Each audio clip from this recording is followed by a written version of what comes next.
Hello, everybody. Welcome to TopDeck.gg. Off to a good start. TopDeck.gg's coverage of Cowtown Throwdown. My name is Lauren. I am joined by Zane, Mr. Top Deck himself, rocking the new merch too. Hell yeah. Oh, they look good. How's it going?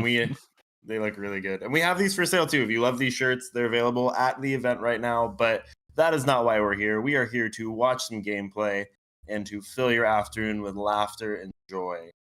All right. We have round one here, actually. Eric, Kromtavesh. We're getting into the action, so Logan, Rogthras, Aranis, Street Urchin. Yeah, no, I'm excited to see this pod. Kind of a funny thing. You travel across the country to play against different people. But Eric and Sam Black are locals to each other. They play a lot against each other at the Mana Vault. Shout out Adam. He's vending right now in Amsterdam, our boy Adam. But they know each other from the Mana Vault. Eric's kind of, marquee deck is Kromtavesh and Sam Black's is Rogthras. So starting your day, against somebody it's a blessing and a curse because you want your friends to be successful in these tournaments and you don't want to knock them out too early, but it's also a competitive environment. There's a lot on the line right now. It's a 12K tournament, the largest cEDH tournament to date. Prize pool wise, largest cash so far. We'll break our own record in August, so just see you in about a month and a half or so. But yeah, this should be an interesting matchup. There's like 3 different creature decks here. And then both Rogthras decks are like pretty interactive, so I would not be feeling too good as Eric unless he can get a fast break on turn 1. I don't know how this Aranis Street Urchin deck works, but let me do some research. Yeah, I think putting Tavesh down on this sort of pod composition where it's very creature centric is a losing endeavor. I think you risk a lot putting your Tavesh out, especially putting your Tavesh out early. I think that I'm not too concerned as Sam Black Sam Black in seat 3. I think you're feeling pretty good seeing the 2 decks in front of you. Rogthras is a little bit slower than the, sort of turbo pill that we are accustomed to from other Rog decks. I can't name any off the top of my head though. Malcolm Rog, exactly, for you Izzet lovers out there. Way better than Stella. Shout out Turbo Nas on Twitter. But this is Cowtown Throwdown. We broke the record. This is the largest cEDH tournament ever, not just in the United States, but ever.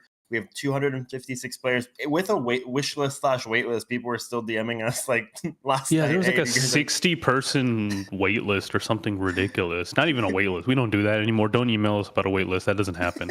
But there was like 60 people who were trying to get into this tournament. Crazy stuff. cEDH is alive and well. I think we're going to have to look into making these like 300 plus events real soon. People are hungry. People want to play. We have communities, burgeoning right now in China. The Japan community is stronger than ever. Portugal, Brazil. It's amazing how many people across the world want these events. Looks like we are starting the game. Seat 2 with a Gemstone Caverns. Looks like they're exiling a Bloodstained Mire. So nice little start. Get a little ahead of your opponents here. So I looked up how this Aranis Street Urchin deck works. It seems to be some type of Hulk deck. I saw a Collector Oof in the deck. And looks like we lost our feed. There we go. Right. Look at that. This the Street Urchin enchantment legendary background. I think this is the sack outlet for the Hulk. And then I'm sure there's I think then it uses some sort of loop with Dockside and Temur Sabertooth to win the game. So it looks like we might be having some sort of technical difficulties here. Shout out to Alex, our production manager. I don't want to get too far ahead on this deck, but we are fixing things right now. Alex is rocking the new Top Deck polo, but it looks like something may have gotten unplugged here. Alex on the case fixing right now. Look, I'm just ready us. to talk about Magic. I'm ready to talk about cEDH. I'm talking about this Ernest deck. I'm obsessed with cEDH right now. I'm here for the spice. I've heard about this Ernest deck now that I think about it. I think I've seen this guy posting. He's like the only person who plays this deck, and he actually has performed pretty well with it at his locals. I think he's won his locals like a few times with this deck now that I think about it. So interested to see how this plays out. Ooh. And getting right into the action here, we see the Undercity Sewers come down, and then a Kinnan right out the gate from Logan. Sam Black dropping a fish, hoping to get fed, but in a pod of 3 creature decks. I don't know how I feel about that. Yeah, that's a tough. It's weird to say it's a tough Mystic Remora, but in seat 3 in a creature centric pod, really the person who's going to be feeding you the most is Eric in seat 1. But they had a pretty anemic start. Going for like Dark Ritual. We Nazing? Simian Spirit Guide into Naz? Were we Necropotence? Ooh. Dropping a card. Oh, Dark Rit's still on the stack. Looks like there's some discussion. Okay. Necropotence coming down immediately. Alrighty. Maybe this game will be over faster than we thought. This is another tricky situation, though. If you fail, and you do have a fail rate, depending on how deep you go, there's a lot of power that can quickly amass on the board to threaten your life total if you're really digging. Well, I would feel pretty good about this. There's a turn 2 Necro. Your opponents have basically said, we don't have interaction. There's a mental misstep coming out on the Soul Ring. I don't know if that's really the place to cut it off, but it might stop a reign of terror. We know that our opponent in the second seed has just played a Kinnan and passed. They don't have interaction. Sam Black's relying on that Mystic Remora to kind of keep him alive. So we know he doesn't have interaction for the Necro unless he draws it. And then on the last seed, they're playing Gruul, so nothing to worry about. The real fear here is really getting hit. Is it Golgari? No, I'm pretty sure it's Gruul. Street Urchin. I was thinking of oh gosh. Never mind. I was thinking of the one where you draw 2, discard 1. No. The Street Urchin is the sack outlet here, remember. Now, the thing you fear here is some sort of stacks piece dropping down from the 4th seat, and then you kind of just get locked out and get beat to death. But in the meantime, I think you're feeling pretty good with the untapping with Necro next turn, going deep. Yeah, I'm having a little trouble seeing that life total, but I think it's 26 or something like that. Eric discarded 2 cards. I think he had 4 or 5 in hand, so I think about 5 to 10 maybe. He must have paid 10. I think that's the usual heuristic. Some people like to pay half your life, but I think that's currently outdated.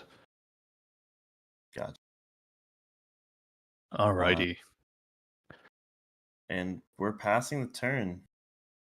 Dockside's notably not fed. Relic of Legends coming down. Combo piece alert. Your alarm bells are going off yet? I don't know if they're going off yet, but that's a lot of mana. The Kinnan and the Rograk and the Relic. That's plus 3 mana off the bat. Cradle's getting larger. I'm sure we're going to see more creatures come down, but we're kind of just setting up. The thing is, the Relic of Legends is agnostic of how big your Dockside is for combos in this deck, but you need something like a Ragavan or whatever to kind of get that going. True. And it looks like I saw in player 2's hand there is a Paradise Mantle, so I think there's 3 cards at hand, one of which is more mana. Not sure how much deeper we can go unless we start drawing into some action. I think we're about to see a Thrasios Pasios, to be honest. Lots of thinking for Thrasios Pasios. Yeah, Thrasios I've heard is pretty good when you have a lot of mana. There it is, Thrasios Pasios. Yeah. Who could have seen this one coming? Dang. Mile away, he saw it. Really important to keep the Dockside count in mind for this game. No one's really feeding that Dockside count, even though there's 3 and almost like 3.25 decks who care about how big their Dockside is to kind of win the game here. Yeah, it's a pretty slim count right now. If you're in seats 3 or 4, it's 2. Yep. Maybe Wonder if that was a consideration on the mental misstep on the Soul Ring to try to cut other opponents off of mana and Eric off of mana. I think Sam Black was just hoping to cut him off mana going into the next Necro turn. Notably, you'll notice because the Relic of Legends came down, Eric's life total stays pretty comfy there. He didn't get attacked. Yeah, you can get a healthy Necro on the next turn. Feasibly put in 18 to 20.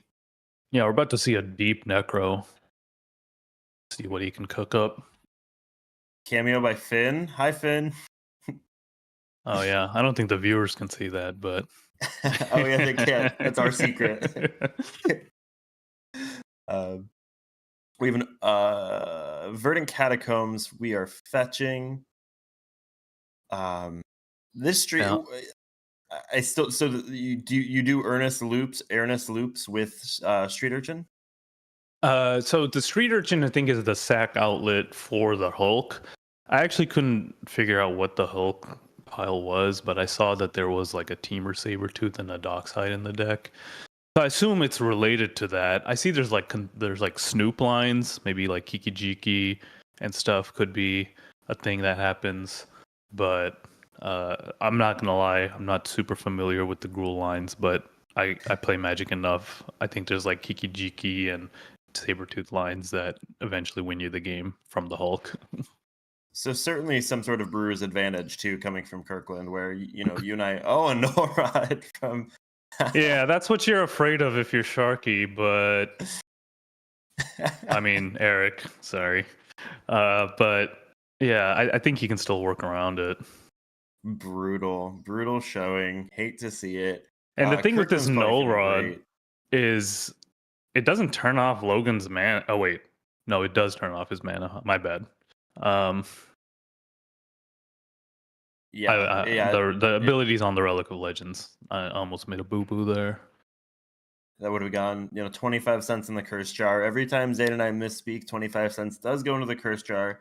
And at the end of it, I get all the money. So Zane, please keep making boo-boos. So Sam Black didn't draw a land. And that fish is gonna die next turn. Like if you're Eric right now, then sitting on a Necro is still okay. Sure, there's a Null Rod now, but the most like deadpan. Like, so we see here, Sam Black did not play a second land. Lots of thinking occurring. Now this is a double Rogthras pod. Rogthras is actually almost 3% of the meta here at Cowtown Throwdown. There are 6 decks. No, sorry, there's 6 decks that are playing Rograk Thrasios. I did want to point out too, I ran this pod through the cEDH Almanac, which I want to shout out Datatog for. Thank you very much for providing this tool for us with this data for events run on Command Tower. This pod composition in over 38,000 games tracked on Command Tower has never existed before. And I really think the Aranis Gloomstalker and the double Rog Thras is the big reason for that. If I remove Aranis from the equation, we still have never actually seen this pod comp before. So, first out of almost 38,500 games, you're seeing it for the first time. So we have no data on who wins this pod. I'm actually starting to favor this Aranis deck right now to win this tournament, or not this tournament, this pod. Mm-hmm. And that's because I don't see how these Rogthras decks are gonna work through that Null Rod. I don't think any of them kept answers. Eric DTing right now, so that should send some alarm bells. Oh, hey, by the way, the Street Urchin is the outlet for the win because you can sacrifice an artifact, so he can sack his own Null Rod when he needs to go off. So that's kind of cool. That's actually really cool. Yeah, so that doesn't turn off his own deck. I know some of the viewers might be like, "Oh, I thought you said this was Teamer Dockside loops or something." No. He can sack that Null Rod whenever he wants. Being able to turn off your own stacks in these stacks decks and then just winning, it's pretty nice. I like these combo-oriented stacks of old, where you kind of just slow down the table for a turn or two and then just assemble your combo and win the game, versus these like new age stack decks that are like, I'm going to do 120 damage. Those decks are not, they weren't winning when we had 120 minutes on the clock. They're not winning now.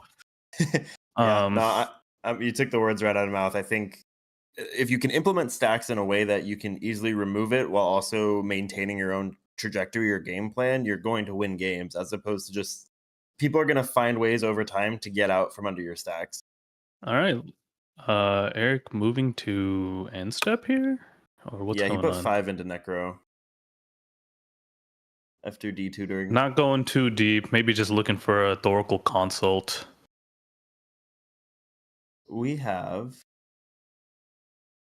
Everyone's pointing to Relic of Legends. I believe that was an Atali being cast. Yeah. Oops. Yeah, oops from the table. 25 cents for Lauren. Thank you, everyone. Thank you. Yeah, if you were going into your turn planning to have 1, 2, 3, 4, 5, 6, 7, 8, 10 mana or 11 mana, and you went from 11 mana, now you have 4. It's a pretty backbreaking misplay, unfortunately. It happens. Stack speeds are Null Rod looking pretty good here. All right, this fish is gonna die. Sam Black, it's do or die. That's the issue with starting early in the morning. I've found missing things like that, but it happens. It's okay. In my round ones at these tournaments, I'll be like jet lagged to high heaven, and I'll be like sitting there, be like, yeah, this 7 looks good, and then I'll be like, wait, I can't play Magic. I can't cast any of these spells. That's what I'm like, Zane. It's the players' meeting. Yeah, no, I found round 1 to be, I think, some of the most pressure. It's early. Flying in from the West Coast. I know you and I were flying in from the West Coast. Your 3-hour time difference. Yep. And you also want to start with a win to not be in the the lower seeds and as the tournament goes. So, in my opinion, a lot of pressure on the first round to really set the precedent for your tournament. Yeah, the round 1 really is just like a nice mental thing where it's like, oh, I've won the round 1. That's good. I can hope my breakers are better. Earthcraft coming down, combo piece. That does get around Null Rod. Eric, very confused. I would be confused too. I had that happen to me recently. I was playing against like a Riel deck. Oh, combo piece really coming down here. Wild growth on the forest. Very good. That's pretty scary, actually. Yeah, that's a lot of mana, and that's a lot of mana that can get around, as you said, Null Rod. Yeah. That stacks piece. I mean, the Null Rod is, I think, it obviously kept Logan in check. We just stopped Natali from being cast, keeping Eric in check. But I think the left half of the table is certainly favored right now. Yeah, let's see what Kirkland can cook up here. I'm hoping that like the plan wasn't just Null Rod into nothing, but I think this guy knows his deck. We have a Goblin Recruiter. Goblin Recruiter should be getting conspicuous Snoop, I believe. Yeah, I mean, you can stack I think you search your library for as many goblins and put them on top of your library in any order, right? Yep. Now, if he has the Snoop in his hand, I think that's GG. No, we see Snoop, Kiki Jiki. Snoop's at the Snoop bottom TGG, of that pile. Torch Courier, I think, might be in that pile. If we have a way to crack that pile, Dockside's pretty good. If we have a way to crack that pile, that Tinderwall can cast the Snoop, right? Yes. Interesante. Either the game ends here or it ends in the next turn cycle. So that's what we're looking at. So it's pretty much do or die for everyone here at the table. If I get a turn as Eric, I'm feeling pretty good, if only because I don't think my opponents have anything. They don't have any interaction. I agree, and I think Eric does, given how much he's been able to sculpt it. Now, if it's possible, you might just be dying right here on the spot. But let's see what happens. Dockside first, then Snoop, Kiki Jiki, then Torch Courier. So Dockside count is not. It's 2, 3, 4. Okay, it's better than I thought. Yeah. We have Wild Growth, Earthcraft, Necropotence, Relic. Yeah, Dockside count. This might be too little, too slow right now. If we're passing the turn. All right, doing some reading here, doing some understanding. Yeah, that's. If I'm Eric, I'm like, great. There's 2 cards I've had to read now: Conspicuous Snoop and Earthcraft. That's too much thinking. Come on, Eric, you gotta play more Magic. You got to instantly grok what's happening at the table. You need to look at the commanders and you need to be like, what could be the combo right now? Oh, okay, I got it. I figured that out instantly. Come on. Just ask them. They're like, hey, how does your deck win? Okay, so I think we have. Oh, okay, there we go. There we go. How do we? Okay, unfortunately, the null rod turns off your top. Yeah. Maybe he's just setting up for next turn. That mental. They're in fact setting up for next turn. Yeah, that mental misstep used on a Soul Ring that would not have tapped for any mana.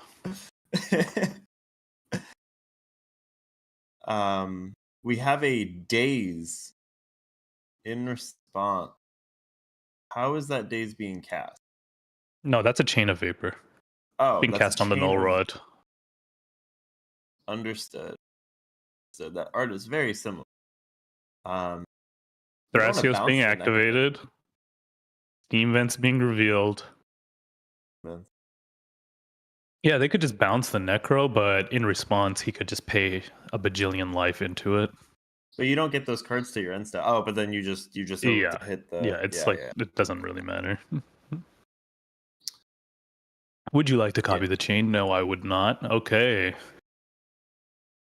Final Fortune. Oh, yeah. Kirkland here saying, thanks for nothing. You did the work for me. I like that. Totally. He passed priority on his end step and was like, yeah, I know you're going to bounce my null rod and go for the win. Let it happen. And was like, okay, I'm going to use your hate of this null rod to then just go ahead and win the game. Yeah, thanks for helping me. Unfortunately, I think that's exactly what's going to happen here. What a play. What a play. Genius. And I think you need that like higher level intellect if you're going to be playing like Ernest Street Urchin at these large commander events. And I want to highlight another strength that Kirkland just showed too is letting that Chain of Vapor get to the Thrasios player in seat 2 and forcing that Thrasios activation. So now everyone is tapped out of mana going into your turn. Now he can confirm there is no interaction and this game is about to end. Like I said, Ernest Urchin here was probably favored as the game went on and kind of just almost manipulated his opponents through pure skill. That was to win right here. That was like, how much is Dockside making here? We were talking about that earlier, and it's going to be pivotal. It's making what, 1, 2, 3, 4? 4. Yeah, makes 4. That's a popular. I think you guys are so cooked. I can't get over how surgically executed that was by Kirkland. I'm very impressed. Extremely intelligent gameplay. This player is going to go far. I wouldn't have thought of that. I would have been, yeah. I mean, that's why he's there, and I'm here. It looks like we are activating the top. We drew the Docks. Wait, I'm sorry. Was Dockside or Snoop on top of that pile? I believe it was Snoop, right? I think it was Dockside. Chat. I need you to rewind the footage, chat. Snoop does not have haste, but generally players will put like a Torch Courier or something that they can get, especially with this top, and then give it haste, and that's really all that needs to be done. Bada bing, bada boom. This game here in its final final moments here. Yeah, I think unless we see some sort of big breakdown, and also thank you, Alex, for putting on the round timer. You are absolutely crushing it right now. Dockside coming down. 4 treasures being created. Our opponents have nothing. Relic of Legends is online, but I don't think they have anything. You can make what? 3? Oh, you can make 4 mana. You have 1 Thrasios activation from that, right? Well, he is just tapped out of 2 of those creatures. Rog. Oh, doesn't Rog tap for 2 though with the activation, and then you tap Relic for 2 with the Kinnan? No, that's the Kinnan and Relic doesn't work like that. Come on. Okay. I don't know. Now. Last time I played against a Kinnan deck, I won a tournament. I don't know how it works. Yeah, I think same here, to be honest. There's actually 19 Kinnans at this event, 10% of the field, so get ready to see a lot of those. I think that Dockside was the tried and true force check. You would burn a Force of Will on that, of all things, right? Especially on a Final Fortune turn, just to get it done. Yeah. All right, there's a Snoop coming down, revealing the top, Torch Courier off the top. Torch Courier is going to get played for 1 mana. We're going to reveal the Kiki Jiki. We're going to turn the we're going to give that thing haste. We're going to turn the Snoop into the Kiki Jiki. And that's all she wrote. I think this is like the definitive Snoop deck. This is the first time I've seen this combo win in a tournament. I haven't seen this combo in a long time, but when it first came out, I had some locals who were really into it. So I would see it with like in Jund shells, really. Yeah. I like this though. I mean, you trim some of the fat, you lose some of the tutor equity, and going from Jund to Gruul, but clearly it's working, and Kirkland surgically executed this win attempt. Alrighty. We are doing it. We're doing our thing. All right. Making another. Yeah, everyone's just like, okay, show me how this works. Did we just lose? I've never seen this before. I'm a cEDH newbie. I didn't play in the olden days. I only know how to play. I played when Rograk came out, so I don't know any of these combos. Damn, Zane's spitting fire right now. So, what are those tokens representing? Is that floating mana, or is that copies and stuff? I think those are copies. I think we're doing a Goblin Recruiter again, is what I understand. And now, for the most part, you're really not casting, right? You're just kind of. Nope, this just happens. Yeah. Unless someone has a free mana stifle. No, they don't have anything. They're done. They're cooked. I mean, it's not over till it's over. I don't want to write anything off, but if what an exciting game! What a turn of events, and just like high level Magic being played here in the first round at the largest cEDH event with the currently largest prize pool. Like, yeah, I think if you're putting yourself in a situation where you're playing a deck that people I think would pan over, I don't think anyone would consider Gruul to be a top color pairing in cEDH. They would consider it one of the worst, to be honest. Yeah, that and Boros, right? Yeah.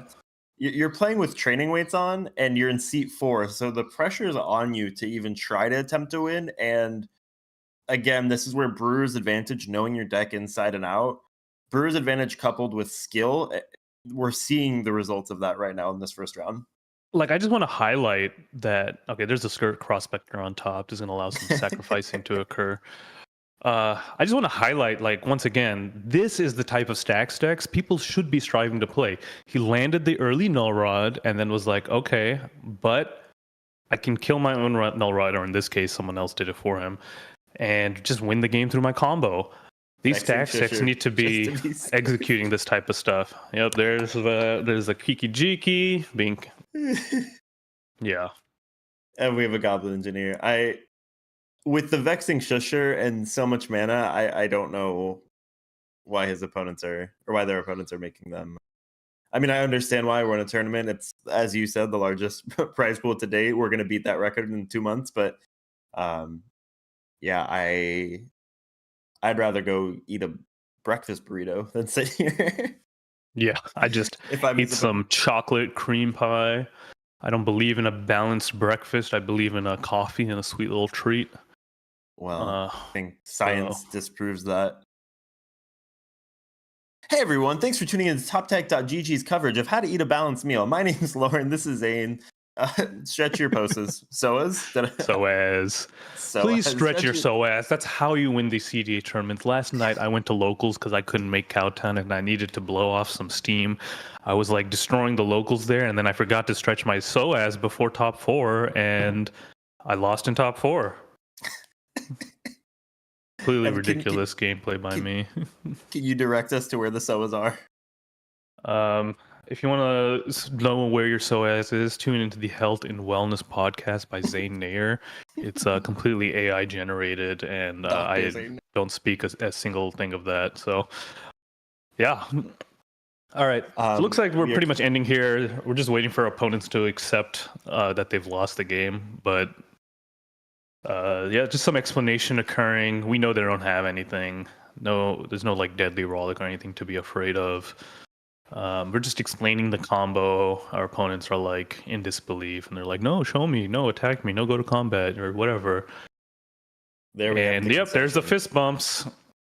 All right, perfectly executed by Kirkland. I want to get this guy up here on the stream if we can for an interview.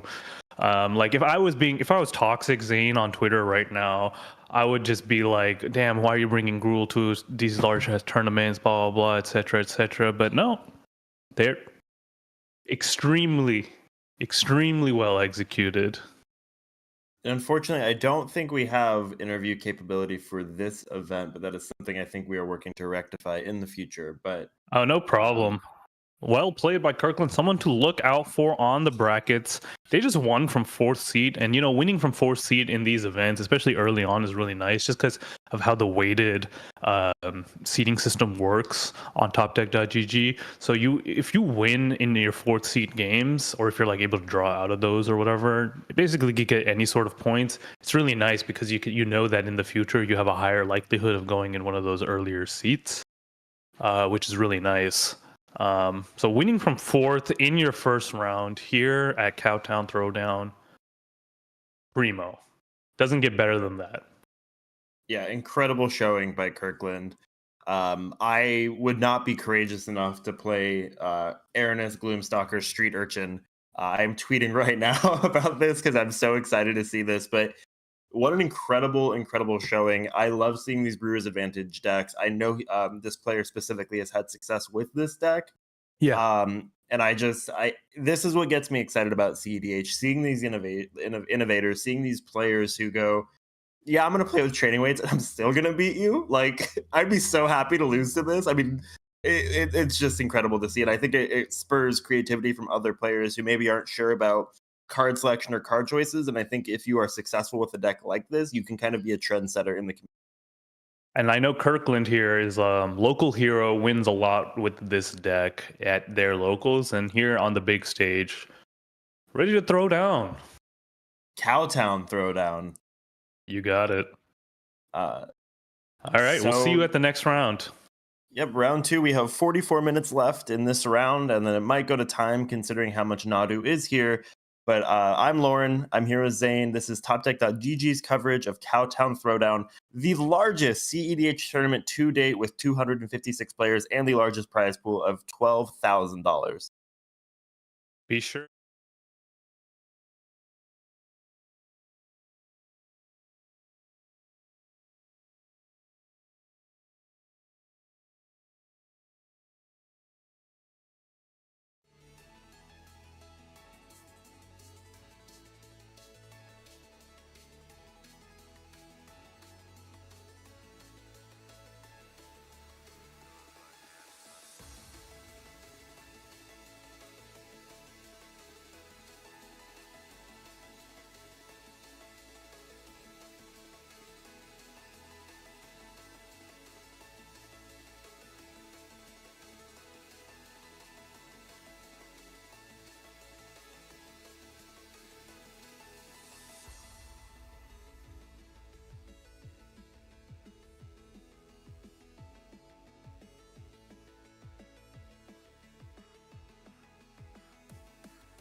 All right.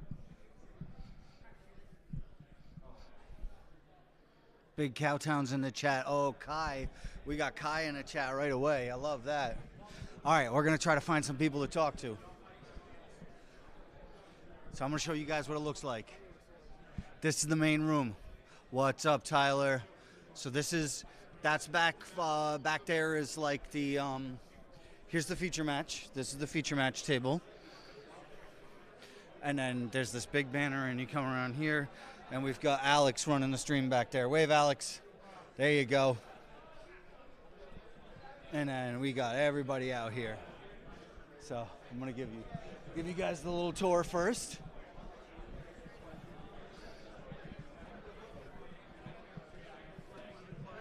This is what the spot looks like. Big dog. Is that useless, motherfucking moo? Yeah. We got the cards. We got our singles going on. Singles for days. Hell yeah. We got the folks from Misty Mountain out here. So we got all our dice and stuff. Look at them. Look at all the fancy dice. And then there's like a lot of cow folks. So we're just walking around, showing you guys what the sites look like.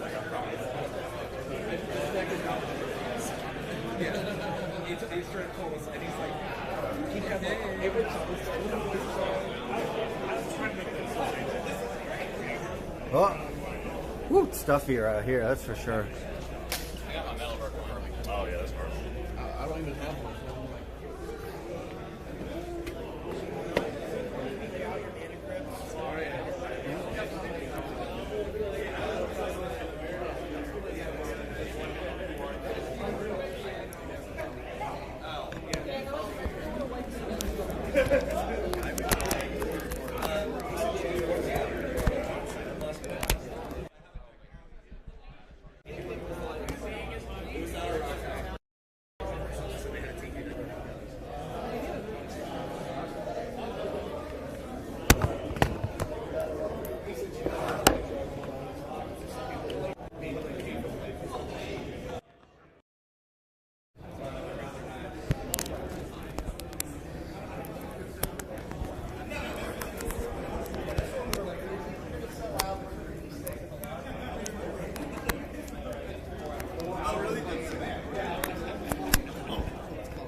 Having a little issues with the sound right now, but that's okay. All right. Let's find some people to talk to. Yeah, this outfit's a little hot right now. It's a little dicey. Oh, all right, all right. All right, what's up, Maddie? We're live. You want to chop it up? You ready?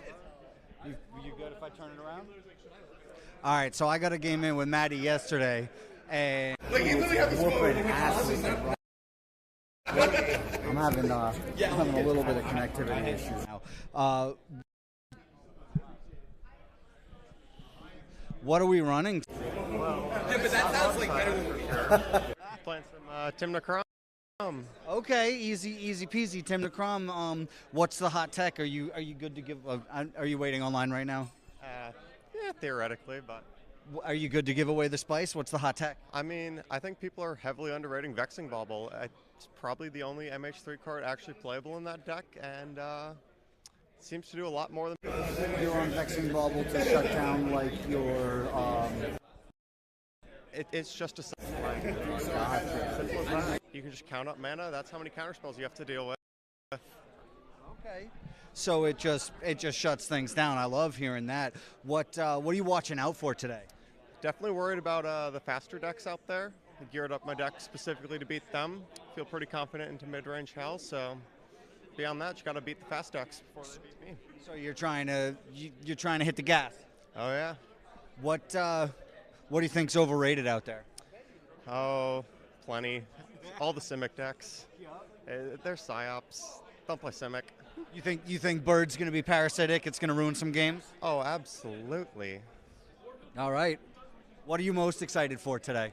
Just to see people jam some games, you know? That seems to be the vibe, is people are just excited to get out here and be jamming games, and I love seeing it. Looks like a good event. So we got to ask the spicy questions, though, always. I can't get away without it. Ban a card. I like the ban list, honestly. All right, all right. What if you could unban a card? What would you play? Oh, gifts. Yeah, GIF. So many fun piles. All right. Yeah. What was your first ever cEDH deck? Momir Vig. Simic. All right. Hackball, yeah? Oh, yeah. There's a reason I say don't play Simic. Okay, fair enough. What got you into it? Casually competitive and playing with power. Those guys are amazing. Well, I'll let you get next online. Thank you so much for taking a second. As the day goes, I'll keep trying to find you and ask about the standings. All right. Thank you. Ooh, yeah, I'm sweating right now.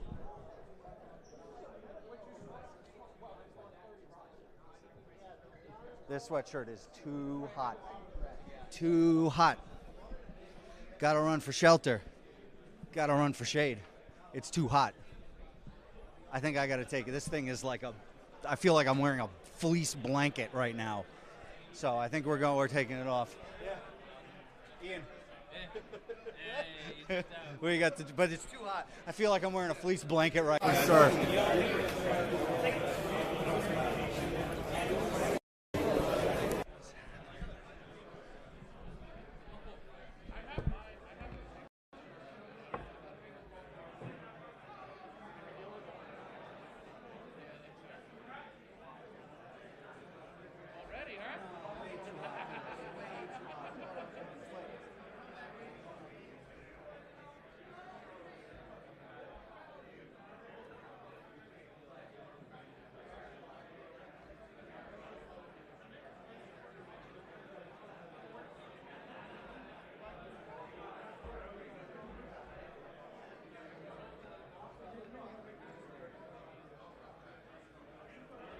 Yeah, there's not a chance I'm wearing that thing all day. Oh, boy.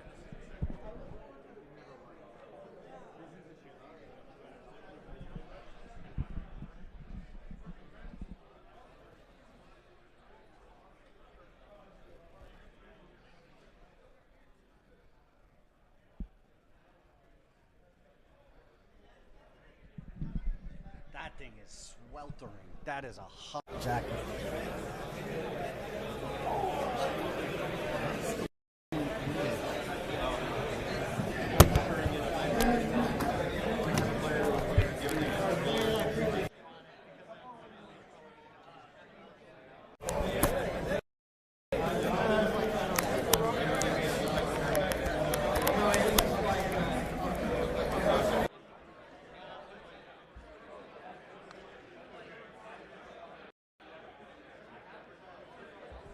So I'm having some connectivity issues.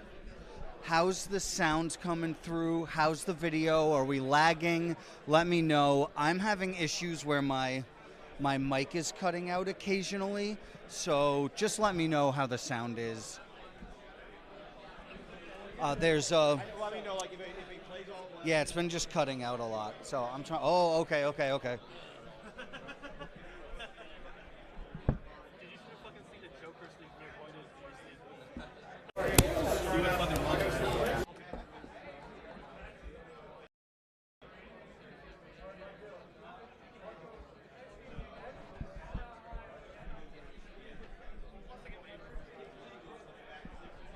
No, don't fall down. Here with one of the greatest to ever do it. How we doing? Good, how are you? Good. Does this making you go slower? Should I actually just be helping? No, I can sleeve and talk. It's all good. We're professionals out here, right? We know how to sleeve cards. Yep. Plus Jen's helping me over here, so we're in good shape. Are we on Kinnan today? Oh, we sure are. That's just like the comfort zone, right? Like they say, there's been so much feedback about like what deck should I play at the tournament, and it's always just play the thing you're comfortable with, right? Absolutely. Making mulligan decisions like on autopilot is really, really good. What What are you watching out for today? Definitely like pretty spooked by Nadu. Seeing a better Simic deck is frightening, and there are going to be a lot of people playing it for sure. So I ended up putting in 2 tech slots just for Nadu. What are our techs? I'm back on Force of Vigor because it shuts down a lot of the engines, and running Karn the Great Creator for the first time for the same reason. Karn, that's 4 mana, shuts off the artifacts, Karn? Yes, sir, that's the one. Stop Filthy. outside loops too, so other relevant use cases. No LEDs, it does a lot. Gets back your artifacts from exile, right? Because that's a thing. Yeah, it doesn't happen often, but it can. You could blow up some 0 mana rocks. Yeah, blow up some 0 mana rocks. Pitch a Moonsnare prototype to a Force of Will and then get it back. I don't know. Awesome. All right, I like that. So, any new heat from any of the new sets that you're on? Are you running Nadu in the 99? No, Nadu is definitely. I don't think it's a 99 card for any deck, to be honest. It just has to be built around engines that target your own creatures, so it does not make it for Kinnan for sure. You're not running any Greaves in there, nothing that would make it go. Nope, no Greaves, none of that shit. Absolutely not. All right, I like that because it seems like we just put it in, right? But there's not enough things that are making it go off to make it viable in your build. Exactly. I run a lot of clones, and I have previously copied a Nadu and then had Mirage Mirror become Greaves, and even just trying to go off, even when you assemble the engine, it still doesn't feel nearly as good in Kinnan because the deck is just not designed to continue to be able to roll. Like you can copy the engine and still not get anywhere spinning your wheels with it. Yep. So I saw people talking about it in Sisei as a 99 card, and how you can get it out cheap with Sisei, and then as long as you got the Greaves in there, it just builds more Sisei activations, which I thought was really interesting. But it's I feel like it is edge case. You got to hit the Greaves, and if you're going to run an A+B combo that only does value, I don't think you want to be doing that. You instead run a different A+B that wins the game. So, I mean, I'm still getting into the groove of it, trying to remember all the hot takes. Somebody suggested last night. I asked people, what was your first cEDH deck? Ooh, that is a good one. Well, when I was playing casual and pushing casual way too far, I played a bunch of Edric, and there's a chance that you could make a case that was actually my first cEDH deck. But my first cEDH deck, when I had a name for that format, was Brea. Okay, Brea is cool. There's a lot of spicy, just get her out and the one piece, and you just go combo town, right? Yeah, very much. Good 4-color deck. It's still pretty solid. I don't see it much anymore, but no. But sure does have the colors to run a lot of relevant win cons. So, what do you think is? Obviously we talked about Bird. What do you think is the most overrated cEDH deck right now? Overrated? Talion. Talion, okay. I've been in a big fuck Talion camp because the deck kind of spins its wheels. Yeah, I think the meta is hitting a stride where it's becoming faster again, and I think it makes Talion look bad. And the less we're in long grindy matchups, the more Talion can just control 2 players and then lose to the other one. That's what it does. Okay, yeah, I think in the long grindy matchups it does good, it sits well, but in a turbo meta it's a little bit dicey, and I also, from a play perspective, I can't stand those long grindy matchups. Yeah. I like them because I'm Kinnan and I often win the long grindy matchups, but I totally understand why people don't like it. Ban a card? Oh, that's tough. I'm tempted to say Nadu right now, but I love it. I'll say Nadu. Let's piss people off. Get the bird out of there, right? Get the bird fucking out of here. 2 months gone. Could you imagine? I've said this a bunch of times. I think it ticks a lot of boxes. We were talking about this. It ticks a lot of boxes for being considered for a ban, but I also think I'd be shocked. It'll self-regulate. We share a ban list with a casual format, and I think this is a card that is likely to build extremely oppressive casual decks, so I think there's a chance, just based on the merits of casual alone, that it does get banned in Commander. A chance, I don't know, 50-50. I think it's also got that that Tegrid self-regulation though. Like people will not play it because they recognize how toxic it is. People will choose to not play it because when they do, they get hated out so hard. You're ascribing a lot of self-awareness to Magic players, and I think you're right a lot of the time, but not all the time. Yeah, that's fair. So when you're in, are you happiest with Kinnan in first seat? Are you like most excited to be in first seat, or and if you're not in first seat, what do your mulls look like? In this meta in particular, I am really happy to be in first seat because I'm trying to keep explosive hands and be able to keep up with other decks that are going fast. But if I'm not in first seat, my mulls definitely lean more towards like the slightly longer like mana plan and also having interaction. Like I really love seeing an early Mindbreak Trap in the meta right now. If I have an opening hand Mindbreak Trap and then just the slow mana plan for Kinnan besides that, I'm pretty happy with that right now.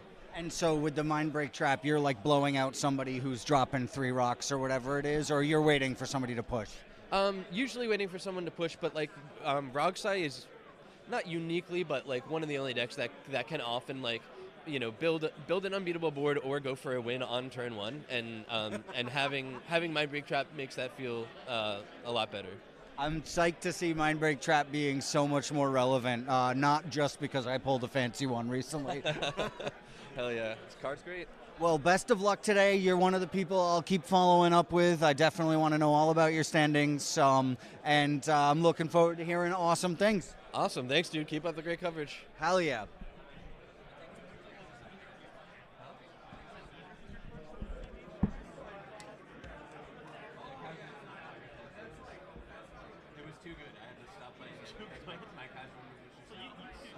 It was just like a Edric turns or something. Basically, yeah. Gross. All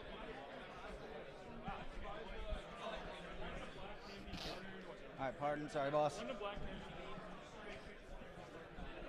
Oh, we got Big Dog over here. It's none other than Alexander. Never mind. How we doing? Excellent. How are you? Good. So, what's your role here today?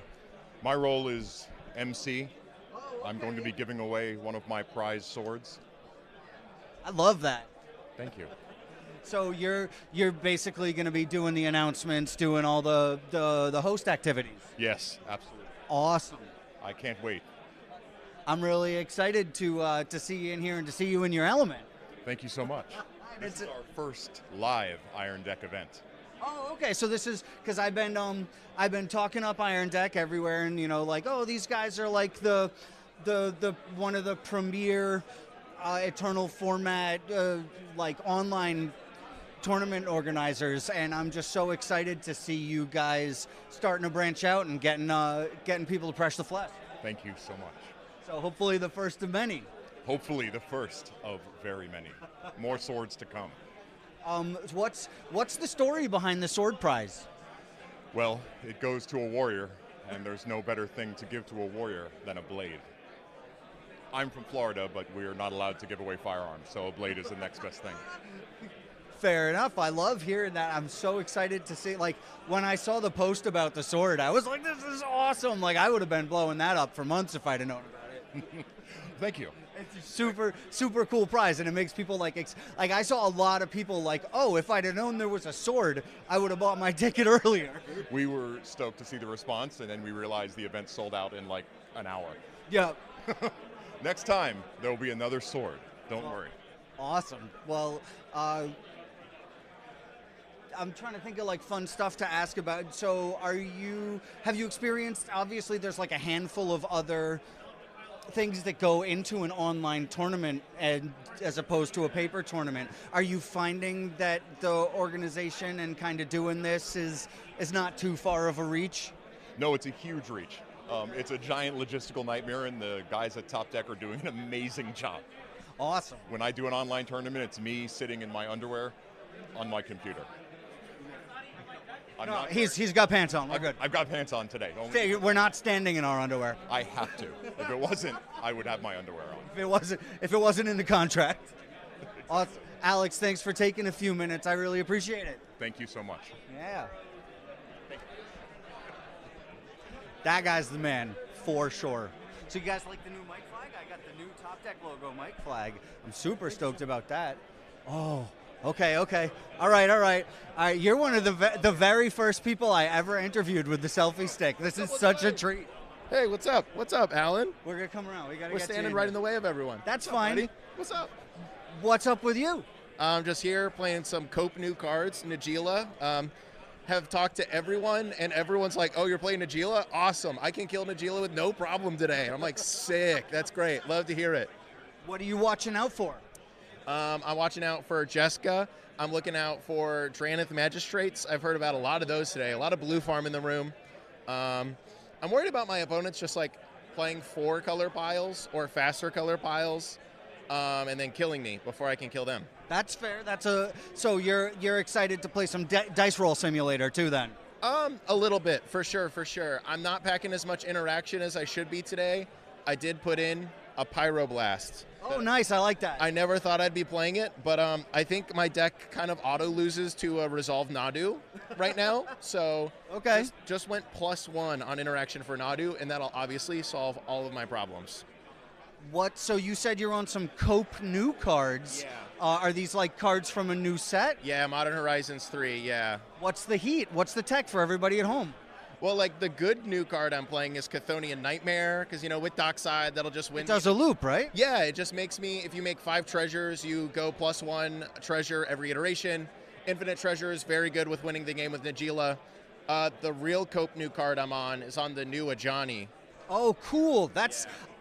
I put that in my cube. I pulled one and put it in my cube, and one of the players built the tokens archetype and immediately took over the game. Nice. Yeah, I'm just playing it because it makes 2 warriors for 2 mana, which really puts up the manual Najeela game plan, which I always seem to rely on. And then if somehow my other cat warrior dies, it flips into a pretty damn good planeswalker. But that's true. No, let's get everyone on this thing. What was your first... Wow, okay. What was your first ever cEDH deck? My first ever cEDH deck was, unfortunately, Rashmi Eternity's Crafter. Okay. Oh, that's right. I think I remember this being a thing. Yeah, it's a great value engine. Yeah, no, so I played Rashmi. Eventually, I got tired of, like, losing every single game of cEDH I was playing. And then at the time, there was, like, this unknown guy online that was going by the, like, handle of Zrob. And okay. he was taking down a lot of tournaments on this, like, Teamer Pirates list. I started jamming that.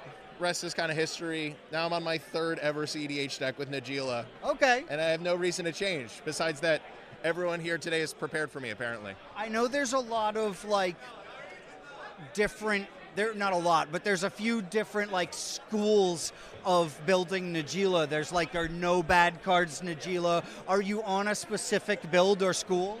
So, I would say I am trending back towards mid-range Najeela type of thing, like kind of what people used to do with Najeela, make a lot of warriors, do all that kind of stuff.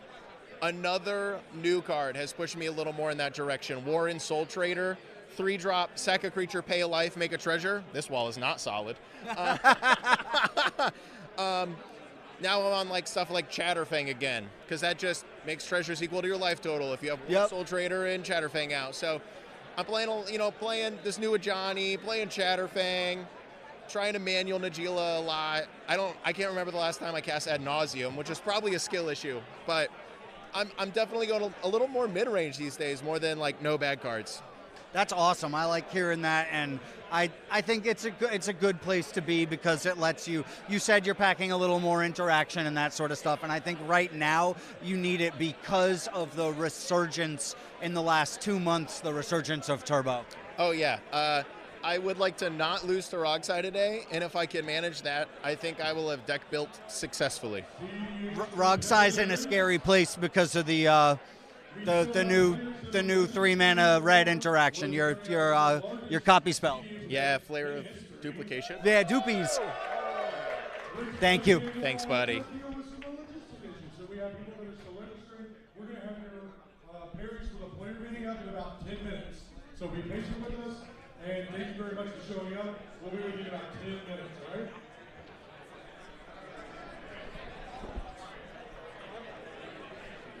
We'll do the classic. We like run down the. Woo! So we got about 10 minutes till the player meeting pops off. It's tight in here. Yeah. Unfortunately, it's cooler in there right now.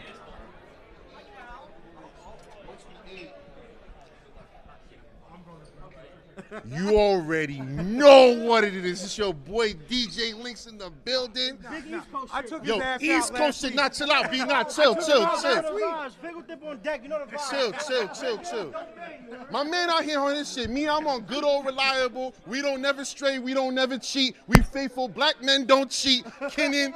Big tricks, everything, bro. We doing big tricks, big flips, big everything. Big man up, boy. You can't let him say that. I took him down 2 weeks ago. And it made no difference. That was last No week. difference. That was in the past. We're talking about the present right now. We about to go handle business I pray to today. God we see each other around too. Yo, nah, bro, nah. I'm telling you, we about to go handle business today. Everything. I swear on everything we love, we about to go handle business. I'm telling you, they're not ready for me. They're not ready. I'm not all talk. The difference is I know how to talk. I know how to talk and I know how to talk the walk. This is exactly what I know how to go do. Hand it.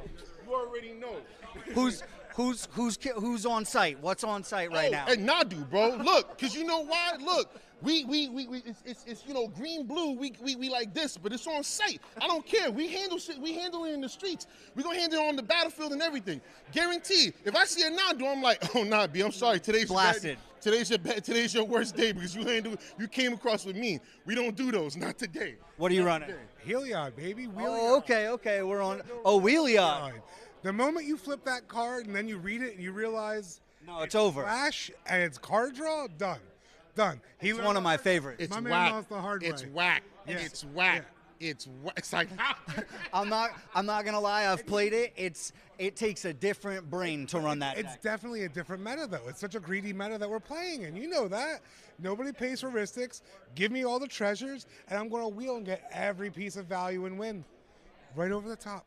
I love it. Well, I'm looking forward to seeing it. What's the hottest new card in there? Will you put something new in there? You got some new tech? New tech. Maybe some Mono Horizons, some Thunder Junction? Nah, wheel and deal, bro. Really? Okay. Deal. I'll give you 7 cards just so I could win on my turn. Are we on, what is it, the Showdown, the one-man? So I want to play that, but I just don't need it. Okay. Because just being able to go over the top with the flash, Caviar Thassa's Oracle, I'm going to still win. Okay. It's easy. I love, because that's what it does. That's what it relies on. And that's the only way these players can't react. They're too busy protecting their Nadus or their Kinans, so they can't stop what I'm doing. And the stack war just feeds you, right? I love stacks. Give me all the stacks. Put a Vexing Bobble on the table, show out every red glue. Woo! I'd like to say for the record that Kenan loves stacks too. We love stacks all day, every day. Delicious. This is why people don't like pods with me and him. We talking ish all the whole time. Guaranteed. They're gonna look at us going like, are you guys best friends? Yeah. But I'm still gonna take them out though. I don't give a damn. Still gonna be, and the thing is, when you get 2 people in a pod who have that rapport, who can chop it up like that, it will sometimes fluster the other players. Oh, yeah, 110%. I can't tell you how many times when I be talking like this and they be looking at me going like, yo, look, bro, I need you to speak up. Say it with your chest, bro. Say it with your, yo, go ahead, say, I don't understand why you literally talked a top 16 player out of winning with a Final Oh, Fortune. 110%. That's exactly what you got to go do. Look, it's all mental, baby. It's all mental. You got to be able to keep them yapping, keep them talking, and then from that point on, they're going to mess up. They're going to do something wrong. That's what it is. That's always going to what it is. Two players in the same game. Exactly, bro. 100%. Exactly. He just happened to have more resources. That's the only reason why he won the game. But that's in the past, though. We need to talk about it. He gave me the Ristic study that gave me the game. So. Yeah, no, whoa. So we got the big question I've been asking people. It's not that crazy a question. It's not super hot take. What was your first ever cEDH deck? Oh, I'm sorry, baby. I dismantled you. You was my first. You done helped take my cEDH virginity. It was Vanifar Prime Speaker. Wow. Still Simic, though. Yeah, exactly. Still Simic. We, green blue to the death, baby. That's it. We don't cheat. Again, black men don't cheat. I said this one before. We stay faithful and loyal to the colors. That's it. Green, baby, green all day, every day. But yeah, she was my first. She was kind and loving to me. She was out here caressing me, trying to drawing cards, helping me how to go do all kind of stuff and letting me combo. I mean, this is when Flash was a thing, and oh my gosh, bro. We don't need that. Her and Protein Hulk was, oh my goodness. I'm telling you, she was treating me so right. Baby, I'm sorry I had to go let you go, but I went with the androgynous big boy because, you know, big man all day, every day. How about yourself? Dina. Dina, spicy. Yeah. People were not expecting that Witherbloom Chain of Smog combo. No. And then Professor Onyx on top of it. Oh, cool. Planeswalker. Chain of Smog, I win. I ran Dina for years as a turbo ad nauseam. Just go. Good, bro. I love Dina. I got more people with the Exquisite Blood off of their Crypt flips. Yeah. Just slam Exquisite Blood and let people roll the Crypt. A Bolus of Citadel? When you drop in a Bolus of Citadel in cEDH, who's like, what, why? And then you flip into 2 sweet, you're done. It's game over. I love it. Awesome. So I don't know if I've asked you, what do you think's the most overrated cEDH deck? Blue Farm. Okay, all right. I'm just bored of it. I mean, like, it's very easy to counter nowadays. And, like, unless you got, like, an Angel's Grace or something, I'm still going over the top. Okay, all right. So you said you're on Wheeliod. What are your 3 favorite creatures in the deck? Ooh, 3 favorite. Hullbreak Horror. Myrel. Ooh. And Myrel's gross. Dauntless Dismantler. I can't stand Dismantler, so we got Dismantler, Myrel, and Hullbreaker Horror. You know what comes next? It's fuck, marry, kill.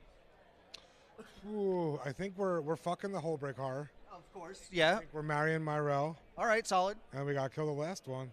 Yeah, okay, those are great choices. Awesome. Because Dismantler just dies usually. Yeah. When a Dockside makes 20 treasures, I'm like, all right, he's 1 mana. See you. I'm going to keep running around, but I'll catch up with y'all throughout the rest of the day. Thank you guys for bringing the energy. You already know, again, if you people need to be able to find me is the THEE_DJ_links_MTG. I'm on all the socials. Trust me, I'm right here. We're repping Looking for Games today. Levittown, Pennsylvania. Hit it up. Wonderful spot. Awesome. Thank you, guys. Thank you. It's good. Let's peek. Look what we can do. This is good. Look. Oh, we do a little peeky poo. It looks like most people are starting to line up inside. I'm glad that my mic stopped crapping out. All right. Oh, he's got the sword. So this is our vendor area. We've got a couple of vendor setups here. We got one over here. Looks like Kixar moved over, so we got Kixar. Ripping sketches, I love it. I know you'll like that one, so the big flippies. Oh, yeah. Awesome. And then we got, of course, we got Tim over here. We got Nadu Summer. Oh, and the Gold Saber merch. Look at the playmat. Gotta love the Nadu Summer merch. I don't know what this is. That looks like spices. Oh, Baldy's got the spice racks going on. Okay. We're definitely going to go home with some of those. And then we got the Top Deck merch. We love it. What? Crazy new shirts? This is so obnoxious. Wow, new Top Deck gear is crazy. I got the matching hoodie, but it's too hot right now. That's crazy too. These guys have crazy gear right now. And then last but not least, we got Mike over here, cutting it up, doing some little painting. Yeah, you know it. You know Mike's got that hot shit. Always. So it seems like things have quieted down in the other room. I think people have their seating for the player meeting, I think.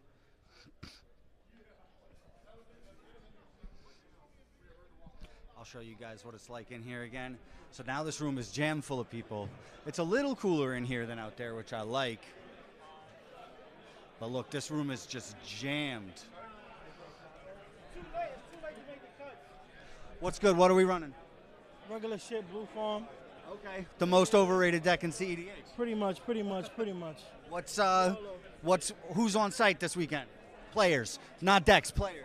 It's everybody, bro. I'm not even name dropping. I'm here to kill, bro.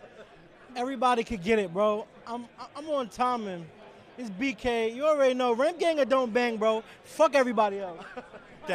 That's it.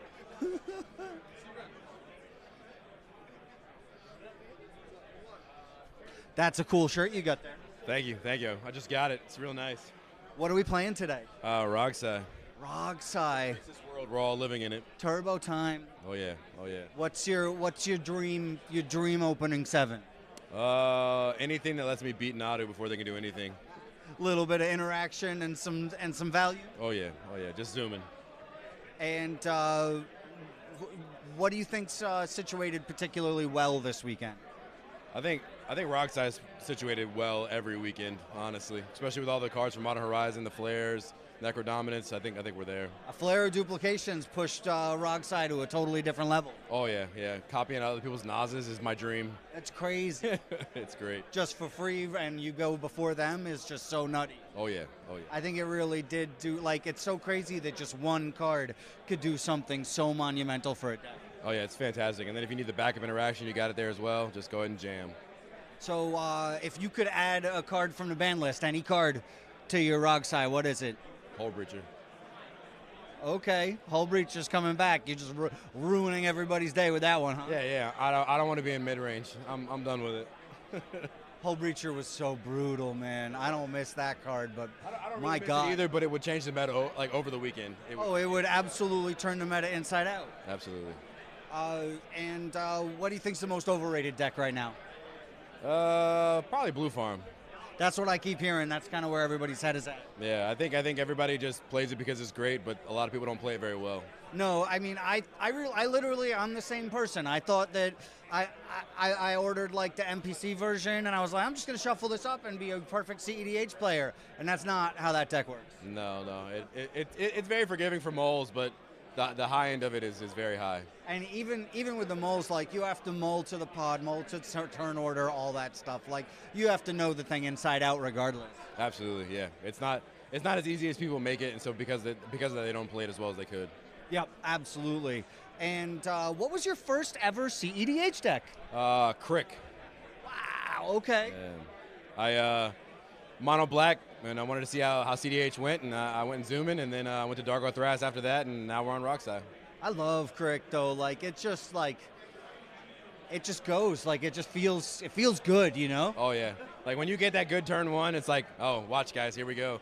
And it's like it creates that, like, you know, whoever pushes first problem, you know, but at the same time, like, when you can just go, like, that's how I feel with Dino. Like, when you could just go and the thing works, like, oh, it's just so rewarding. Feels super good, super good. So those at home, what's your name? Mike, or Diablo. Mike, Diablo, thanks for taking a second. Absolutely. So I'll show you guys what it looks like. We got people for days right now. This place is lined up. This is probably the biggest comp tournament I've ever seen. I've been to a lot, but this room is stacked right now. Like, just look at how many people, bro. This whole room. It's jammed full of people.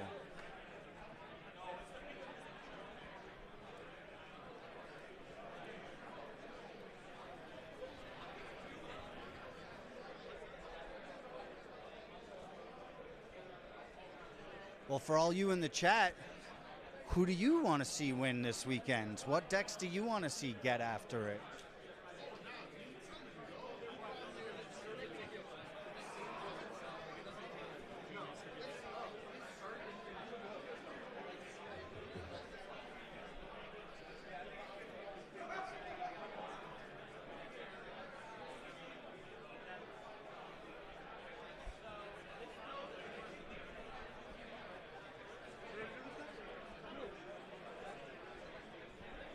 Looks like they're just about to start the player meeting.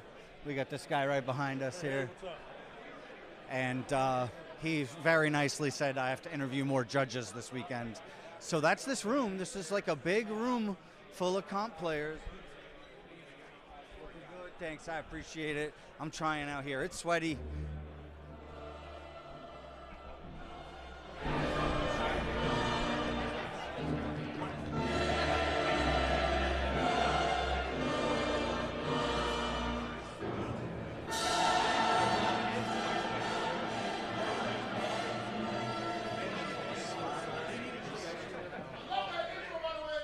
Good morning, Cleveland.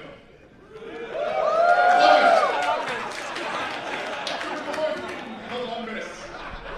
Welcome to the Cowtown Throwdown, the first live Iron Deck tournament and the biggest cEDH event of all time. Presented by TopDeck GG, your organizers who have made all of this possible.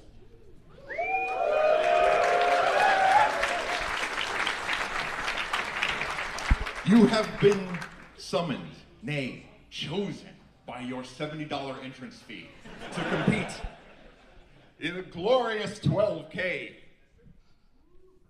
Should you win, you'll take the lion's share of that money. You'll strap the Cowtown Throwdown belt buckle around your waist. And on that belt, you'll carry this. The Cowtown, the first Iron Deck. Behold the first Iron Deck sword. Presented by Cowtown Throwdown. The second of its kind. Now, the ram has touched the wall. There is no turning back. Prepare for battle. And now I hand over the mic and the sword to the only person I would trust to adjudicate an event of this size and carry a sword this big. Ladies and gentlemen, and everyone, Baldy!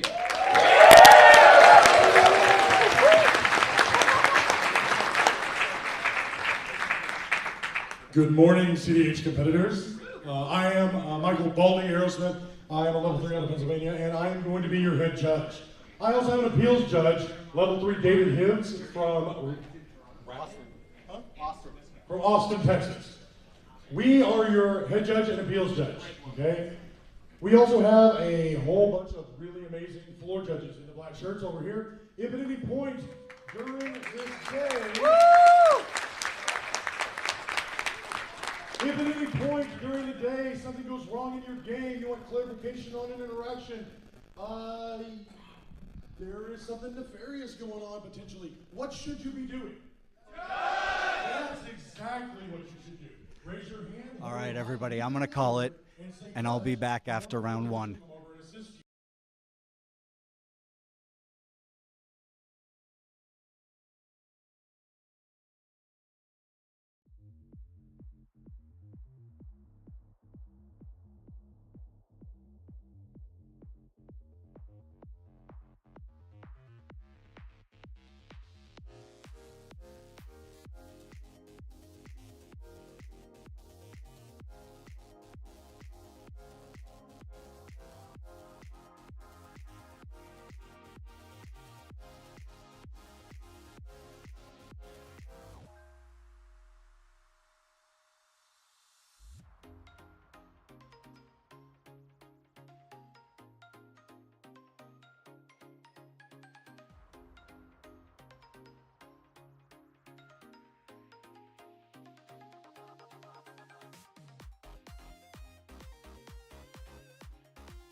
Hello and welcome to TopDeck.gg's coverage, pronounced right this time, of Cowtown Throwdown Round 2. We have an absolutely stacked pod for Round 2. My name is Lauren, and I am joined by the illustrious Zane Nair. How's it going, guys? I'm here to commentate another exciting game at Cowtown Throwdown. We've got some serious titans here at the table, ranked I think 1 and 2, maybe 1 and 3 on the Top Deck leaderboard. Tyler from Play to Win, and making another stream appearance back to back, Kirkland back on the Airness Urchin. If you missed the first game, I'm ready to keep talking about this deck. See how they fare against. They just beat Eric and Sam Black, and let's see if he's here for blood on 3 new top tier players at this event. See if he can do it again. Yeah, could not be more excited about this pod. And as we said previously, Cowtown Throwdown is the largest cEDH event in history with 256 players. And we had probably 60 people DMing us leading up to this, trying to get ends. We could have easily had over 300. It's the largest cash pool we've ever had, $12,000. And we're going to break that record in Columbus 2 months from now. It's an incredible event. Shout out to Iron Deck Tournaments for sponsoring this event. Everyone's calling it the Cowtown Cleaver, the big sword that we have available. First place is winning. We have a sword from them. Thank you so much to Iron Deck for sponsoring this event. We have tokens from All Trades Media that you can see being used to help track while we're going through the tournament here. But could not be happier. Jorman is, I believe, #1 on the leaderboard, sitting in seat 2 right now. Evan, aka Freedom Waffle, who you may know from online events and you know the community, I believe they are they're position 3. And as you said, we have Tyler from Play to Win, won his last round, off to a great start for this tournament. And Evan back on Ernius and Street Urchin. We usually don't do back-to-back coverage, but I think they have earned their spot in being featured, especially with the clinic they put on playing in Gruul. And they've earned their spot here also playing with the big dogs. I mean, this is a stacked pod. Alrighty, we got, I'm just going to do some merch plug-in. If you like this shirt that I'm wearing or other Top Deck merch, you want to show how much you love Top Deck, I love Top Deck, being the owner. But yeah, you can check out shop.topdeck.gg. We got stickers, shirts, hats. I got some hats. I don't think you can see them. I got some hats behind me as well. Check it out. We're now shipping. Previously, everything was for pickup at events, but we've figured out a shipping operation. We've learned how the USPS works. I read the primer, and we're good to get that out to your doorstep. So definitely give it a look. That is Jorman playing TNK. Yes. I'm going to run these numbers in the cEDH Almanac here. Looks like we have Tim Necrom seat 1, Tim Necrom seat 2, Kinnan seat 3, and we have the winner of last round, Ernius Street Urchin, in seat 4. I'm sorry, did I goof that? No, I think you got it. Heck yeah. Okay. So Tim Necrom, Kinnan, and this data is provided to us from Datatog, who you may know from Twitter. They do a lot of work for the community in getting good tournament data. They use our TopDeck.gg command tower software. We have over 38,000 games tracked in the last 2 years from cEDH events, and I'm going to look to see what the stats are. So it looks like this is the first time in cEDH or command tower history that this pod composition has existed. And I think the outlier here is Ernius Gloomstalker / Street Urchin. If I remove that, in fact is. Yeah, if I remove that, there's been 192 games excluding the seat 4 position.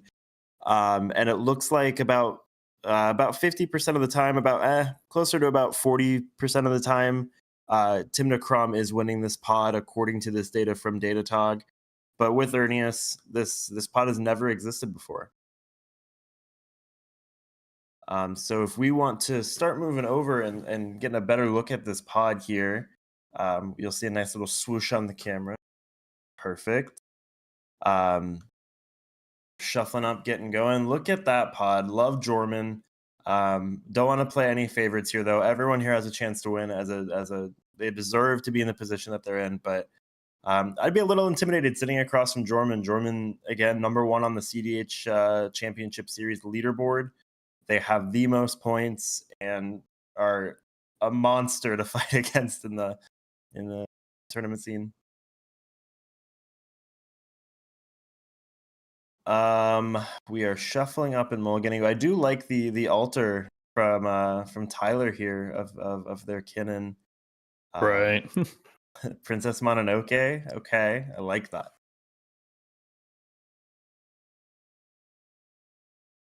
All right, just getting here in the mulligans. What do you expect is going to happen in this game here? What's everyone mulling to? We know the plan of the Gruul deck, but you think they'll have a tougher time going up against these types of grindier decks, Kinnan, TNK, and TNK, than in the previous pod, or what do you think is going to go down here? It really depends on how deep we're mulliganing. I think you are up against a wall in this pod as Ernius Urchin. Every deck here is going to be a grindy deck. I feel in this grindy mid-range sort of race that this pod's shaping up to be, I feel the other decks are maybe a little bit well positioned. They have better tutors at their disposal. They have better draw engines at their disposal. I've been doing a little gamesmanship. Oh, we're just showing our hands. Okay. Fun way to start. But I think they're doing the thing where they show their hand and then say who won. Perfect. Well, hey, that's a wrap on round 2. That actually used to be the mulligan rule. If you could reveal your hand and show you didn't have any lands, you got to mulligan. For free. Right. That's how that works, right? No, back in the day when I first learned how to play Magic, that was the mulligan rule. I don't think that's the case anymore now. But yeah, you're facing against two command zones that really can just outvalue you in terms of card draw, card advantage, a little higher card quality. I think you're hoping that if you're Kirkland, you want your opponents to mull low and just have less tools at their disposal. I think the right side of the table is favored in this situation. Kinnan just being able to get their mana out faster. Jorman's dock side is going to be better. Right. If Evan's going for a quick start, but yeah, it's wide open. It's really hard to say. Maybe the right half, maybe the top half, but I think TNK, one of them, is going to win this game. I just think they are going to be able to eke out a little bit more card advantage than their opponents. TNK has a 50% chance of winning this table, actually, considering there's 2 of them. And you might see those double TNK pods more and more. TNK makes up all 14% of the field today here at Cowtown Throwdown, according to my statistics. Yeah, some people call 29 decks. 29? Yeah, 29 entries of TNK. Wow. Here today. Yeah, and some people call this deck, I think, Azul Farm or Blue Farm, Wet Agriculture, something like that. I don't know what Blue Farm is. I know Timna Crom, and it looks like we do have 2 Timna Crom decks here. Still waiting here on these mulligans. Looks like we're keeping, what is that, a 7? 2 7s? Yeah, looks like a 7 from Jorman and from Kirkland. And if you do like the What's Blue Farm moniker, we do have stickers available through TopDeck.gg merch. We don't have those on advertisement, I believe, but we have a What's Blue Farm? Did you pay the one? Homage to heuristic studies. So a lot of cool merch, and it's just the beginning for what's in store for us. Never pay the one. Thank you. I think every game I've paid the one, I've lost.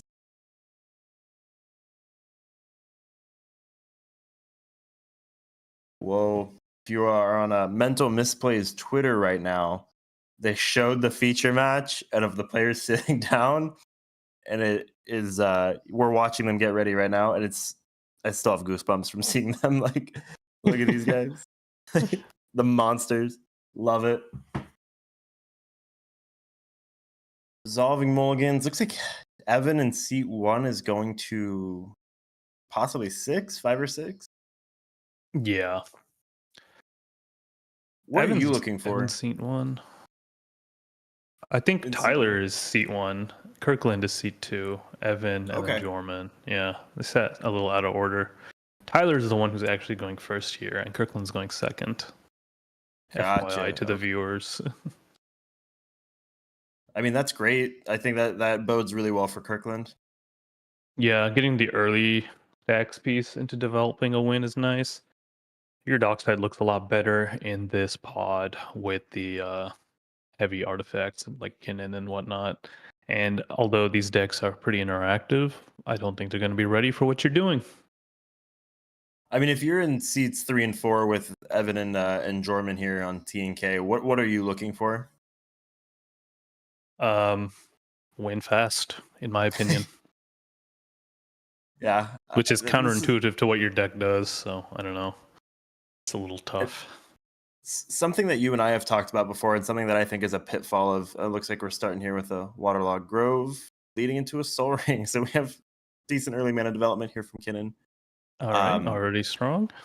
But I think a lot of Tim Necrom players or deck composition don't have the ability to transition into turboing or just trying to win, or they want to prolong the game. But the longer you prolong the game, the more you're increasing your chances to lose. Exactly. It depends. If they like wipe the board or something out pretty early, maybe Kinnan will win. I feel like both of these TNK decks are starting off the game on the back foot. But yeah, we don't know yet. Captain Moral Support, I think, asking how many Rog size at this tournament. There are 8 Rog size, which is almost 4%. Yeah, 7 Rog size. 4% of the field. Notably, Nadu not in the top 15 most played decks here for the tournament. I thought I was going to see a lot of Nadu, but I don't even see more. There's not even more than 3 Nadus at this event. So it looks like we are fetching, Misty Rainforest fetching, presumably for Taiga, and it looks like we are playing an Orcish Lumberjack. Yeah, that's heavy mana going into turn 2. Bottom half of the table, much quicker developed than the top. Well, we don't know that yet. Someone could just dump out a hand of artifacts here. Evan kind of just going land passes. That doesn't feel very good, but he's looking probably at a Enlightened Tutor into a Heuristic Study or something. True. Chrome Mox here for Jorman. Are Evan and Jorman brothers because they both have the last name TNK? No, I don't think so. I think what happened was back when the Mongols invaded Asia, Genghis TNK went on a rampage, and that's why a lot of people these days their last name is TNK. So it's been dominating the meta for a long time. We have Jorman deploying a turn 1 Dranith, which is phenomenal in these commander-centric pods. Yeah, that Dranith looks really good. I think Evan's feeling okay. I don't think he was on the plan of his commanders in any ways, but there's some Aaron is shut down. Kinnan and Aaron is shut down unless they kept something to remove the Dranith. We are in red. Maybe we could blow up that Dranith with a bolt or something, but we don't know. And there's some decent tempo now here too, where you're playing a turn 1 creature, turn 2 Tymna. You get to really start doing that TNK, grind it out, draw it out. Yeah, that tempo play by Jorman is very good. 4 mana coming down here. The 1 ring. Oh, Clever Impersonator. Are we copying the Dranith? Yeah, looks like it. Motion to the Dranith. So man. Never mind on that tempo play. Yeah, this is I think everyone get comfy, make some popcorn. I think we're gonna be here for a long one. Yeah, buckle in. We have a Tinderwall, no second land drop from Ernius. Now the thing is that Ernius, this deck, It doesn't need its commanders to win. We just saw in the last game. They did not deploy their commanders to win the game. So are they really on the back foot? We don't know what he kept. We don't know. I don't want to count him out. And Zane, you called it. We didn't see the Enlightened Tutor, but we did see a Vamp Tutor being deployed off that scrub land. So you have to think possibly. I mean, Dockside doesn't seem great, but maybe banking it for the future. I don't know. Well, we have white-black mana. Let me see if Evan here is on like Necropotence or something. What could he possibly be getting? Let's take a look. He is not on Necro, so I have to assume it's just something like a Smothering Tithe. I don't see 4 mana. Heuristic Study. Probably something like that. Yeah, okay. There's a Mana Crypt. There's 4 mana. Are we dropping the Tithe or Heuristic? I would love to see Heuristic here in this grindy ass game. And we all are going to get very comfortable with each other very quickly. We have 70 minutes, 67 minutes left in the round, and I think we're going to be using all of this time together. You never know. It is cEDH. Feels like things are taking forever, and then suddenly you're shaking hands, picking up your cards, and complaining on Discord about how you lost. Okay, there's the Underground Sea. I think we're going to see a Heuristic here. Right. The suspense of shuffling. Gotta love it. Hey, Jamal. Yeah, the standings are there. Let me link you the bracket real quick here in the chat. Cult of Clam said, call it a draw and go get lunch. Orcish Bowmaster, Zane. Orcish Bowmaster coming down? Seriously? That's what we're doing? I guess we vamped for the Mana Crypt. I mean, that is a pretty good play, but you have to wonder in the face of double Dranith, you're probably not killing those. And I don't think Evan plays wheels, and no one's really drawing cards. So you're at risk of just getting your Bowmaster cloned or something. There's a Lumberjack going down though, so feels bad for Airness. Interesting. I wonder if the thought process for that was on this keep was, oh yeah, I got a Bowmaster, it'll help deal with Kinnan, it'll help deal with this Gruul deck that I don't know what it does. And then hopefully that should be enough, and then me and Jorman can kind of do our thing. I can like kill his Timna. So I think that turn 1 Dranith coming down was unexpected for even Evan here. Oh, but Wishlaw coming down. Powerful stuff. Yeah, no, that definitely puts, I think, Evan in the driver's seat for the game, especially from seat 3. Those Draniths, with the Wishclaw, you can find other ways to win. Bowmasters. Oh, yeah, it looks like the Arid Mageha should not be able to get the Underground Sea there. I don't know if we can get a judge call on the table. Judge, good call, chat.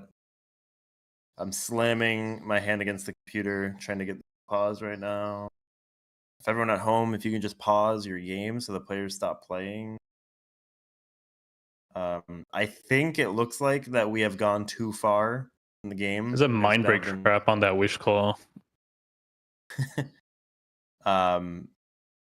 My assumption for this, and Alex is not in the booth because he's getting a judge right now.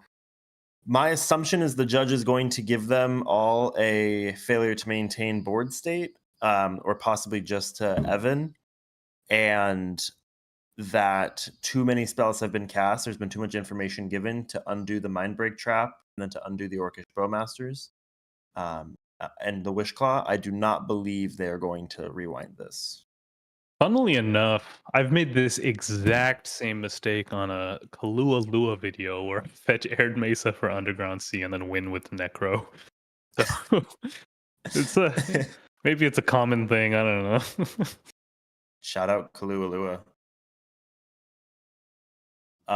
Jorman, no game actions passing, so we did not see a land drop and no further mana development. So that Dranith looks like it was pretty crucial to the plan. Yeah, I don't know. Unless that was the almost feels planless, but knowing Jorman, you know he's cooking something up over there. Very true. Yeah, he's one of the best, if not, yeah, he's one of the best players in cEDH right now. 5 mana. Seeing a Alrighty. Yeah, we're here for a long time. And I think Tyler's deck is called Perplexing Kinnan or something like that. So really living up to the deck name. Nothing is going to happen in this game. Shout out Mikey Hollahan. Your favorite card is being cast. They need to ban Perplexing Chimera off in EDH, dude. Just unfun gameplay. You know? Oh my goodness. That is so funny. Yeah, it is. His deck is Perplexing Kitten. This is a fan favorite of his. Very excited to see it in action and see how it grinds this game out. Oh no! We're making copies of Chimera. The fist bumps coming across the table. This is a nightmare for the casters, for the viewers, for the players, for cEDH. We need to send this video to the RC immediately. Why we need to ban Perplexing Chimera right here. We're going to start seeing like 4 of them. Oh no, he even had he had a copy he knew this was going to happen. He pulled out a copy of the Chimera and gave it to him. Oh no. Oh, hey, you're copying my foil one? Here's a signed one. Now, I don't know how double Chimera works when someone casts a spell, so hopefully I can get some clarity there in the course of this game. If I'm any player, including Kinnan, I'm requesting an intentional draw just for my own sanity. If anyone in chat can explain how double Perplexing Chimera works, I think they stack, right? So the first one can resolve, you can swap ownership, then the second one resolves so you can swap ownership. So Chimeras can just be passed around like candy on Halloween right now. I'm gonna Crimea River. Thank you everyone.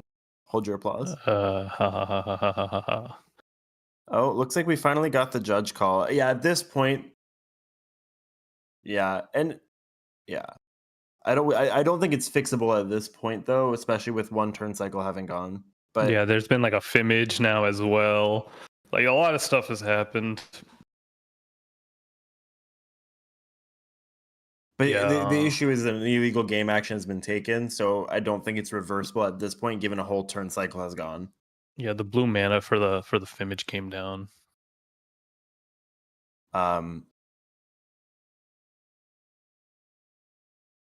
All good. No, and this is something that people at home should be aware of at tournament settings. Be wary of the lands your opponents are fetching for. Something like this is an honest mistake, but it's a mistake that has greatly changed the texture of this game. That blue mana was pivotal in casting this Fimage. It was black mana to cast the Wish Call, which had a Mindbreak Trap used on it. That one land decision and that one misplay has had lasting implications on this game. Yep. But to those at home wondering, no, you cannot get an Underground Sea from an Arid Mesa. All right. This is pointing action is occurring. Can we get the view of the table? You know, the other one? I want to see what's going on here. Yeah.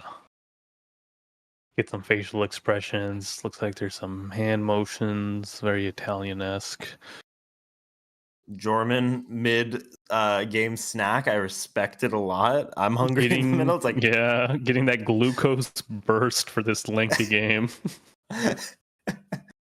Direct input. And if we have an infinite budget, this is when we would cut to our on-staff judge who's sitting there in a booth on camera, who's our rules analyst. We'd be like, okay, tell us what's going on right now if you were the judge at this event. But give us like a year, we'll be there. I think is he misremembering which land he fetched for, or is he just explaining how many game actions? Yeah, there's a pointing to the Fimage happening, being like, you couldn't have cast that, blah, blah, blah, blah, blah. I mean, I think this gets amended if he gets a volcanic island, to be honest. You can't, though, because he cast the Wish Claw. You can cast it with the... I thought he cast it with the... No, you're right. Cast the Bowmaster. So this is what we call in the industry foobar, everybody. But shout out to our judge staff. We could not do events without our judge team. They work very long hours, long days to ensure that these events are run smoothly and that the rules are fairly and accurately enforced for these events. These are high stake events, and just thank you to our judge staff for doing what you do to make sure these are fair. And thank you to the 150 people we have here for round 2. And Zane's lifting his cat right now, very cute. But thank you so much, everyone, for being here and for our coverage of Cowtown Throwdown. We have a packed day today. Me and Zane for this round. It'll be Zane and Drake Sasser for the next round, and then the rest of the day will be me and Drake. So 150 people. You guys are awesome. Thank you so much for being here and enjoying this tournament with us. We're sad we can't be there, but we hope you're enjoying the coverage. All right, we got some more talking occurring. Yap of the game goes to judge staff for this one. Yeah. So it looked like the judge took the match slip, asking Evan's name. I presume Evan is getting a GRV, game rules violation, for failing to maintain board state, or illegal game action, could be one or the other. Those are tracked throughout the tournament. You have to be careful of how you're accurately playing through your matches. They're also probably getting a time extension as well, given the length of the judge call. Yep. But looks like we are back to Tyler's turn. If we could switch to the overhead camera, we are deploying an Arcane Signet. I see a Chord of Calling in Tyler's hand, as well as possibly a Mana Crypt. I'm wondering if he's hesitant to play that out. Is that a Mana Crypt? That might be a Basalt Monolith, actually. So if somehow these Dranniths are removed, I think we're going to Basalt City. These Dranniths are never getting removed. I'm just going to be real with you. Well, perplexing Chimera beatdowns, you have to block eventually, right? Right. All right, what is... Okay. Okay.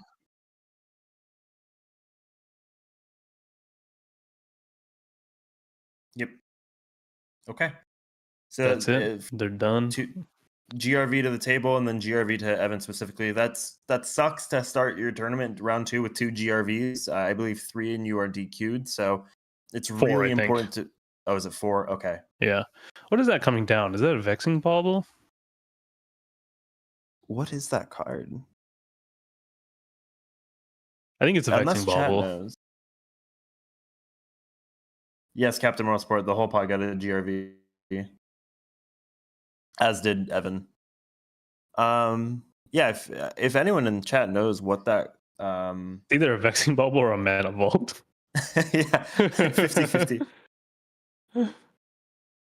Dylan Scorch says, I'm at the tournament watching the stream while my pod is dirtling. Hope the judges don't notice.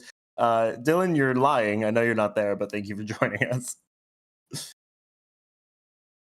And we have a Worldly Tutor. Worldly Tutor. Would anyone like to steal the Worldly Tutor? Or yeah. Do you want this or the creature I'm going to cast with it? Exactly. Oh, geez, Louise. This is a perplexing Chimera. Extra rounds of priority for everything being cast. All right, no opposition agents coming down. Perplexing Chimera check is complete. Make him I wonder have if you it. could do some sneaky stuff, like I'm gonna cast this and I'm gonna give this guy the spell or whatever. Some sort of perplexing bullying. I wish there was a decent red clone, like a permanent Curse Mirror, baby. Mirror. It's not a It's creature, still EOT though. Yeah. Yeah. I want my own in Gruul. I want my own perplexing Chimera. You could make Curse Mirror, Kiki-Jiki, copy, make Perplexing Chimera, find a way to untap Infinite Perplexing Chimera and to win. I don't even think that would win in this pod. Oh. Now, if he can land his Snoop line again, that actually does get around the Chimera, I believe. Or there should be a way to get around it. Does I'm not Snoop exactly have sure. you cast off the top? I think so, actually. So I might be wrong there. Let me read. Conspicuous. Yes. So 2/2 for 2 red. Play with the top card of your library revealed. You may cast goblin spells from the top of your library. So they just get Chimera. All right, never mind. I mean, your Chimera for my Snoop. Oh, Manglehorn coming down. Evan immediately points to his Chimera like, okay, what are you going to do? Take it? Sure. Oh, my Lanta. This is good. This is high octane Magic.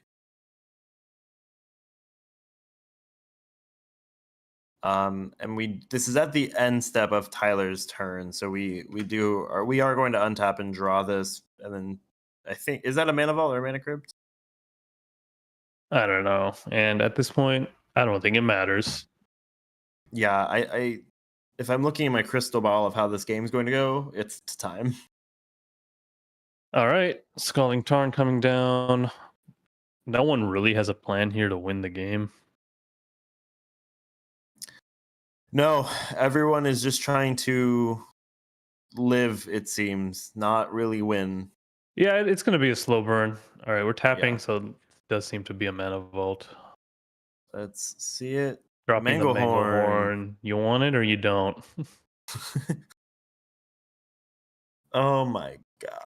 So if anyone can clarify, it goes Chimera trigger, you can gain control of it. Then the second Chimera trigger, you can gain control of it. So you presumably can switch ownership twice every turn cycle, every spell. We're just presenting more and more things to gum up the board. Is Evan on Wheel of Fortune? That would be helpful. That would do work here. Let's look. Knowing Evan, he's definitely not on Wheel of Fortune. But I'll just go look. Oh, he is on Wheel of Fortune. Okay. Nice. All right. That's like the ticket out of this game right now is getting that Wheel of Fortune. I don't want to rain on your parade too much, Zane, but we have no red mana as of right now. That's okay. We'll get that too. Should have got that Volk.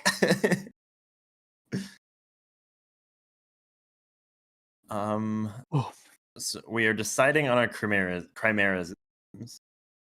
So we're gonna see these types of conversations on every single spell of like the Chimera. You want the Chimera? Do I want the Chimera?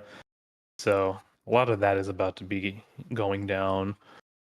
In an ideal world, maybe I could have a judge at this table 24/7 to move it along. But it's a weird sub game too, right? Because there's sort of a prisoner's dilemma. You don't want to give someone the Chimera if you're about to go off, just to take something that hampers them slightly. So now it's like no one wants to do the trigger, but it goes on the stack for every single spell, and you don't want to do it right before trying to win. There's no one's winning. Maybe they'll win the game, but not spiritually. I'm actually running a compare between Evan and Jorman's TNK list. They're actually 9 cards off. And Evan is notably on Toxic Deluge. So that's another ticket out of this game. He's also on Smothering Tithe. Jorman is a little more, I want to say tempo heavy with like a Dauntless Dismantler, the Dranith that we're seeing right now. And he also plays Dam over Deluge. So another ticket out of this game. The ticket out of this game with Toxic, not just clearing the board, but also paying your entire life total to not have to fight through it anymore, right? Okay. No, that's what we call a Zane move. I did that at a tournament once. I necroed. Didn't find anything for my necro. Looked around at the table, and I was like, you know what? I'm just going to kill myself. And then necro to 0, left the venue because it was the last round of the day. Got home, ate some dinner, looked at the bracket page, and saw that the pod ended in a draw, and I got a point for it. So I think I really won that game. Yeah, you got the moral victory. Looks like we are not doing too much, passing the turn. Gaia's Cradle being deployed by Kirkland. That's pretty good. Yeah. And that was a Mana Vault, it does look like, not a... So we are going to be taking 1 damage at our draw step. Another possible way out of the game. Kirkland online? Wise Games. I don't know anyone's Discords. Eternal Witness. Okay. Okay. What are we E-witting for? This has to be bait, right? And there's the Chimera triggers again. Be like, you want it? No? Yes? Okay. We're good? Great. What are we grabbing? Probably a worldly? Probably a land? I don't know. Grabbing a Misty Rainforest. Yeah, just developing mana. We have the Cradle. It gets +1 on that E-wit. We get a land back. We can get some more red mana for ourselves. And kind of just preparing to end this game. Like, we could just get like a natty win through some of this stuff. I'm not exactly sure. Yeah, no, I think that's a great point. You went up 2 mana from that play, and at worst, I think baited the Chimeras. Yeah, I don't think we play Veil of Summer in this deck. I don't even know Veil of Summer beats Chimera, actually. But some news from control of it. Some news from the rest of the tournament. We have Ori Suin, winner of the Expo. He's already qualified very at the beginning of the season. Recently switched to Rogside. He's 2-0. He just won his pod. Just another player to look out for. Maybe we'll bring him on for the next one. Ian Flannery winning his game as well. Alexander Leon, the NorCal hero, winning his game. You may remember him from the TopDeck GG Expo top 4 as well. So players you would expect to win their games are in fact winning their games. Good way to start the That's day. what's going to happen at this table with all these titans of cEDH here. Guys, hear me out. Blast zone. If someone blast zones in this game, I'll be so happy. Prop for Blast Zone, blow up the board. We have a Swords to Plowshares. Interesante. This has to be bait. You're gonna probably get rid of 1 Chimera. Fascinating. This is such a. I think there's such a sub game being played in these decisions, especially with removal right now. It's like, do I want to use my Chimera? Do I not? And knowing when to use that Chimera, extremely important. I know I would mess that up. So if you see Evan's body positioning right now, he is in attack position, which means he's asserting his dominance over the rest of the table. He's ready to rumble. Dorman looks like he's just chilling. Was hoping that Dranith wouldn't get copied, but it did.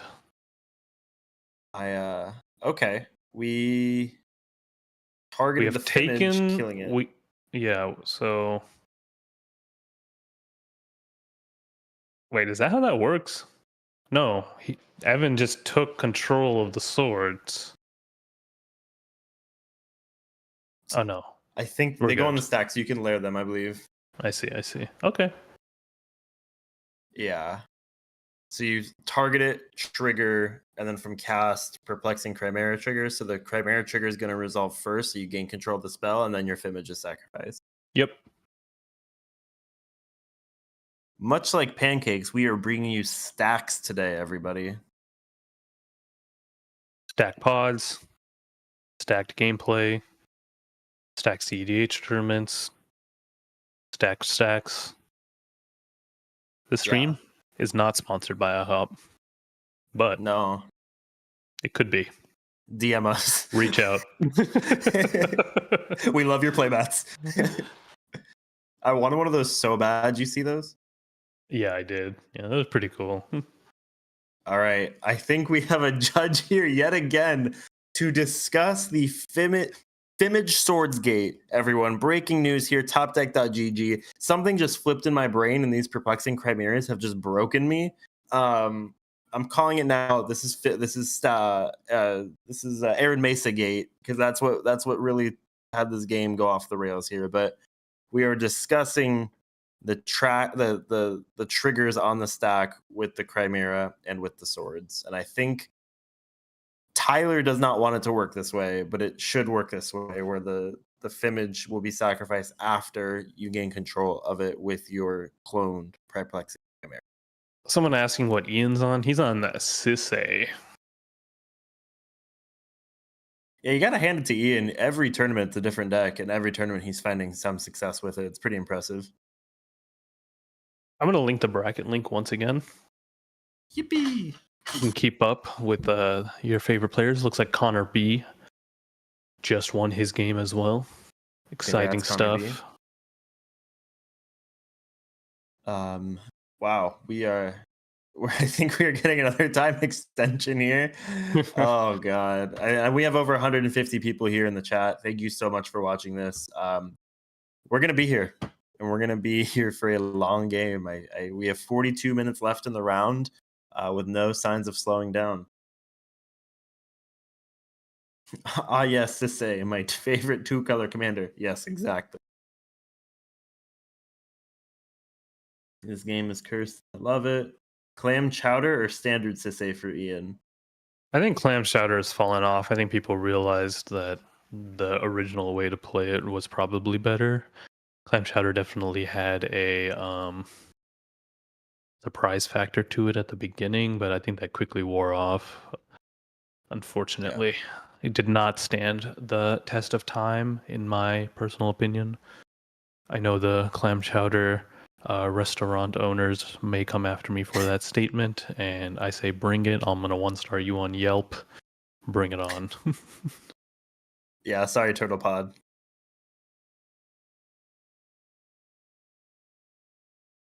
All right, looks like perplexing chimera. I wish I had a microphone to the judge right now because I could use this explanation. I think the judge. Yeah, please. I would love to hear the breakdown on this. But it's going to be a good judge call when the judge has to step away, talk to other judges with their phone out. You've really. How does this work? You've really mucked up the game state since then. But it looks like we're in a lull. People can't really figure this out. I think this is a great time to plug our sponsors. Thank you so much to Iron Deck Tournaments, Iron Deck MTG for sponsoring this event.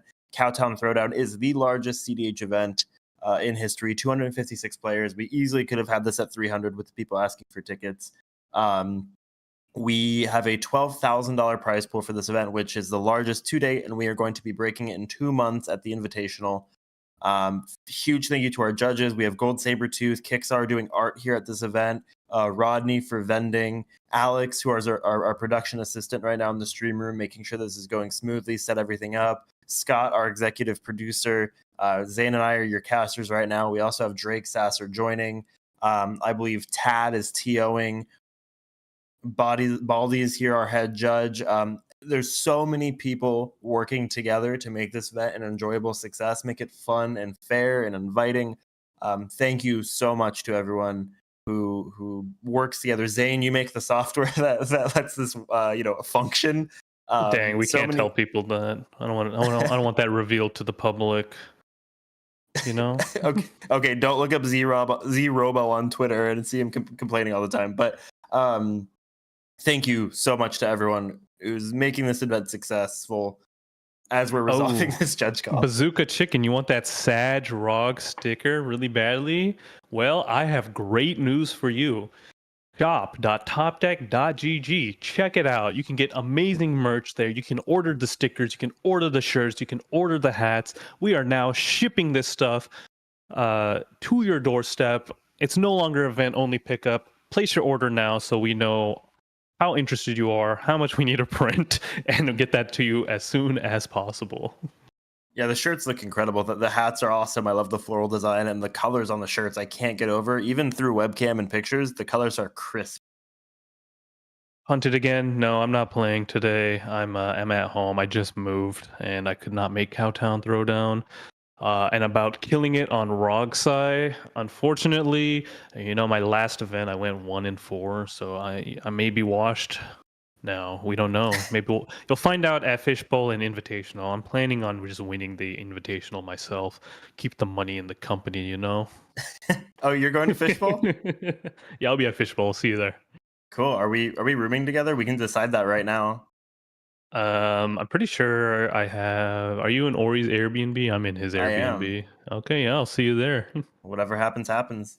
Whatever happens, happens. Too good. And we are still resolving this judge call with a Swords to Plowshares on the Perplexing Chimera that was copied as a Fimage. It was a Fimage Perplexing Chimera. And we are still working through this stack here right now with judge calls. So this game is on. But Zane, you know, speaking of being washed, in the last major tournament you played in San Francisco, you know, you were on Rog side. How did that tournament go? In San Francisco? Oh, yeah. We got top 16. It was all right. I think I lost to some weird Make-A-Wish kid. Dang. Yeah, I was in top 16 of MXP San Francisco, and I beat this guy who kept saying he spoke Japanese, and all of his cards were in Japanese. Oh, that's so weird. Was he Japanese? No, I don't think so. Dang, maybe I don't know, maybe he grew up there and that was his like first language. But actually, I had a friend I went to high school with who had a very similar situation, like unironically. Oh, really? Yeah. His name was John. Yeah, he spoke fluent Japanese, but he looked like as pale as me. All right, let's get back on this stack here. I don't think anything has actually happened. No. Kids at home watching, this is called filling dead air, where Zane and I just pull out of our magic bag of tricks to just really talk about anything to fill the space. I think what's going on is like Evan and Jorman are like trying to make this weird thing happen where Jorman's like, okay, look, dude, I'm gonna swords your Chimera, but you're gonna use this ability to give it to me and it'll sack, but then you have control of the swords and you're gonna kill his Chimera and we're gonna be free of this curse and we're gonna be unlocked and we're gonna be gaming real time from this curse of the Chimera. Exile that crap out of the game. We don't want to hear. It's not coming back.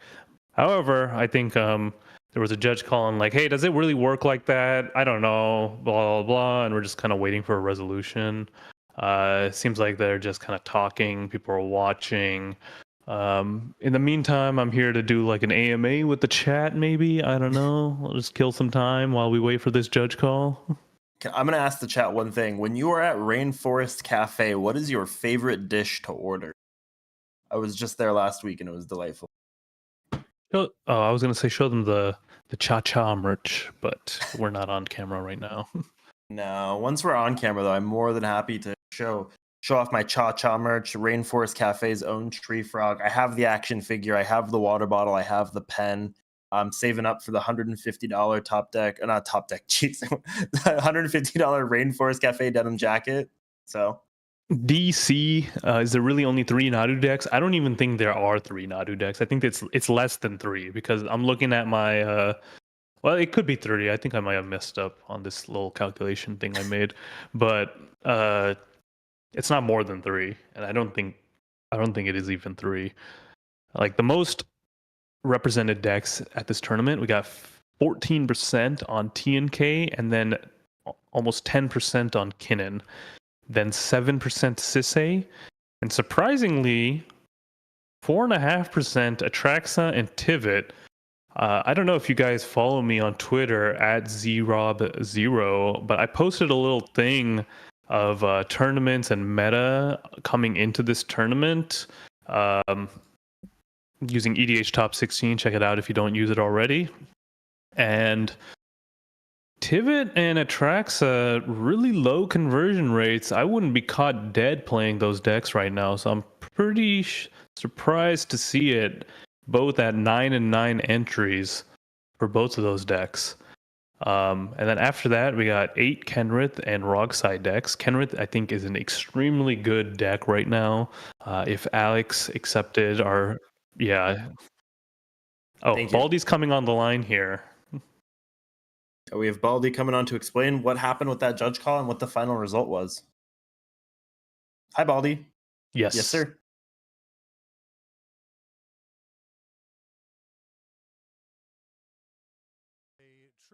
By somebody else to sacrifice a thing, and now the control of that thing is no longer there for that person to sacrifice. Now, typically, triggers are going to be independent of their source.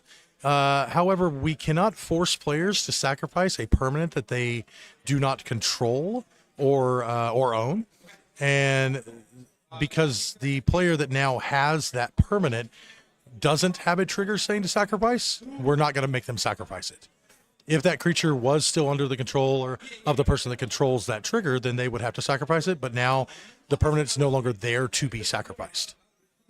So because Fimmage changed ownership, it could not be sacrificed by Evan because Evan no longer had control over it. Exactly. Does that make sense? Okay. That does make sense. That is pretty complex. A little bit. One might say almost perplexing. You're better than that. Come on. All right. So yeah, that's what happened. That's where we are. Players are back on with the time extension. Baldy, while you're on stream, I want to embarrass you. Thank you so much to you and your judge staff. We know you're working very hard. We shouted you out on stream a few times, but while you're here, wanted to do it again. Thank you, Baldy, for everything you and your team are doing. Of course, absolutely. We're having a blast and having a great time. This event is pretty darn amazing. So, all right. Awesome. Cool. Thank you, Baldy. Well, you have a good one. Thank you. There you have it, folks. We have the judge ruling. So, Swords to Plowshares targeting Perplexing Chimera. Evan did choose to exchange ownership. Because that happened, Evan controlled the sacrifice trigger. Jorman controlled the Fimmage. The Fimmage could not be sacrificed because Evan did not own or control the permanent anymore, meaning Jorman got, for 1 white mana, gained control of target Perplexing Chimera. What? That seems pretty good. Yeah, I think Wait, that what worked happened out to the better. swords? Fizzles. Oh, it just fizzles. Okay. Gain. I think, right? Wow. Okay. Wow. That's crazy. Fizzles because the target's gone. Wouldn't the target still be there, just under different control?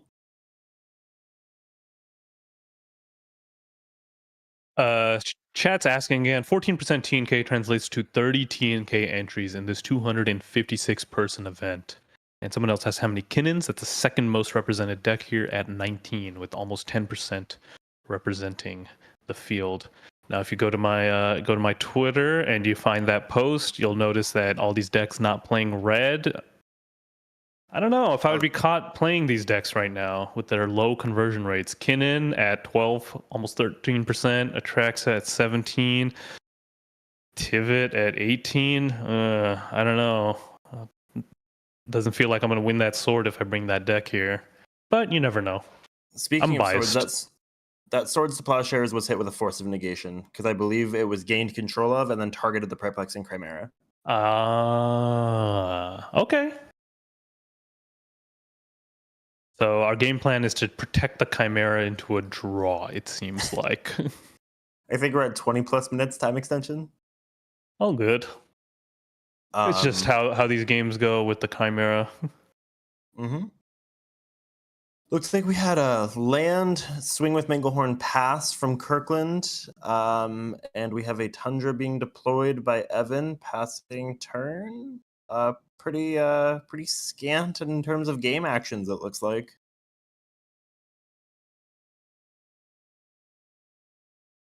I don't know how you get out of this. Sans a board wipe. Bazooka Chicken would like to know how much Magda representation is there, Mr. Zane? Magda, I see 3 decks, about 1.5% of the field. Magda has seen a resurgence recently because of some new tools, I believe, in the Fallout set, some new artifacts coming out. I've got some former locals who used to play that deck, so I'm pretty familiar with it. I think Flare of Duplication helps Magda quite a bit. Yeah, that's true. Flare is another one. And yeah, Nuka-Cola Bottle Blast or something is like unironically really good. It can invoke it, tap your dwarves. Heyo, I am new. How does this work in a tournament? Assuming the game is played out to have first, fourth, is it just the first? So in tournament cEDH or tournament commander, there's only one winner in a 4-player pod. So seeding is determined by the software, the Command Tower software. Seeds 1, 2, 3, 4, and you win the pod. There is no first place, second place, third place, fourth place. You win the pod, you get 5 points for winning the pod, you get 0 points for losing the pod, and if for whatever reason a Perplexing Chimera forces this to be a draw, every player in the pod would get 1 point. Yep, that's how that works. Well done. Thank you. I was practicing on that one. I was worried I didn't have it down. We are imp sealing here from Jorman. Getting some gas. Maybe a board wipe? The Chimera. Yeah, does he have Git probe? Any way to quickly crack it? Yeah, I'm not sure. He has his own Chimera now. Is he incentivized to board wipe? I'm not so sure. True.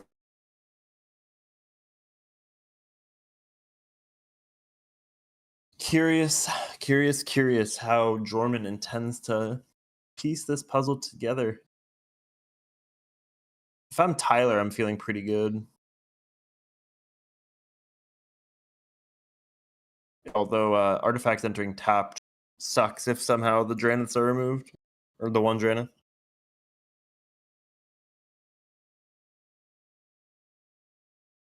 Only 3 Magna and 8 Rogsai surprises me. Yeah, Bazooka Chicken, I agree with you there. I thought there'd be a little bit more Rogsai. I know we're at 7 Rogsai. Mikey H, I believe, dropped round 1 after flubbing a turn 1 win attempt. So we're down to 7 Rogsais in contention right now. One of which is 2-0, Ori Suin, because he's always getting sued. And we have Sergio Navarro is on Rogsai. Is Uriah Bells, is he on? It's on Stella Lee. Nice. Okay. Yeah, I think this is Jorman's game to win here. Just like using my arcane knowledge of this format, I think he's actually the most ahead.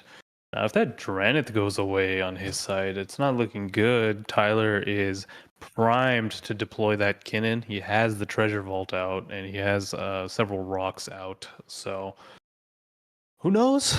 Those treasures would come in tapped due to the Manglehorn. Something to watch out for. A lot of things to watch out for on this board. There's the Bowmasters, who isn't really doing anything right now. The Manglehorn, double Chimera, the double Dranith. There's a treasure vault out. There's a cradle over there. Like, things you have to be aware. You have to just have a lot of working memory and just not forget about any of these things as you navigate through this game. I don't envy the position of any of these players. Here's a Court of Calling coming out. Pretty decent. Yeah, there's a few pieces of the puzzle that that Tyler needs to get rid of to be able to go for the win. What are you courting for right now? Looks like court is for 2. Is this an? I can't imagine it's not an oof. Is this a Thrasios? Thrasios into play. Try to go into the Thrasios Passios plan. Possibly. Could be. I think even is this for 2, right? It could be a spell skite. Because I think Tyler is really on this protect Chimera plan. I don't know how that wins the game, but he's on that plan. Yeah, I'm inclined to agree. And Could just looking at Evan's. Evan could also be. I don't think he would cast it. He does have Nas mana, something to be mindful of as well. Somehow Chimeras get removed. I don't know. I think Jorman is in the best position to win this game, but I wouldn't count Kirkland out. There's a lot of sneaky ways he could get under everyone. Is Jorman's playmat from an incredible video game artist? Yes, Justin, that is done by Bruce Bernice of Slay the Spire, who did that art for this group that Jorman is in, I believe. That is true. I am the commissioner of that mat, actually. So it's good to see it out there. Jorman is gaining control of the Court of Calling. Does Court of Calling restrict you to green creatures? No, you can get anything. Okay. I'm thinking of Here's green the thing. Now there's double Chimera out. What are we doing? Last night I flared a Court of Calling to get Thoracle and then Consult on the stack. That's hot. I'm like, are we doing something like that right now? But who knows? If I'm Kirkland, I'm feeling left out. I'm the only person in this game who has not had a perplexing Chimera. We very well could be just going for the win right now.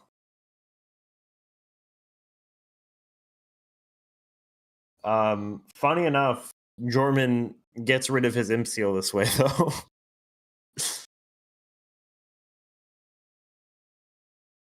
I have the OG Slay the Spire mat. I love that guy. I'd love to see the whole mat. Yeah, Sean, it is cool too. I don't know if you go to any like Magic Cons or Command Fest, but Bruce has been popping up a lot at these events. So he's available for signatures, and he has tokens too. He's a very nice person as well. Love Bruce. Bruce is awesome. The Bruce is loose, in my opinion. We are continuing to tutor.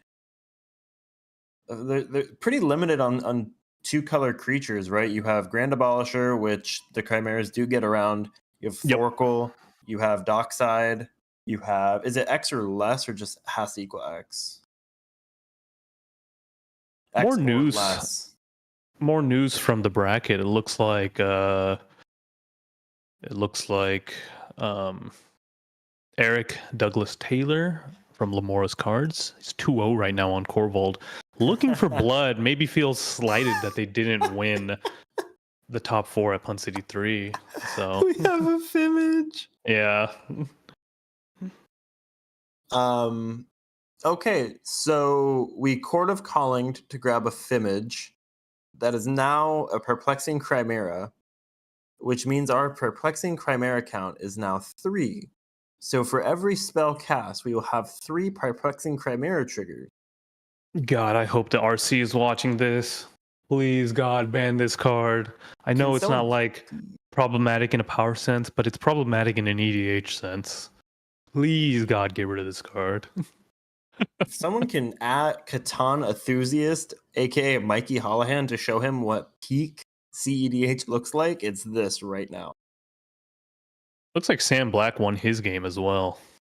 Awesome. So, winners Owen keep Barry winning their game. Bailey Abner. You're going to start seeing these names start floating to the top of the bracket. Exciting stuff. We swung with 2 Perplexing Chimeras and blocked with one of them. So the original is now dead. And Jorman's copy is now dead, meaning we're down to 1. We just went 3 to 1 Perplexing Chimeras. That's really good. Unfortunately, the person who clones their Chimera a lot is the owner of the Chimera. True. Yeah, I think that is good for our collective sanity. Not you and me, Zanes, but you, me, and the 175 plus people watching with us right now. Well, look, I was born for these types of games. They don't call me Insane for no reason. Insane in the membrane. Indeed. All right. Moving into Kirkland's turn here. Let's see what he's got for us. These stack wars on these Chimeras are crazy. I wish I could do a better job explaining it to you, chat. But alas, it's a skill issue on my part. I think Baldy coming in and explaining things was nice. Yeah, huge shout out to Baldy. Bazooka Chicken, Jorman used his Perplexing Chimera copy to gain control of the Court of Calling to then grab a Phantasmal Image which entered as a Perplexing Chimera. Tyler attacked both Perplexing Chimeras into Jorman. Jorman blocked one of them. Both traded and died, so we went from 3 to 1 Perplexing Chimeras. The original is dead, and we have a Fimage copy on the stack. Alley of Devastation coming out.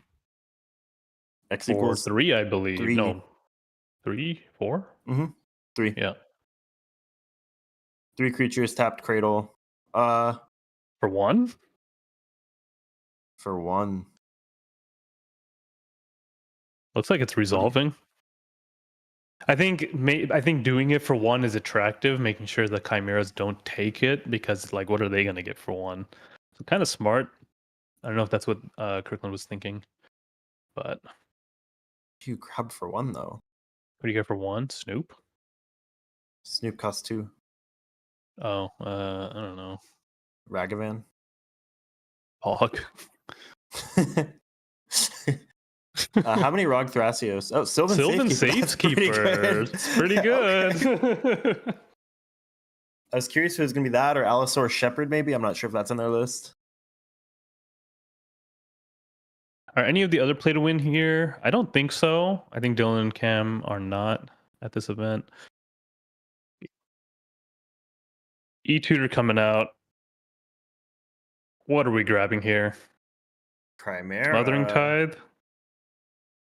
Underworld Breach?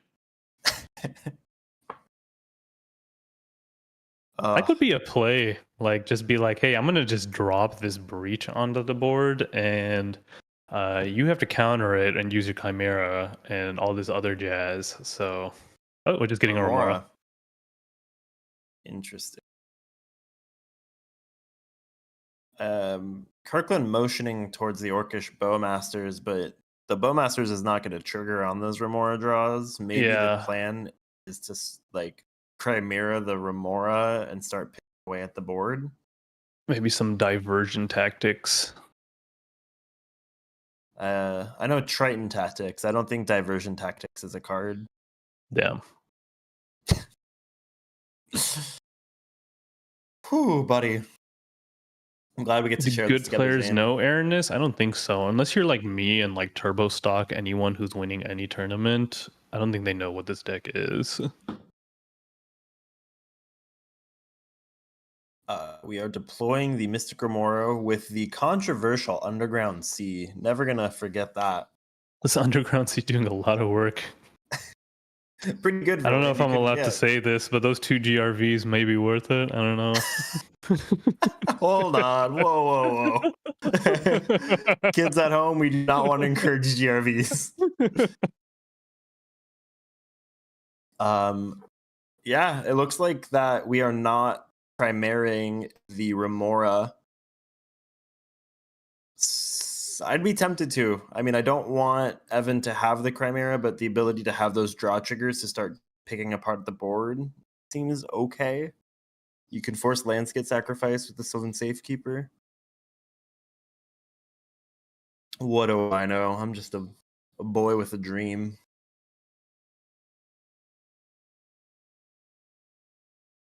Oh, we are untapping.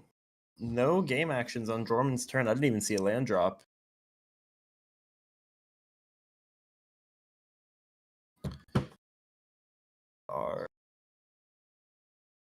Samurai Dancer says that there should be a minimum of 60 Rog Siluses, Zane. I don't think anyone should be playing Rogsai. I think you should try playing Nadu. So definitely check that one out. Rogsai washed. Shuko's up in the chat. Can I get some Shukos in the chat? Shuko's in the chat, everyone. Let's see it. We have 190 people here. Let's see some Shukos, maybe some Cha-Chas. Shuko, Cha-Cha. Oh, we have Memo in the chat. What is that, Memo? I don't even know what time it is for you right now, but thank you for joining us. Memo, thank you for joining us for this mythical, perplexing Chimera gameplay. There were 3 Chimeras earlier. Currently, there's only 1. Maybe we'll see more. Maybe we'll see less. I don't think anyone really has a plan to win the game. We might have one here. With the invasion of Ikoria. I don't think so. I'll believe it when I see it. I'll see it when I know it. Let's take a bet right now. Is he trying to win the game with this invasion, or is he going to clone his Chimera? Let's take a bet right now. I'm saying win. I think we're going to try to win. I think he's going to get a clone for his Chimera. His own Fimage, maybe? Yeah. I'm telling you, it's just going to be like... I think he could have invasion for the Chimera in his yard, to be honest, but I don't know. Oh, wow. He really could have. Oh, geez. Oh, my gosh. Goodness gracious. I do like that he gave the invasion to Jorman. So if we start attacking into that, you'll need to start blocking with the Dran. Right. That 8/8 unblockable could be the thing that wins you the game. Turns out 8/8s that can't be blocked will do 8 damage. Gilded Drake for the Dranet. Uh-oh. Not good. Not See, I told you it could be something to win the game. This is going to let him drop the cannon down. Protected by that Chimera. With how You're much going to need the whole table kind of team up here. I will say I believe Tyler bled his hand earlier, and there is a basalt in hand if my ability to see cards did not fail me. So we possibly could be seeing a Kinnan and then win next turn if we have a way to get rid of the Manglehorn. Yeah. Oh, nope, it's still on the stack. Some debate occurring. Kirkland holding up a card, being like, I cannot let this occur. Passing priority. Oh no, he doesn't have his creature. His commander's out. Some serious discussion occurring here. I'm curious if the discussion now is if he has a spell to cast to trigger the Remora. Oh no, the triggering the Remora doesn't change the Orchestra Masters. Can I get the C-SPAN view here? The politics view? Nope. They're just switching it. All right. The C-SPAN view? Yeah. I'm going to just call this the C-SPAN view from now on. That's good. I like that. All right. So it looks like that's happened. Let's get back to it. We are doing it. So perfect. No, you can't safekeeper opponent's creatures, unfortunately. Indie Wall getting sacked. Memo, I don't want to... Realms Uncharted, Green Intuition coming out. Pretty good. That gets lands, right? Yes, gets lands. Gets 4 lands. Perfect. You get 2 in hand, 2 on the graveyard. So I think we're casting this to draw a card off the Remora. I'm not sure. Maybe I don't actually know. Maybe bait the Chimera too. Yeah. So Memo, that's the proper way on how to use the Tinder Wall, by the way.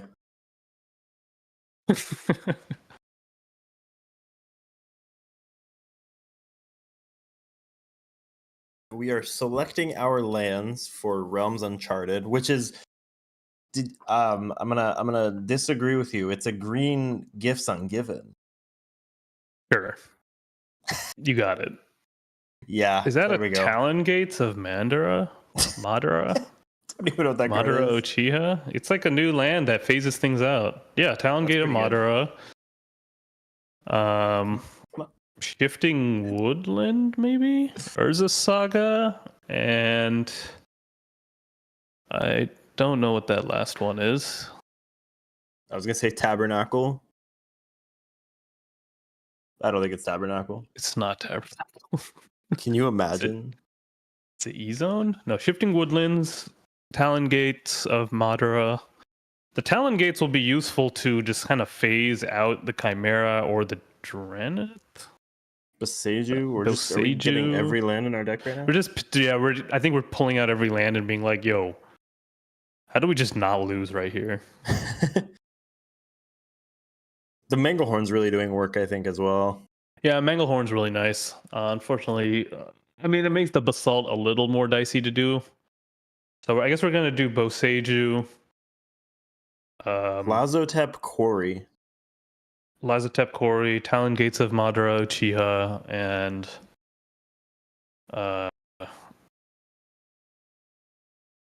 deciding on that last one. Forest? No, that's Shifting Woodlands, or the Shifting Woodlands, the new one. Shifting Woodlands is pretty good.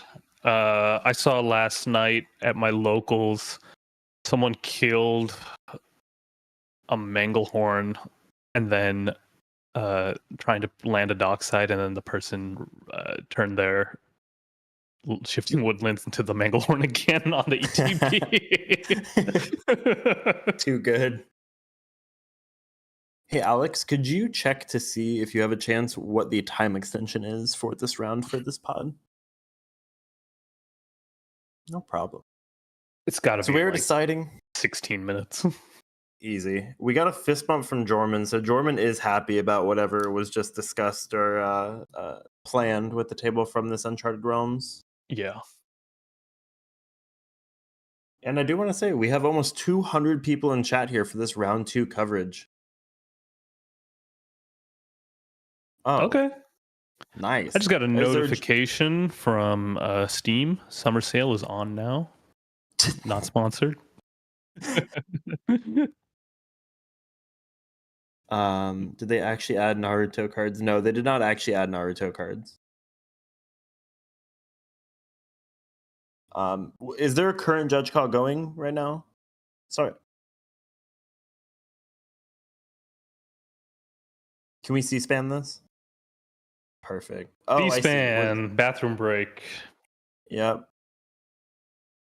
So proper decorum as well when going on a restroom break mid-round is to leave your phone, kids at home. You leave your phone there. That way, if you're on a feature match, they can't accuse you of checking the feature match. Cheating, yeah. You're supposed to leave your phone no matter what, to be honest. You can't be like, hey, I'm going to go to the bathroom, then text your homie and be like, hey, I got Nas and Necro. Which one's like go for? Exactly.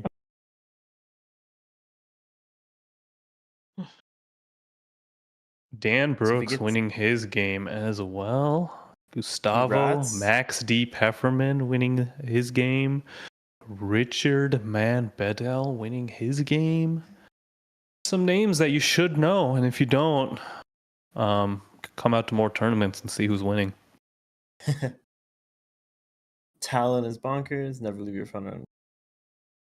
Corey Hayslip winning his game. Nice. I haven't talked to Corey in a hot second, actually. Looks like we are. Jorman and Kirkland here having some sort of discussion on the current game state. I think discussing what lands that they want to agree to give each other.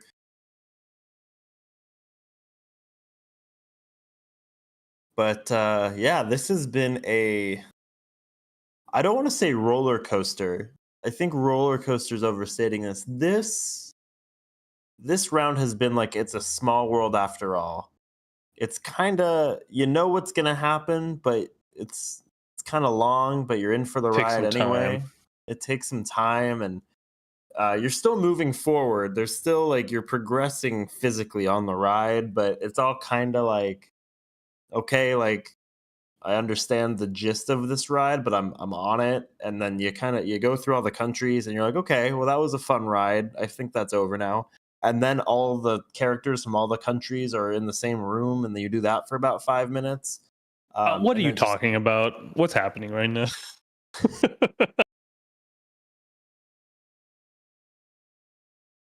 I think this game is actually ending pretty soon. I think we're past the worst of what this game could have been with the Chimeras, and we're kind of approaching towards the end game. Talon Gates of Madara Uchiha being red. It's a new card from Modern Horizons 3. It's pretty powerful. It's almost like a Odawara for people who don't have blue. You can even crop rot into it and kind of phase something out. Unfortunately, Stacks is dead, so I don't know how good it really is, but no worries. Okay. So that resolved. We are moving to our turn. Those lands are in hand. Do have, I believe, the Talon Gates in hand, right? Yeah. Talon Gates in hand. It looks like the Kinnan was not deployed. That's okay. No, it's there. It's to the left. Oh, sorry, I didn't recognize the altar. My bad. Yeah, it is in fact there. So I think what you got to do is on the upkeep, you got to drop that Talon Gates because you can do it from your hand, and then phase it out at the beginning of his turn. Because if you do it now, it's just going to come back at the start of his turn anyways. But what do I know? Elvish Mystic coming down, going +1 on that Gaia's Cradle. Unless there's incentive to hit the Draenith and go for it right now. But I don't think there is. Oh, Elvish Mystic pass. We didn't deploy one of those lands. Interesting. Maybe not comfortable. Want to keep the Boseiju and the Talon Gates of Madara Uchiha in your hand. Pretty decent. How many Tyam? I could not tell you. I don't even think there's a single Tyam here at this tournament, to be honest with you. So got solved a little bit. I don't think it was like solved or anything. I think that deck did exclusively well in online events and nowhere else for like 2 months. And yeah, if it was good, you'd continue to see it perform. Why only online events, Zane? I think only Europeans play it. You know how they like their regulation stacks decks. Kind of like the same thing, right? We are on to Jorman's turn. No swing in to the Ikoria on the last turn cycle, and we're actually back to Tyler's turn. So draw a card pass from Jorman. Wow, no one did anything. Everyone's just on the edge of their seat. And if I'm Kirkland here, I'm feeling a little insulted. Why are they bullying me to take care of this while you get to keep all your mana untapped, sit there, have your fish, and just be like, yeah, you got it, bro. Make sure we don't lose as a table. And then when he taps out for that Talon Gates of Madara, they just go off. So, I don't know. I'd be a bit miffed if I'm getting bullied like that. I'd demand some sacrifice from the other two players. You guys are playing the best deck in the format, TNK. I'm playing this. Why am I dealing with this? Why don't you deal with it? Actually, not my problem. I'm just going to use this so I can win the game myself. That's personally what would probably be going through my mind if I was playing Airness Urchin. I'm not, and I don't think I ever will, but yeah. There has to be some sort of interaction in Evan or Jorman's hand. They have gone 2 turn cycles now of land pass or draw pass. If you're not playing cards, you have stuff in hand to play. This is TNK. We know they don't have action in their hands. They only have reaction. But for whatever reason, they want to sandbag and offload it off to Kirkland. Kirkland, don't fall for this. This is where the great players eat the good players. Where they make you use your stuff and they make you think you're doing something and then they just win. So don't fall for it. Please. Everyone send Kirkland your energy. Make sure he doesn't fall for any of these pricks. And I will note to everyone watching, the timer is at about 1 minute. But there was two larger judge calls on this round. So I believe we have a time extension somewhat upwards to about 20 minutes.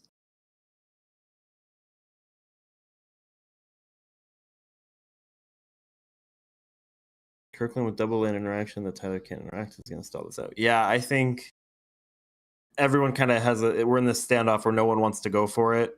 And no one's forcing each other to use their resources. So we're kind of just accumulating and not really stopping each other. Or not really progressing at all.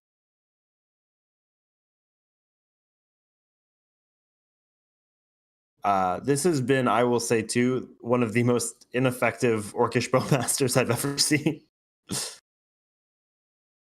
Yeah, this Bowmaster's done nothing.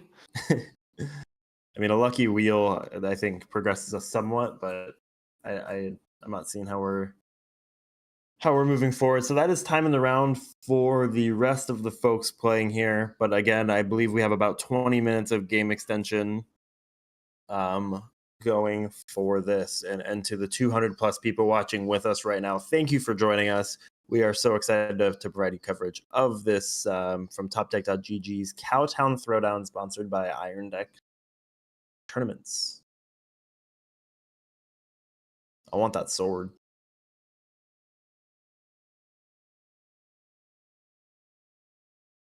We are thinking now we use the Mana Crypt to pay for the Mystic Remora on Evan's turn.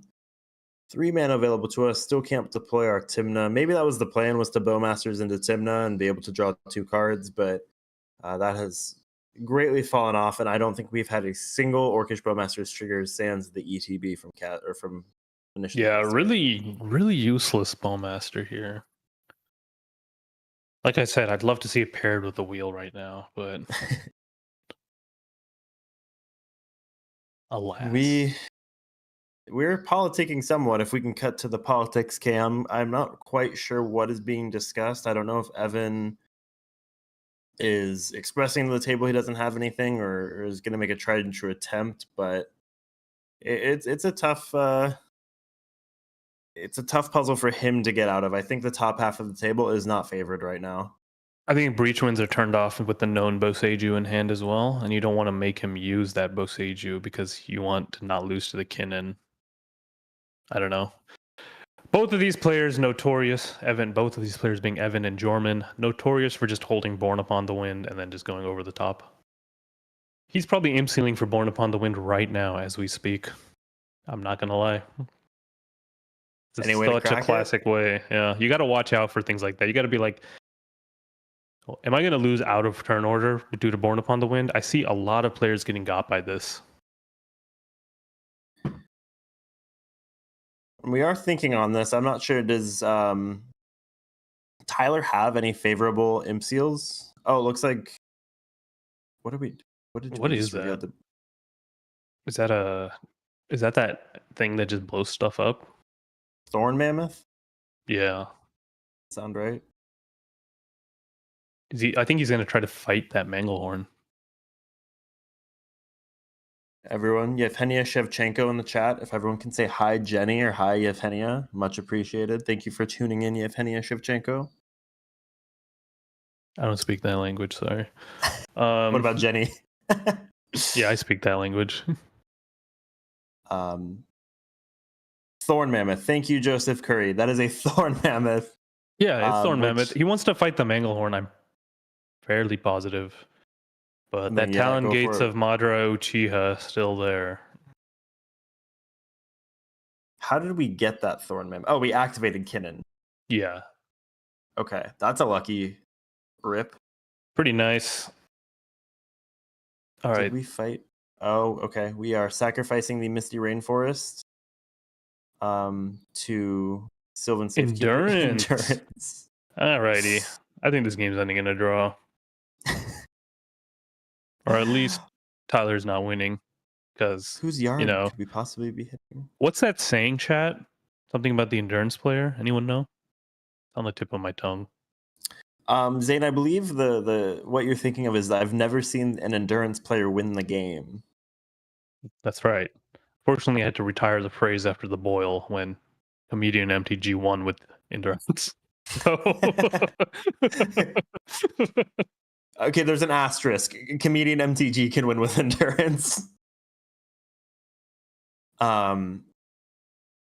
Is this in response to the Pyprexing Chimera trigger on the Imp Seal?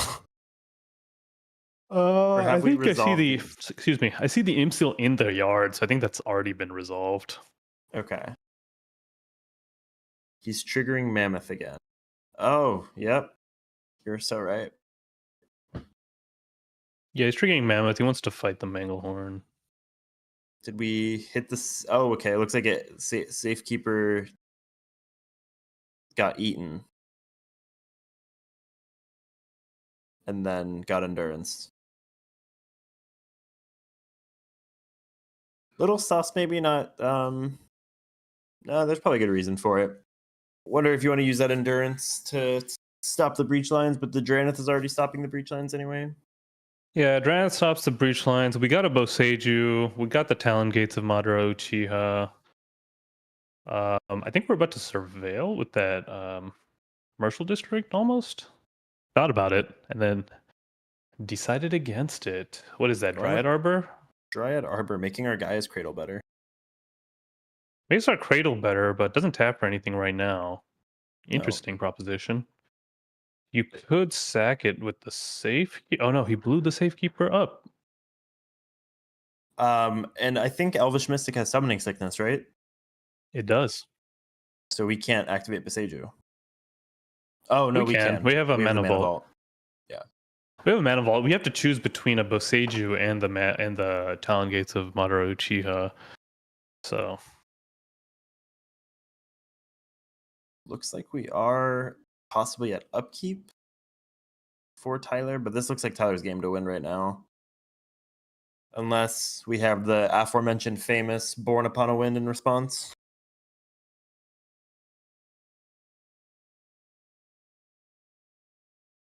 Boseiju won't trigger the Remora either, so I don't know how Evan's going to draw that card. I think you're hoping Tyler casts a non-creature.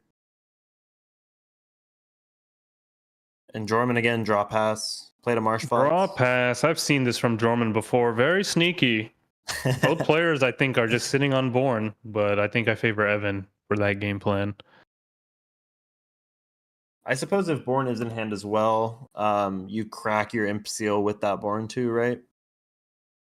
Probably.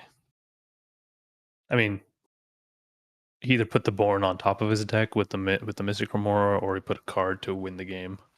Yeah. And he has the Born in his hand. Carly, the real card is called Talon Gates of Madara. Uchihas for the fans at home.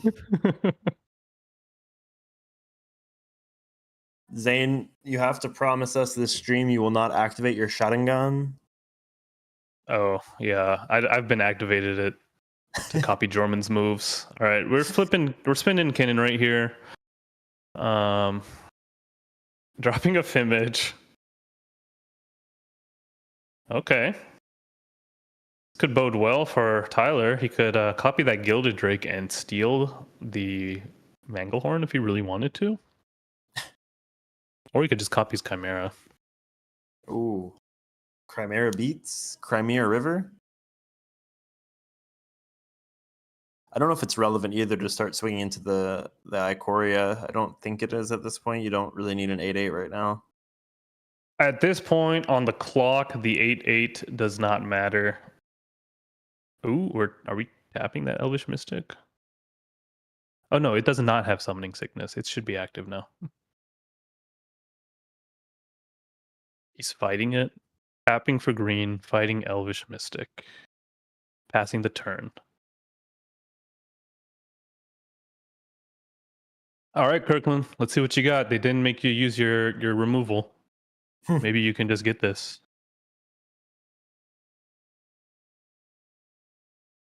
Elvish Mystic shouldn't slow it down. I mean, you just lost 2 mana, but seems like that's not a problem right now.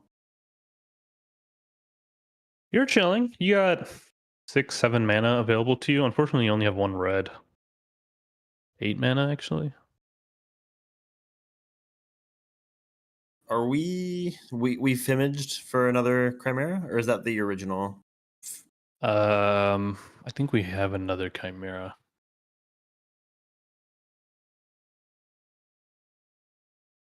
Lots of consideration occurring right now.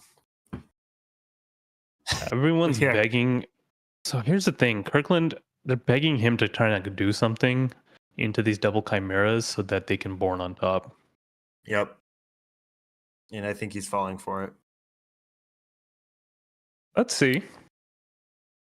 I think he's resistant to the manipulation. Fair. So thus far, they're begging him, but you can tell on the C-SPAN view here, he's like, nah, I'm good. Oh yeah, I know you called it. I think Evan's begging for things to be cast to try to get more cards from the Remora, letting the Remora die too.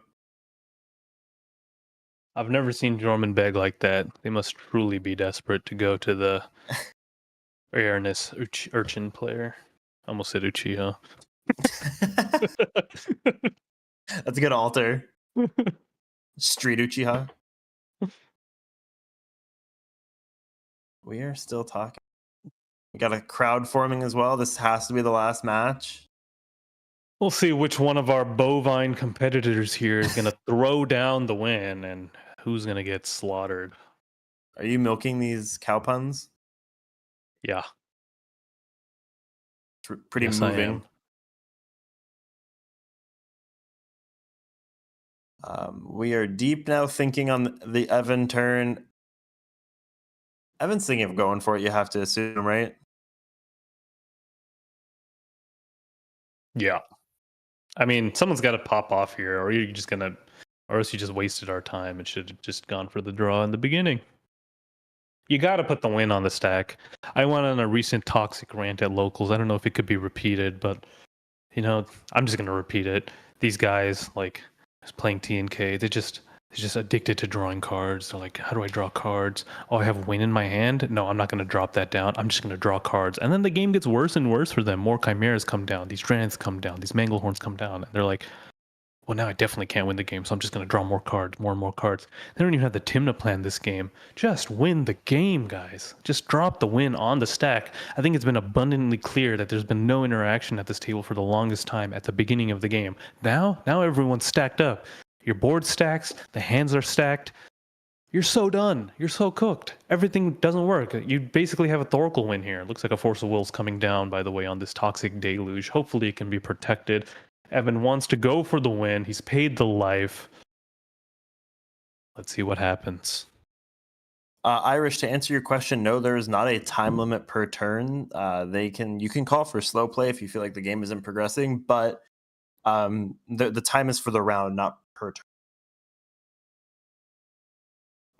And Zane, that's why you gave me, I think, the best compliment I've ever received in my Magic player career. That I was playing just win TNK, not draw cards TNK. I spy an Adnaz in Evan's hand. Yeah. Past that Fierce Guardianship, are you? This has to be protecting. Hard cast Fierce Guardianship, protecting the Deluge. I think we can assume that Tyler actually does not have any interaction because he opened with the Force of Will. That's not a card you normally open with.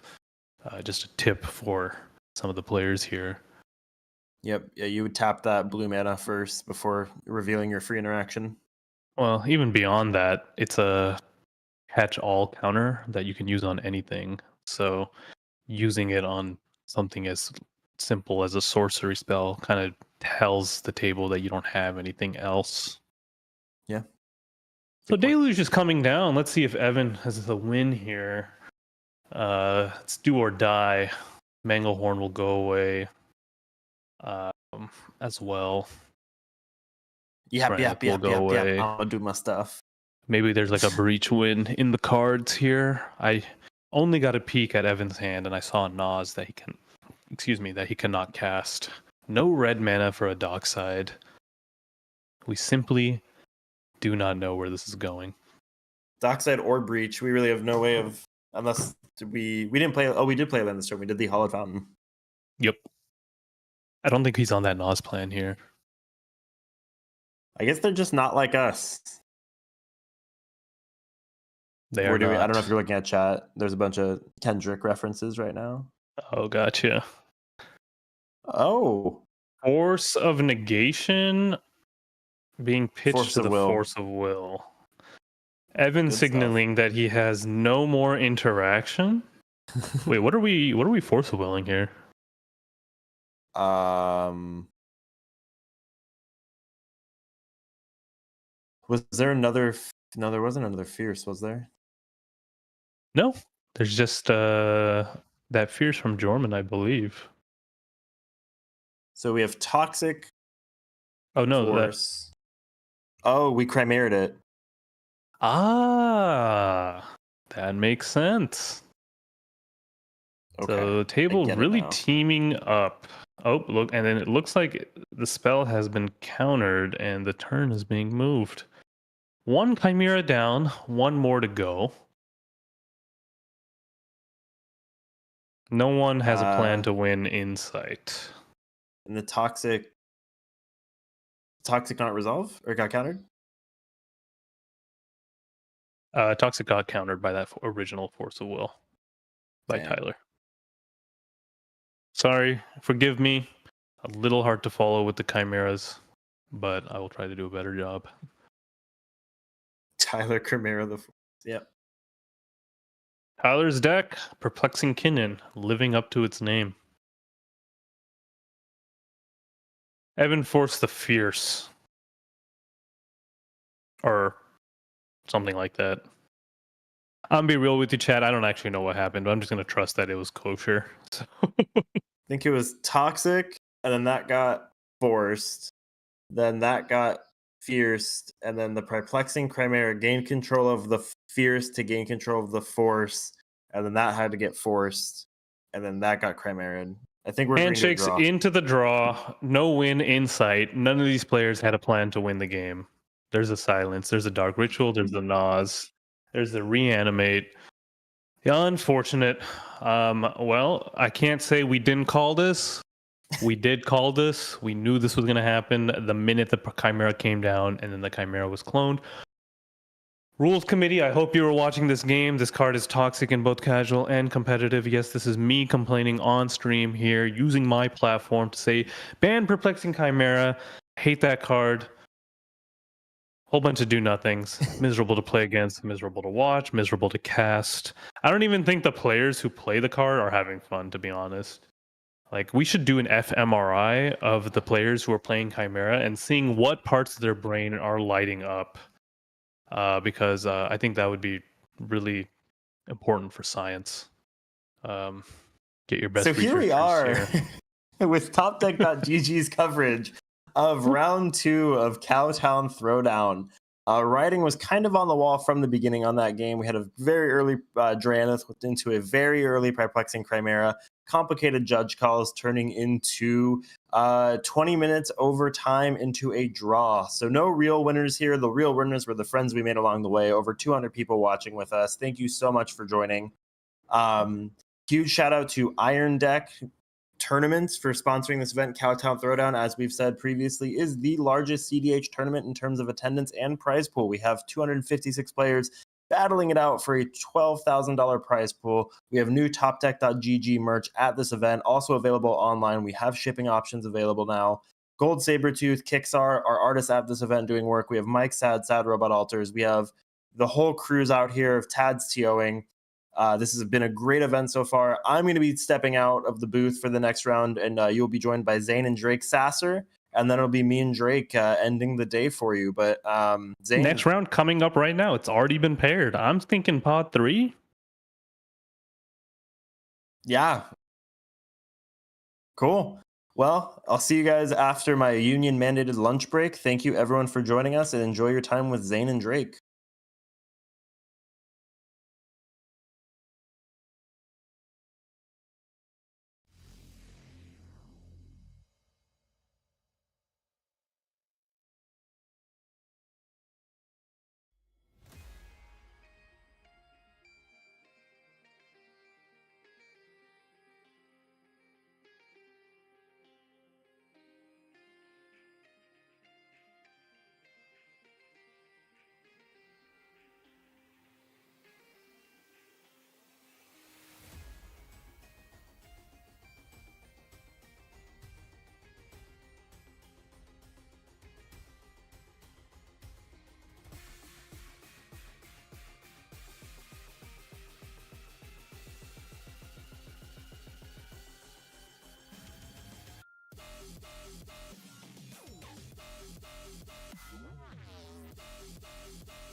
All right, everybody, welcome back. We're here for round number 3 of the final Platinum event in the TopDeck Championship Series. So remember, this is the last opportunity for a direct qualification right in the Invitational. Of course, our 4 Platinum event winners will be showing up at our TopDeck Invitational, the 64-person event that's coming up in August. So this is our last Platinum event, last opportunity to get Platinum points.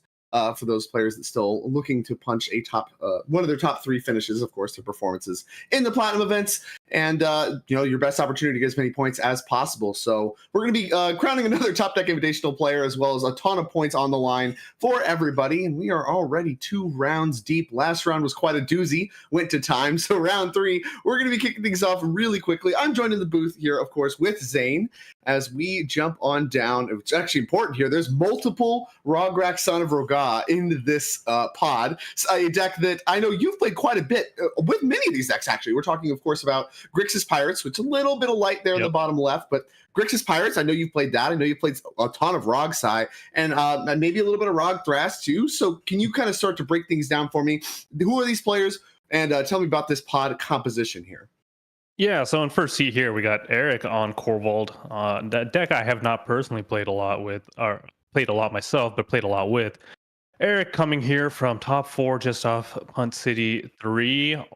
Felt almost robbed by their win in that finals. Out for blood 2-0 today with a lot of new upgrades in Corvold with Modern Horizons 3. They got that Shifting Woodlands, that 6. And then there should be that Warren Soul Trader that lets you sack and make treasures. All great Corvold cards. I'm pretty interested to see this type of pod for him. I think this deck eats in this pod because the rest of these decks, 2 Grixis decks and a Teamer deck that relies a lot on artifacts, going to be feeding that dockside. We got Grixis Pirates here by Richie, former, not Mox Masters champion, top 4. At Mox Masters Invitational here on another Grixis brew, previously on Krark Silas, now on Malcolm Vile. Probably just doing the Malcolm Vile, Grixis, Glinthorn Buccaneer type deal. It's Richie though, so he's always got something up his sleeve. See if we see anything interesting here today. Huh? Yeah, he's always got some interesting new technology. He doesn't have sleeves on. Oh, that's true. Sorry to I started to derail things. I love the terminology. Lincoln here on Rogsai, my tried and trusted deck. I think it's exactly my 99, so nothing too crazy. We got some new cards in that flare of duplication and necro dominance. Keen to see what Lincoln's mulling to here in that 3rd seat position. Being behind the Corvold is a little scary. You don't want to just drop your hand down and then lose before your second turn. And then we got Skylar on Rog Thras. This is an up-and-coming deck, very popular, being promoted by a lot of different top players who don't even talk to each other. So we got like Sam Black playing this deck. We got Ryan Delney playing this deck as well. Interesting to see. They don't even talk to each other, huh? I mean, you're right. I think the deck really did come about in multiple different spots from different, very, I think, highly skilled players, people that have been in the game as far as the deck building game goes for a long time, all kind of really pointing to Rog Thras as, hey, here's a deck that, is very fast and maybe potentially has some things going for it over some of the Grixis builds. Something I'm looking for really quick in the Rog Thras deck. Yeah, so they play both the blue and red flare. When I was writing an article about some of the Modern Horizons 3 cards, which I'm very excited to see quite a bit of in this pod, I think the deck that is able to leverage the new free spells, these flares the best, is that Rog Thras deck. And we do see Skylar playing both the blue and red flares, able to use both commanders, of course, with those. But potentially the biggest upgrade, like you called out at the very beginning, Eric, on this Corvold deck, I see, I think, 6 new cards. We have Galvanic Discharge, Chthonian Nightmare, Vexing Bauble. You mentioned 6, Warren Soul Trader, the land. I mean, Corvold was a deck that was really falling out of favor and got a ton of new tools in Modern Horizons 3. And this is really a deck that I think a lot of people have their eyes on. Obviously, Eric's already made a really deep run being here at 2-0. And I'm really excited to see, with him as the active player first, how this is going to transpire, and really, is it as fast as it's chalked up to be? I've heard that a lot of these upgrades present new loops and they present them faster, so that's something that I'm really excited to watch for. I have not played a lot of Corvold myself, but I played a lot around Ashani Miller, who is a Corvold stan through and through. So I've seen a little bit of. I haven't really played too much of it myself, but like I said, a lot of upgrade potential coming out of Modern Horizons 3 for the Cursed King. Now, deeper in the mulligans goes the Rogside deck. Now, this is something I do want to touch on a little bit. Rogside deck that, because it looks to power out some kind of overwhelming card advantage engine, now we have Necro Dominance added to that lineup. We have Necropotence, all those kinds of things. You see the mulligan very low, very often. And that's something that I've brought up multiple times on, in the show here and various other, mediums, that Rogside feels like it mulligans really low a lot of games. And I kind of wonder if there's any way to shore that up with the deck building, but it's just really, it's a feature of the deck. So when you see them mulliganing low, you can't be thinking, oh, poor you, you're thinking like Dredge and Vintage, where it's like, okay, you're just looking for your Bazaar. I don't feel bad for you at all. As we are underway here, Corvold leading just Bloodstained Mire go. Not the most exciting turn one. Probably just looking for that raucous theater, if I had to guess. I know I played against Eric at Punt City 3, and he was very impressed with those Surveil lands. He said he would slot them in before this tournament. Let's see it. A little bit more exciting start from the Pirates deck. We have the best pirate in Magic, most likely, is turn 1 Ragavan Nimble Pilfer coming off of Mana Confluence. Underground Sea Rog the start for Rogsai. Anything explosive? Nope. No fish, nothing. Looks like we're looking into a vamp tutor. This is a slow start. Where are the fireworks going to start flying? We're getting close to July 4th. There should be fireworks. If you're Rog Thras or Malcolm Vile right now, you probably feel pretty good, especially the Malcolm Vile with the Ragavan. If you can power out the turn 2 Malcolm, that's 2 treasures plus the Ragavan stuff that you get already, turning an already powerful card into just even better. Lands, Birds, Rog Pass. Okay. Little mana development, from Skylar in the 4th seat. I mean, this is honestly so far a really good game script for a Mana Dork game, because if you're looking to develop your mana kind of on suspend and nobody had a powerful turn 1, I mean, the only thing better is Mystic Remores that look to shut down things for a long time, to where you can maybe set up that classic Thrasios setup where you develop your mana in the form of creatures, start activating Thrasios, and then all of your card advantage stuff is happening underneath the Ristics and the Mystics. You're able to pay for anything you do cast, and you're really set up well against that kind of look. Now, with these players, like I said, with Corvold in first, it would not surprise me having the rest of the pod, including blue, if there was a lot of interaction here. A lot of these players understand that Corvold is a fast deck. They got upgrades from Modern Horizons 3. Really here at 2-0, not looking to die on turn 2, I suspect, from these players. So, I mean, you expect, people talk about cEDH, it's like, oh yeah, you just die on turn 2 or turn 1 with Thassa's Oracle Consult all the time. Happens every game. That's just obviously not true. But here especially, you can maybe see a little bit of the posturing that is available to players, where it's like, okay, I'm not looking for necessarily just a hand that comes out swinging. I also am looking for a little bit of interaction, because the player going first has the potential to win on turn 2, of course, with powerful cards like Dockside Extortionist. Now, Raucous Theater, like you mentioned, was found. Looks like the card was left on top. Better be a good one. Put on top, drawing, land for turn. Let's see what Eric's got. This Dockside count, non-existent. So no, we gotta be looking for something else here. And like that could be part of the equation too. Like maybe some of these players are actually holding their zeros in hand, not looking to play into the free artifacts, because the potential for a turn 2 Dockside kill is very real from Corvold in pods where people just sling the artifacts around. People like to mention that, Dockside's never bad. I think that's kind of comes up in the conversation when you talk about, does the card need to be banned? Is it too strong? Is it an auto include? All these kinds of things. And a lot of times people just kind of assume that the card's always mana positive, always going to be worth grabbing and casting. And honestly, in tournament setups against savvy players, some of my Docksides have looked really weak. Sometimes not even replacing themselves on mana. As here comes Chrome Mox. Underneath it goes Corpse Dance? Corpse Dance, yep. 3 mana. Yeah, I wouldn't know that one except for Vintage Cube. I got that one unlocked. Praetor's Grasp. Didn't see any pointing. Who are we targeting with this? Powerful Everybody's magic. got a Dockside, I bet. This is probably what was on top.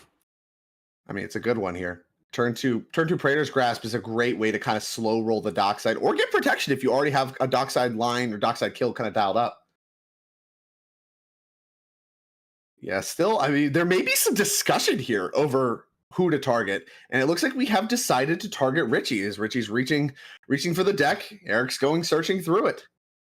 Now this one, a lot cooler to resolve in paper, because, when you resolve it through webcam, I've seen a lot of that. You have to kind of tell them, all that kind of stuff, and send the list, and it's kind of a mess. In paper, easy enough. Just grab your deck, hand it on over. And now we're not going to know here in the booth what was grabbed. But like I said, I have to imagine that if you're a Corvold player, you're really looking for dockside or dockside accessories, known as interaction. To be honest, I'm thinking, would he not maybe just grab a Necropotence here?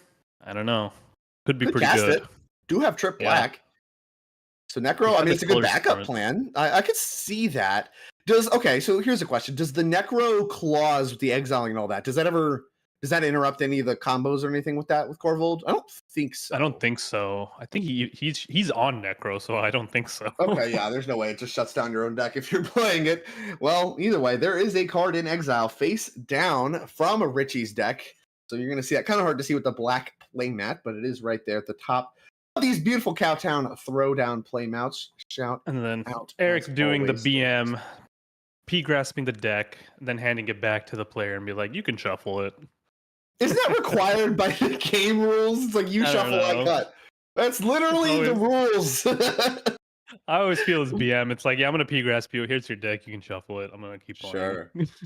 Back to Richie we go, who does have that turn 1 Ragavan. Now, I think really any of the players, great targets to attack. A lot of potential for good free mana coming off the top of Eric, who did just Praetor's Grasp you. And then most of the Rog players are not going to look to block with their Rogs. Yeah, we see an attack at Lincoln with the... Oh, and it's Dockside Extortionist off the top. Exiled with Ragavan. The count's only 1. This Dockside does not make anything. I mean, it makes 1. Wow. But I mean, no dockside available for the Rog side deck is going to be relevant as this game progresses.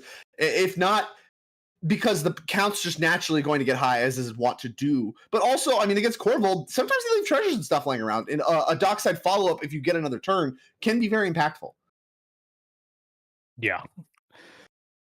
Getting out of there is good enough. We didn't see the turn to Malcolm and then swing with the Ragavan. We didn't even see the land drop. So you think we're missing a land? That makes a lot of sense. I think so. I think we're fishing with this Ragavan. Well, now, okay, so we did actually play a Marsh Flats and then a Underground Sea, so we might have some more powerful 3-mana follow-up. Can't imagine it's a Vile Smasher, so likely something out of hand. Ristic Study would be a strong one. With how slow this game has progressed so far. And of course, I think there's a little bit of incentive to actually keep your artifact enchantment count still low, even with 1 dockside removed from the equation. There's still going to be the full 4 at this pod here. And with Corvold actively looking to tutor it out, potentially missing. And actually, this is part of the fetch too from Richie, is he gets to start to look, okay, what's missing from my deck? And that's going to be why this fetch might take a little bit longer. As you see, the land has been found, but we're not quite shuffling yet. Try to figure out exactly what was removed with Praetor's Grasp is Richie. And, we can't really get a good listen at exactly if he finds it out or not. But I have to imagine most people know their deck well enough, especially at this level of play. They'll be able to discern what that card is face down. I'm about to do the viewers a huge favor. Everyone's saying it. Drake, lower your gain on your mic. I don't even know how to do that. We'll get some instructions to you real soon. I don't know, Alex, you can figure it out. I turned it a direction. Is this better? All right. That seems to be better, huh? I am loud and boisterous. Okay, I'm going to turn it the other way. I've turned it the other way. Okay, perfect. I have Yeah, a we're knob good. on my microphone, so I'm just going to turn the knob. It was fine for some of the other commentary I've done. Whatever. Anyways, You're good. Technical issues aside, we have resolved the technical issues. Thank you to chat for, of course, complaining about how loud and obnoxious I am. I appreciate that. And these players are still in a state of looking through the deck, I believe. Have not really just seen movement. Trying to determine what happened here. This is where knowing all the cards in your deck is really helpful. I know definitely there's been times where I'll Necro, I'll pay 30 life, then detutor to look at the rest of the deck and then figure out what's in my Necro pile. That's actually pretty cute. That's a cute trick. Well, I mean, Richie, realistically, if it's kind of hard to tell what's missing, it's not that wild for it to just be a piece of interaction, right? Like something boring. Yeah. Because like you would look for the immediate obvious targets first. You'd be like, okay, is it Dockside? No. Okay. Is it, Ad nauseam, Necro, Thassa's Oracle, whatever, any of the other like notable diverse effects in your deck. And if it's not those, then it might just be a piece of interaction. So even if you're struggling to find it, that might clue us here in the booth into the type of card that it might be. So it looks like the Dockside got cast, and I kind of like that because next turn you could play Malcolm, and you guys know that Dockside is a pirate. It triggers Malcolm. You make extra treasures. Not the worst play. Not the worst. Yeah, play not a lot of good blockers still on this board. None for the Corvold player, and once again, Lincoln not really looking to block. So Malcolm really primed to go to work as far as treasure making goes in the next turn cycle. Back to Lincoln we go. All right, interested to see what Lincoln's got here. He just went land pass earlier. Oh, he just passed. Huh. I wonder what we kept. No play? I mean, he didn't know that Dockside was on top. He doesn't have a second land. Is this a hand that maybe needed a second land and has everything dialed up? It's possible. Strange. I've definitely kept stuff like that before. Okay. I mean, definitely out of form, I think, for the Rockside deck. But here, back to Skylar we go, who plays Minamo School at Water's Edge into Relic of Legends, which actually makes Rog tap for mana right now. Makes Rog tap for mana, makes Thrasios tap for mana, and also is a combo piece in the deck with Ragavan, which is coming down. Yeah, free to cast with the Relic of Legends. Of course, can use it for mana right away. So really turning all of these cheap legends online for this Rog Thras deck. This turn 2 is looking really strong here from Skylar. If Skylar has a Cloudstone Curio for the next turn, or even right now, this game is over. Because Ragavan plus Rograk and Cloudstone with the Relic goes infinite. I don't know if many people know that, but I've definitely been got by that in the past. Makes infinite mana. Of course, then you could do the classic Thrasios outlets, draw your deck, that kind of thing. So, I mean, yeah, not only just good value, right? Getting a Ragavan into play, using your mana efficiently, being able to have mana up for interaction if that's what you have, but also maybe potential combo pieces. I mean, a great look here from the 4th seed. Skylar and their Rog Thras deck. Thrasios going to be the follow-up using Ragavan and Rograk. Of course, Relic of Legends has the ability to tap for mana, so it isn't actually just like normal Birds of Paradise where you tap it for mana. No summoning sickness necessary. And Thrasios does represent another mana here for potential interaction. As we do go back to Corvold, turn 3, Boseiju Who Endures played his land for turn 4 mana and a tutor cast last turn. I expect to see Sparks flying here. This has been a slow roll to get anything going. Yeah, the only thing you're really fearing is Richie's mana here. I don't think there's other interaction left here at the table. Interested to see what that pre-grasp target was, if it was a Dockside.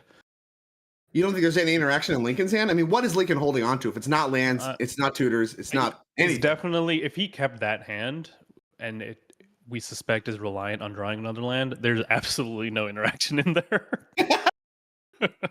Well, Invasion of Ikoria does get things started here, as that one does have the ability to go find Dockside Extortionist. Indeed. Resolve is the next question. See what players talking a little bit about this here. I see Lincoln picking up his hand. Now, Invasion is a battle, which means it's pretty much only counterable by those things that say counter non-creature spell. It's not an instant, not a sorcery. Yeah, harder to counter. No swan songs, no anything like that. No, the blasts don't work. Now, of course, opposition agent, some of the more like heavy-handed hate pieces work, but nobody has anything. Resolves does the Invasion of Ikoria. Unclear who's defending it, but somewhat unlikely to be flipped, although crazier things have happened in a cEDH game. An 8/8 reach isn't nothing. It's Bowmasters is the find. Oh, wow. Okay. Looks like we're going to clear out. Still fairly low. Yeah, this could be a good way to try to stabilize the board a little bit. A lot of Ragavans in play, and Bowmaster's very good against Ragavan. Yeah, I would like to see, that's the correct Ragavan to clear out, because you could lose on the spot with that. Even though Richie is representing a lot of mana with the Malcolm and that Ragavan, I still think it's correct to kill the potential onboard combo on the Rog Thras side. Eric does sniff that out, like you mentioned, pick off that Ragavan. Now, Skylar, I think also just the player most ahead, but this could be a big turn for Richie. We mentioned Malcolm's kind of primed to do something as we are on end step. Is it tutor time? End step, Spectral Sailor. It's Spectral Sailor time. We are farming mana. Richie was, last night I heard he was crying, begging across the hall, looking for a Spectral Sailor because his foil was super pringled. So it looks like he was able to obtain one. Not the easiest card to find. Sees a little bit of play in other formats, I suppose. Spire of Industry, the land for turn. Is it Malcolm time? Looks like a good Malcolm turn. This is going to be crazy if he's going to drop the Malcolm, generate 3 treasures, and then if he hits any gas with that Ragavan off the Rograg, man, it's living the dream. I really like using the treasure here. So normally you save treasure mana for last. Like I said, with this 4 Dockside pod, and especially with Corvold in it, there's a lot of sensitivity to the Dockside count. Using that treasure mana first when you're about to generate a lot more treasures and keep some safer mana up in the form of your lands, I think actually a really smart move here from Richie. I really like that tapping, and I think it's something a lot of players would have done a different way. Here, a lot of intelligent play by the former top 4 Mox Masters here. Semi-finalist, I think, is what I'm supposed to be saying. So can we actually make 3 treasures with a Bowmasters and Thrasios in the defense range here? I mean, attacking with Dockside, probably not going to double block. It's 4 treasures because the Ragavan will also make a treasure. Oh, sure, but the Ragavan does have to connect. So like maybe there's some thought to Lincoln if he gets attacked again to block. I mean, not the way you block. Nah, if I'm Lincoln, I'm all in at this point. If I kept that hand, I'm all in. I'm not blocking the Whatever happens, as we are reading Malcolm here. So Ragavan at Lincoln, Spectral Sailor at Skylar, and then Dockside at Eric, potentially? Maybe not. Yeah, putting it in the graveyard could be a problem. There's a lot of reanimates available to the Corvold deck, so maybe Eric actually would double block. That's something that actually isn't out of the question, even though, he would lose Bowmasters. The potential reanimate Dockside could actually be too much to justify. It's funny seeing all these X1s go to work here for Richie with a Bowmasters in play. Really an odd texture to this game so far. As here's some treasures on Lotus Petal. Basically another treasure. Like 4 treasures, yeah. The top of Lincoln's deck. Oh, here we go. Yeah, we've run out of treasure tokens. We just don't have enough. All Trades Media, of course, are tokens that we use here. Those beautiful black and white tokens that pop out against those board states. Make sure to check them out on Etsy. Not the active player token, though. That we wrote that on a note card. That you're not gonna. I mean, you can get one of those if you want, but you don't have to get some fancy, awesome art. Just that one could be a note card. The rest of them, you do want fancy art on them because All Trades Media makes it, and we use it, and it's awesome. As we did, unfortunately, not spend enough time on Etsy, and we had to get a 3rd token from one of the players to represent the 3rd treasure there for Richie. As we do go back to Lincoln, I think we chose not to cast the Lotus Petal. Yeah, weird. I mean, I can see it. You don't really need that mana, and if you crack it, it goes to Lincoln's graveyard, potentially opening up some cracked breach line. I don't know.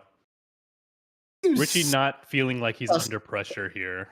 So yeah, I guess you can't even dump it. I was thinking like you could just dump the mana into the Spectral Sailor, draw a card if you just really can't afford to have it hanging around, but then Bowmaster starts to pick off your board state. And a lot of what the game is about right now, at least for Richie, is just not getting wrathed by the Bowmasters on the other side of the board. Very delicate balance over here. But Skylar, you mentioned potentially close to comboing with something like a Cloudstone Curio. Either way, I'm tapping with the potential for 6 mana. Yeah, the Ragavan going away is nice because even if he had the Cloudstone, he won't go infinite now. But you never know. Yeah, I mean, I'm sure there's some other legend that the Cloudstone. It's the fact that it being a 1-mana legend would pay for the Ragavan itself as you bounce it, and the Rog being free lets you generate the infinite mana with the Cloudstone and the Relic of Legends. Right. So we don't have that available at the moment. Not even Dockside really is a guarantee. I'm at the edge of my seat trying to figure out what this P-Grasp target is. Yeah, it's strange. This Peagrass target, I did not expect it to stay in exile so long. Now we get to see, I think, our first MH3 card on this board. That's a Sink into Stupor, rather the backside of it. Sophophoric Spring? Shocked in, super shocked in, bolted in, if you will, by Skylar as land number 3. Seedborn coming down. Skylar recognizing this is a long game. We're going to need to do some Thrasios things. I mean, Seedborn looking great on this board. I mean, obviously a little bit rough on the face of a Bowmasters, but with a big toughnesses on most of your cards, not really that relevant. And Thrasios primed to go to work with all of this mana that Skylar has access to. So now the question is, will Seedborn resolve? Historically, rather hard to counter. I believe this will resolve. Yeah, there it is. Everything's resolving. No interaction, no fight. What is going on? Players just casting their spells, except Lincoln, who's just passing the turn. Over to Eric we go. I think Eric is the only one with a plan to win this game right now. Everyone else has deployed value engines. But that being said, the Seedborn pretty powerful, and Richie is making a Black Lotus plus every single turn. Yeah, I mean, it doesn't take long. We've seen this over and over again in all forms of cEDH gameplays. Seedborn Muse takes really only one turn cycle to really take over the game. In this one, you know, nothing has really flown yet. There's still a lot of resources available to all players. As Wheel of Fortune hits the stack after Ignoble Hierarch. That one out of hand, and everybody reaching for their hands, seeing how they feel about Wheel of Fortune here. No mana left up afterwards for Eric. Does have a land drop he could still potentially make, though, post-Wheel. This would wipe the board, make a really big orc, and set up Eric with that card that he has face down. Mystical Tutor coming out. Okay. Wonder how long Lincoln's had that. So Mystical Tutor fired off here. I mean, this might be the hand, right? If we find a second land, Mystical Tutor has some way to either turn 2 Nas or whatever, and we just bricked off. I can see that potentially being the case. But I think if your only plan is to Mystical Tutor and then draw it after the wheel, I mean, the Bowmasters is already going to work. And if you fail, whatever you put on top is just going to get munched up by some Ragavan. So this is a tough Mystical Tutor to cast. Yeah, I think that Ragavan really ruined Lincoln's day. And I don't think Richie actually has interaction. I'm about to get proven wrong here. Somebody has to have something. There's been nothing going on. If nobody's winning the game, nobody's getting wildly ahead on mana or anything like that. There has to be something else. There's got to be. I'm using my third eye here, and I don't think Skylar has interaction. I know Lincoln doesn't have interaction. The only one who could have interaction is Richie, and I mean, his hand motions aren't indicating to me that he's planning on countering this, but I've been wrong before. Interesting. Yeah, I mean, this has been, such a strange game between 3 blue decks and what should be a very fast Jund deck. Now, of course, Corvold is resilient. That is part of any good cEDH deck that's going to make deep runs in the format and just in tournaments. It's going to be a deck that has the ability to grind if need be. Corvold, of course, very good at that. It was very good at that in its time in Standard. It's very good at that time in every format that it has been legal in. It has been a power player for grinding things out in the sacrifice style. But traditionally, I mean, Corvold really is known for being able to win very quickly and protected with, of course, some of the very powerful green protection effects, Dosun and Veil of Summer, or just another go at it with things like reanimate effects. Right. Here, I mean, really one of the slowest starts that I've seen from that deck to even present anything that needs to be answered. What is happening? Mystical for Vamp. Couldn't come up with a decision here on what to get. Revealed off of Mystical Tutor. This is a tough way to do it. Yeah, I agree. I would have maybe liked to see a DT instead, but he doesn't have a second land. He doesn't have a second mana. Here's Snap. Snap coming out on the Bowmaster. Yep. Bowmasters to hand, and that'll of course untap some mana. Minamo and the Spore. Timely Snap there. I mean, again, somebody has to have something. There's no interaction at this table. So tutor for tutor, says Lincoln. And now Bowmasters back to hand. Wheel of Fortune back at the top of the stack. Do players have anything to say? Eric gesturing. No. Wheeling it is. Animate Dead, Bowmasters Finale. Time Twister Tezzeret discarded by Skylar. Yeah, there was interaction. There's a Fierce right there. Necro Dominance, Fierce. I can't get the great look at the rest. I mean, we could have mystical tutored for Dark Rit and then cast Necro. Maybe we just drew the mystical tutor. Strange way this game's played out. Grinding Station among the mix, discarded for Richie. Both every player at the table getting new 7s. Great way to try to find some answers to the Seedborn Muse. Because remember, even though everybody's working with a fresh 7, that Seedborn Muse is threatening to take over the game, assuming we play multiple future turn cycles. So players, I'll be real with you. I'm more afraid of Richie here than the Seedborn Muse. Fresh 7, like a bajillion mana. I don't know. I'm kind of scared. But you're scared of all the mana here from Richard. With Skylar having Seedborn just every turn, mana and all that stuff, really. I think Richie could untap and win on his turn right now, and the interaction war would just be a 1v1, which I think he could win. True. But let's see. Now this game goes another turn cycle. Eric found a land, although it's just going to be a Taiga, so not clear. I mean, blasts can get involved from Eric's side. That is some of the better interaction available from the Corvold deck is the red blast. We have them. Card being revealed to Eric. Interesting. Skylar being like, take a look at this. There's Delighted Halfling. That one, very powerful, can make Corvold uncounterable. Comes up every now and again. Also just a very powerful mana creature. As we do, I believe, get ready to pass back to Richie. But before we do that, Skylar is actually the one with a red elemental blast. And that one looks like it's going after something on Richie's board state. I assume it has to be Malcolm? It has to be Malcolm. Set him back a little bit. Will Richie defend, or does he just not care? Seems like he doesn't have it. So yeah, now we're looking at the same amount of mana that Skylar has in one turn. Yeah. Not every. I mean, right? It's only 6 mana, and yeah, I think we still have enough for Thrasios activation. So activating, we're going to do, and no Bowmasters to even pressure that a little bit as we get the scry action on. Thinking about that one, game's going to grind to a halt thanks to Thrasios. No, we can't do things in the middle. Oh, we're cracking a treasure here. Richie's Black Lotus generator getting turned off feels a little bad. Oh, but a Bowmaster coming down of his own. Whoa! Is this in response to the Thrasios? Yes. Okay. So Bowmaster's number 2 entering the fray, this time from Richie, having its classic powerful impact on the board state every time it comes down. Even when there's no Mystic Remora's heuristic studies, Bowmaster's still finding targets here. Yeah, and we don't know the other 6 cards he drew. Yeah, if it's another wheel, like we're in the same spot we were just a second ago. I think if he can land a meme bet here, it's GG. As meme bet often is after turn 3. Hell, even turn 2 sometime. It's pretty strong.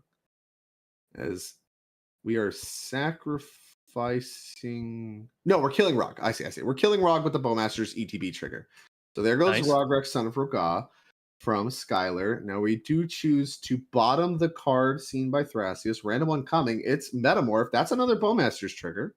That's a Bowmaster, and that can copy Bowmaster. That can notably copy the onboard Dockside, which still isn't making too much, to be honest. I still, going back to that Dockside, casting it is so tough in a pod like this where there's clones, there's reanimates. I mean, there's so much value in just leaving it in exile. And I understand it's a pirate. Richie has made additional mana off of it. But yeah, now, I mean, Skylar really this is kind of a 1v1 game here between Richie and Skylar. I agree. Until Eric gets another turn. And that Metamorph can really be a huge problem because of that Dockside that's still in play. Now, I wouldn't count the Rogside. If Rogside gets another turn, I wouldn't count them out with a fresh 7.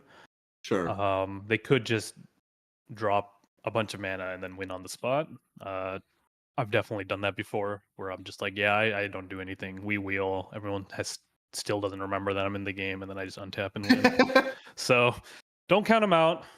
But Rogside, known for playing possum, I'd argue, does a lot of, I have one land, that's it, I'm so dead. And then their Storm deck, all their good cards are in their hand already anyway. So what are we even talking about?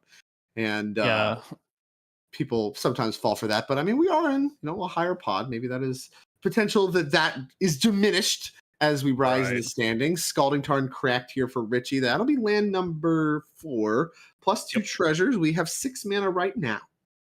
6 mana available. Ragavan combat damage available. Flipping. Yeah, a no card on blockers treasure. from Lincoln. Rogside was picked, or yeah, Rogside. Rograk was picked off. No blockers, even if Lincoln had to or wanted to. We'll Malcolm see. going away a little feels bad, but I would argue that it's kind of done its job. Yeah, I mean, it basically paid for itself. So, like, you know, I think if you pull out a piece of interaction for free, basically from your opponents, like it's not weak. All right, Richie postured, fetched a Badlands here, postured to do something impactful. Lotus Petal follow up. That's mana number 7. I think Richie's going to send it here. Ragavan. I'm on the edge of my seat. What are we doing, Richie? What do we got? We have so much mana. You've got to have something. You just have a fresh 7. You have all the mana in the world. This is cEDH. You got to have something. 3 mana? 4? 5 mana. There's only one thing that costs 5 mana. Malcolm from the command zone? Yeah.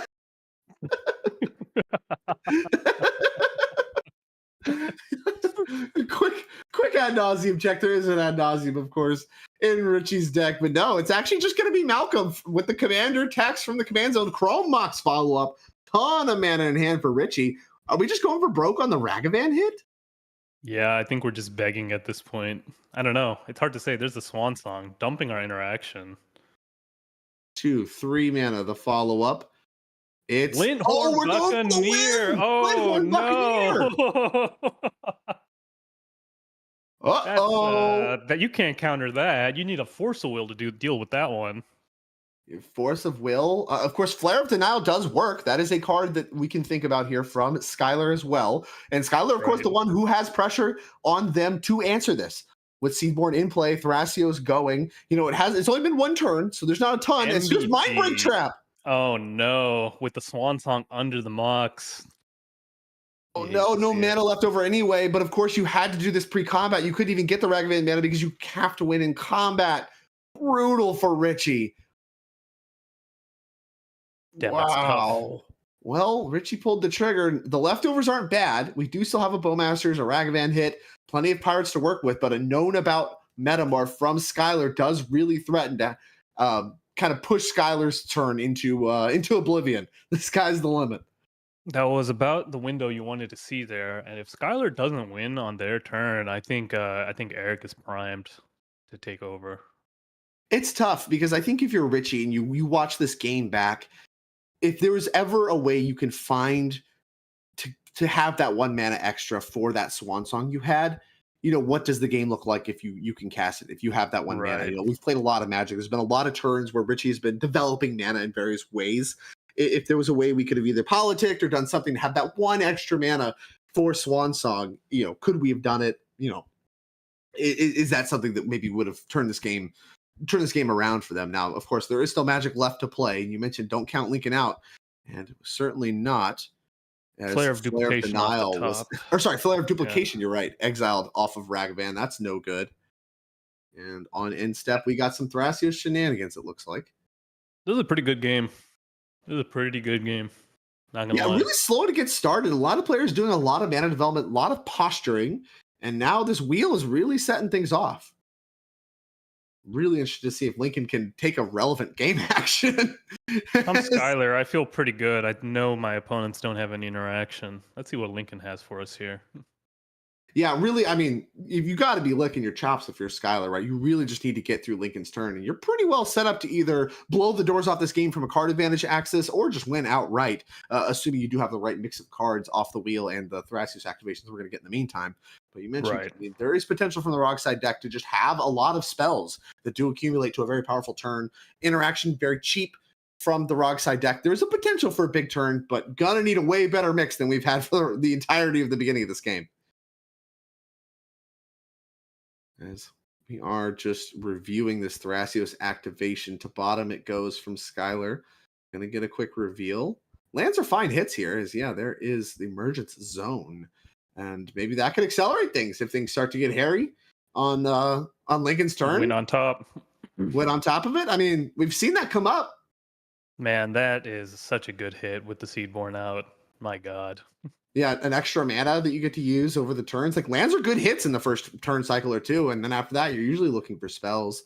And yeah, over to Lincoln we go. All right, step 1. Do we have a second land? We do. It's Scalding Tarn. check box number 1. We have second land. Now, do we have anything relevant to do with the mana spike? I mean, it's gotta be good. Not even something like a Creature Wrath, I think, is very good.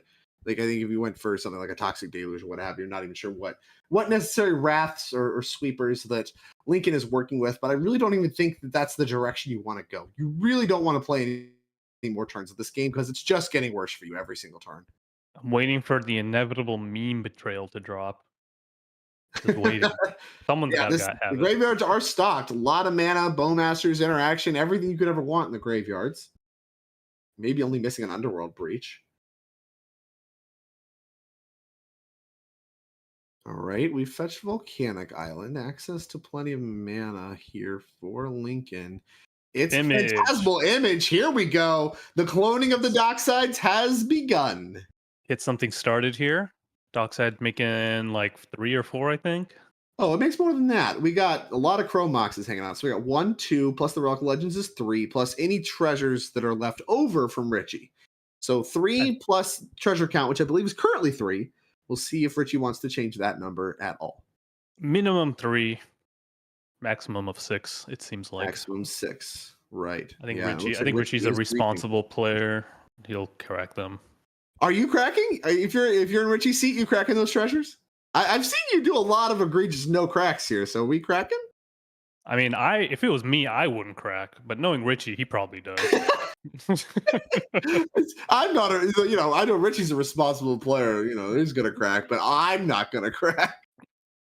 Casting these games is actually just me getting information on top players. So when I go to these tournaments, I'm like, I know how to play. Yeah, I'm like, I saw you at Cowtown Throwdown round 3. Yeah. You cracked those treasures. You better be good for it. Looks like 2 treasures cracked, so that makes Dockside count of 4 if my math is accurate. Yeah, that sounds correct. No artifact lands hanging out anywhere, so yeah, we do just have a Dockside count of 4. So we should see that represented here by a die. Yep, there's 4. That's a pretty bad die to use, but you can see 4 pips on it. Yeah, it's there. Popular number. Blue and black floating from Richie. Mox Amber. Amber coming out. Mana. Interesting. Ragavan would be mana neutral. Rograk functionally costs a mana with Mox Amber in play.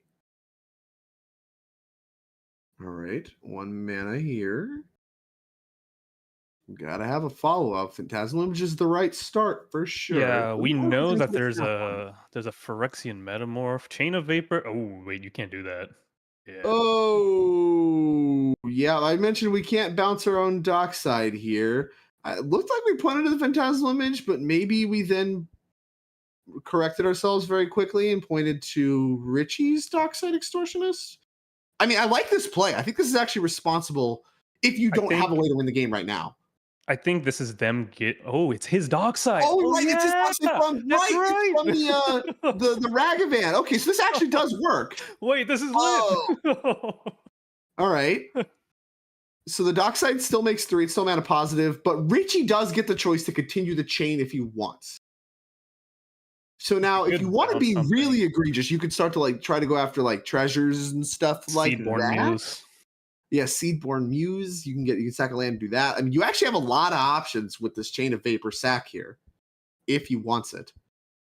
Yeah, I mean that's huge for Lincoln. Now, I wonder now that we've bounced the Dockside and potentially have another one if Richie's interested in cracking that 3rd treasure, just to really diminish Lincoln's turn. Not clear, but we are going to sacrifice a Spire of Industry. It looks like for a Chain of Vapor copy.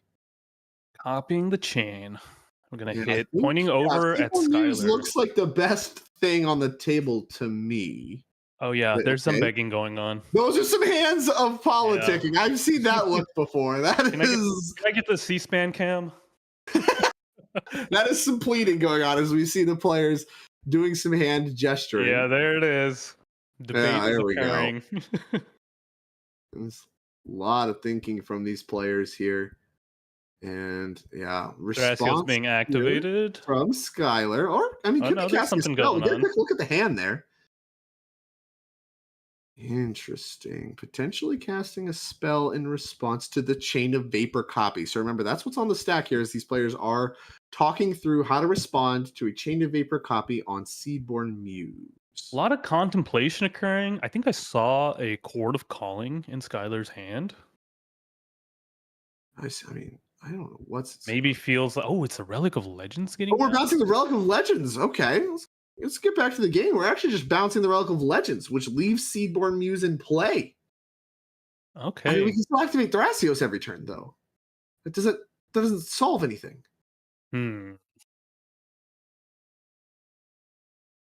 Interesting. I mean, Lincoln looks like he's a man with a plan right now. Well, he definitely has a plan. That's cast as many docksides as you can, which normally is a very good plan. As here comes the second one for the turn, of course, his own that he just copied. This dockside going to be making 3 this time with the Relic of Legends getting bounced. Right, yeah, so it's already diminished. We're leaving the treasure in play there for Richie. Blue and black mana still floating from the cracked treasures earlier. We have not yet swapped phases. Yeah. So you can see those represented by the All Trades Media tokens right there at the top of Richie's playmat. We do have 2 mana floating there and a treasure left over. So Richie got mana to work with. I would like to see the phases being moved here, but you never know. Yeah, I mean, I would too, depending on how exactly Lincoln's planning on winning the game. But especially now that apparently there's red floating from the Relic of Legends prior to it being bounced. I mean, that's a lot of floating mana that I think you have a vested interest in kind of clearing out by switching phases. There's no like pre-combat, post-combat in Roxai anyways, so. Yeah, I mean, it's like if you're trying to like fix your red mana with like Ragavan or something, that's kind of the only thing that would come up. But this doesn't really look like one of the board states where that's going to be necessary. Is the treasure mana is all of Lincoln's mana. Is here comes that Vampiric Tutor we saw search for with the Mystical Tutor. That was prior to the Wheel of Fortune resolving. Okay. Right now in the main phase, have to have a plan to have access to it this turn. I imagine. Probe. It's probably Probe. It's a quick Gitaxian Probe check on this build. Big Gitaxian Probe fan am I, and I do not believe that Lincoln agrees. I don't see a Probe. Oh yeah, is he not on Probe? I don't see a Probe in that deck list. Oh wow, yeah, he's not on Probe. I mean, we have Wheels. It's a tough way to do it. Not seeing a lot of other ways to draw one card. So yeah, I guess, I mean, Tainted Pact, we're talking about some rough ways to do this. So interested to see what we're going to do with this Vampiric Tutor here on our main phase. A lot of mana floating for other players. All right. Now we lost our 2 life for Vampiric. Now what? We have 2. I mean, we have 2 docksides to block, so we're not really worried about Ragavan stealing whatever it is. Which passing? Yeah, just passing. Whoa! Is it Emergence Zone time? E-Zone time. E-Zone time. Using the red mana floating. It looks like we went to move phases, and we are cracking the Emergence Zone with the red mana that was floating. And yeah, now Skylar can do everything at instant speed. Is it time to win on top? Let's see it. We know there's a Chord. So we know you would actually switch phases still, right? Like you could just, it's until end of turn. So you could just switch phases, get Richie's mana cleared, and then do it in second main.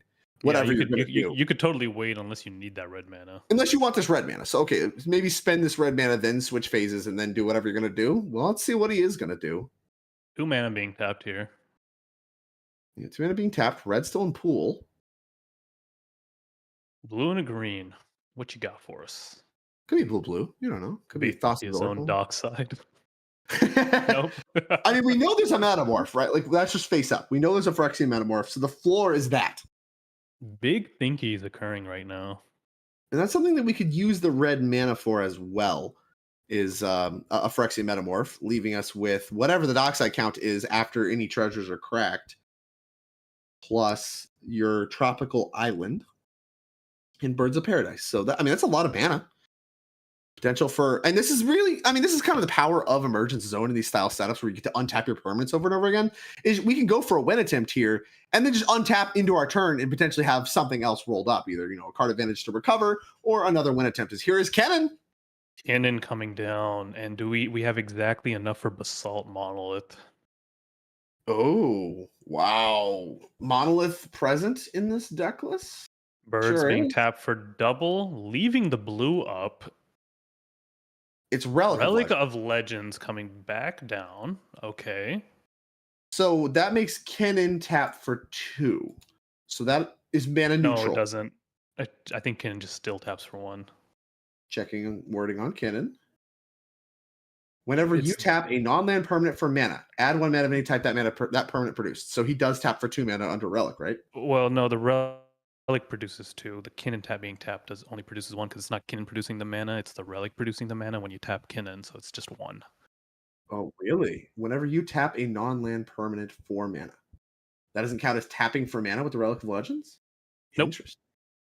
Now, if he taps the Relic of Legends, I think that taps for 2, but tapping the Kennen does not. Interesting.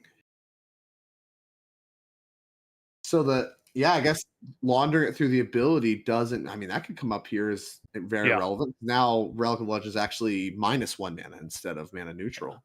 You got to watch out for these Kennen Relic players. Like, you see them try this stuff all the time, and you got to correct them. It's not their fault. They just don't know.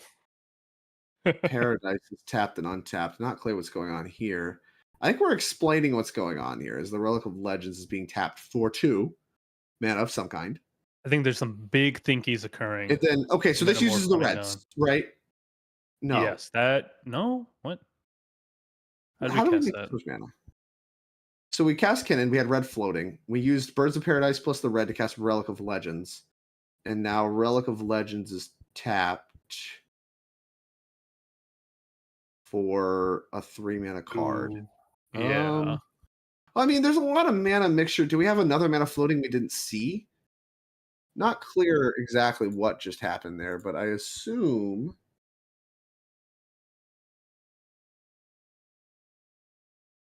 Okay, so I got a little update. People are dunking on me about the Relic of Legends ruling. Even though you are tapping something for mana, it apparently has to have that tap symbol. It can't just be written out. That's just per the words of the game.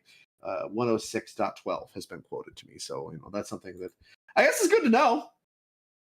It's okay, Drake. Not everyone can be a 144 IQ genius like myself. And you too, chat. Shout out to the chat. Okay. Super intelligent. So we're working out the mana math here. As here comes, we're talking about the dockside count. So yeah, he obviously tapped the Minamo to yeah. All right, great. So yeah, okay, there we go. So the Relic plus the Minamo is 3. I thought I saw it untapped there. But... Yeah, he tapped it. I think there were just some big thinkies occurring. Yeah, I mean, there's so much mana math going on that, representing the board state may not be your necessary first priority as much as making sure you didn't screw up the math. I know I want to do that. But okay, so we are tapped out except for the Kennen. The Kennen represents a single mana, does not get doubled through the Relic of Legends, despite, all that. I'm not salty about it, I promise. But all of the treasures that this dockside copy will make do get doubled through Kennen. So now there's a lot of pressure from the table to crack all the treasures. And there's a Final Fortune being cast by Lincoln with the treasure mana, 1 floating here with the red still for Lincoln, but cracked all his treasures, it looks like, and casting Final Fortune. Interesting. Kinda lit. I mean, yeah, I guess it's now or never for Lincoln for sure, who did, remember, have a card put on top with Vampire Tutor. So theoretically, that is the way to have access to the card, is just take an extra turn. Skylar going to try to stop that by just winning on top of it, thanks to Emergence Zone. So we are still in Lincoln's turn. You can see that active player is still correct, but Skylar using Emergence Zone here to try to present some sort of win on top. So with all the treasures cracked, it's just Mox Amber and 2 Chrome Moxes. 6 mana? 6 mana. Oh, that Amber might come down to bite Lincoln. Richie getting a look at Skylar's hand. Skylar has passed his hand over to Richie, who is taking a look. Interesting. A bold move when you have an emergence zone active.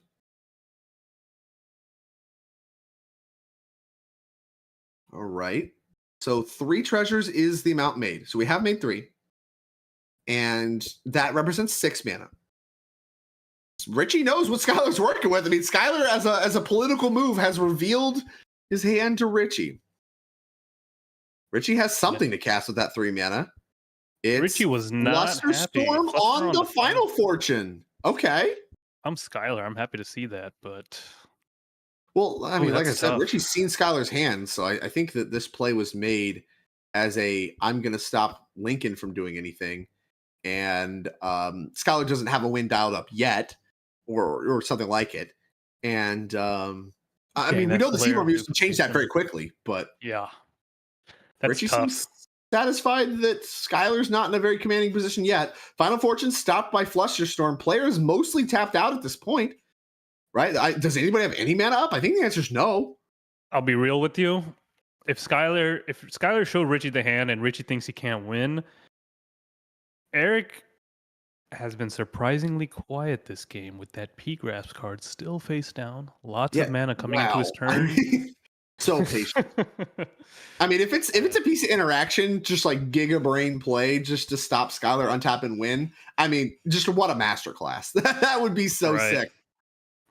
And like I said, Lincoln on the wrong side. We couldn't have counted him out after that Wheel of Fortune. Tried to make something happen there. Couldn't get it to go. I don't know if there's enough gas or if he'll even see another turn. Let's see. Yeah, I mean, it's weird. It's so weird because Richie knows the hand and either knows that Flusterstorm doesn't work against anything that Skylar has going on, or that doesn't have that much going on, which would be shocking to me. And we've activated Thrasios so many times. We have just so near infinite mana. We have 20 mana this turn? 6, 10, plus 2, 12, plus 2 more. We got 14 mana. I mean, that's not 20, I guess, but it's a lot. As I think this is Hedge Maze fetched for. Hedge Maze, Surveil, looking for action. Hedge Maze is just Loki in the films. You must be truly desperate to come to me for help.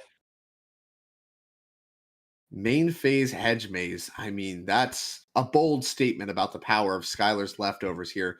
I have to imagine it can only be lands and just leftovers, just interaction, maybe. I think this table's begging.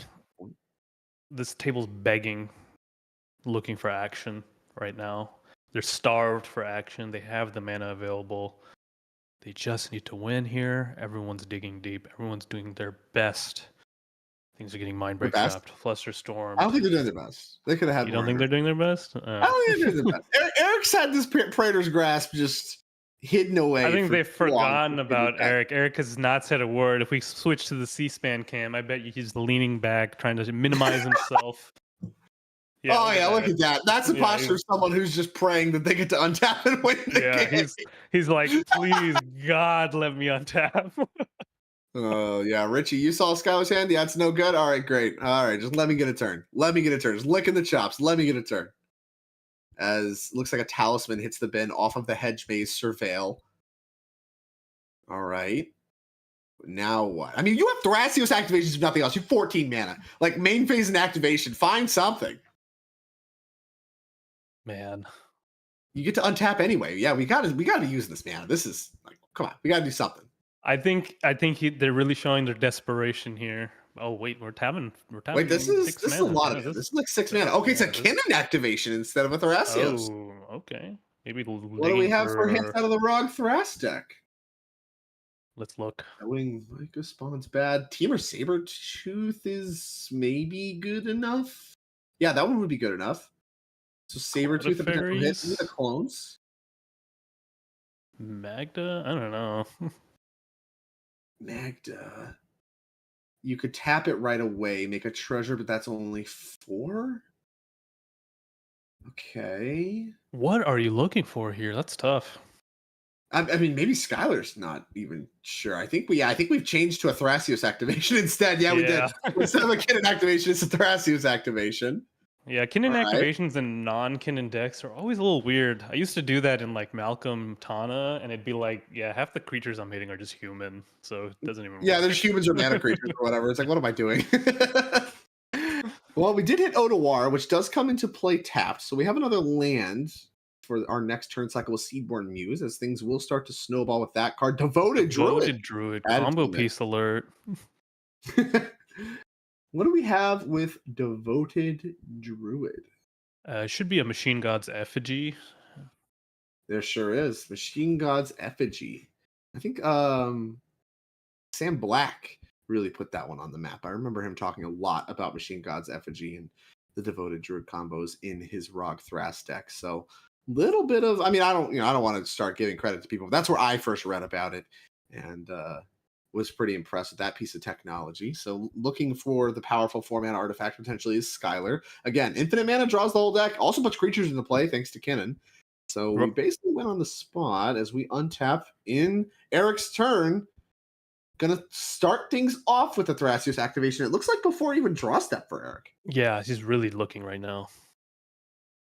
Mox Amber. Mox Amber being revealed. Okay. Yeah, it has to be revealed to the Thrasios. Oh, I see. We're just trying to clear creatures off Eric's board, like the Ignoble Hierarch. Okay, I saw right. that Okay, so we have the Bowmaster still running. Easy to forget about Richie, who's been pretty quiet after his win attempt. No, that Bowmaster is still in play. So there is another Bowmaster's trigger to pick off some creatures and maybe start to diminish some of Eric's turns. So the players are doing a really good cooperation here in order to guarantee untapped steps from each of them. I like this. I think this is what high-level cEDH should look like, is this kind of cooperation. Yep. Really smart play. Everyone's trying to eke out a little bit of advantage in this cooperation, but... Ooh! Eric is no longer cooperating. I'm no longer cooperating. I don't think Eric ever was cooperating. I don't think he contributed a single thing to those stat wars. He had a Bowmasters at one point as something to add to the mix, but Dose of the Falling... the Bowmaster was for his wheel that he had. Yeah. Now or never if this one resolves for Eric. But of course, players can only play spells during their own turns. Does not shut off things like Thrasios or Bowmasters. So we'll see. Is that good enough? Usually. Is there some tricks? Well, Otawar is already in play for Skylar, so that's one of the big ones. Talking about Dosen, a lot of hand movements flying around as Dosen is on the stack. Thrasios being activated. I think Dosen's a 2/2. Are we sure we want to... Yeah, I was like, maybe you want to hold that up. Maybe you can ping it down. I don't know. Yeah, Dosen is a 2/2. It's a tough call.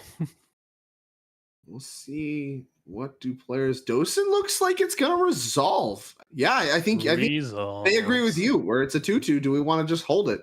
Maybe we can piece together 2 triggers. We definitely have the charges to do it if we need to.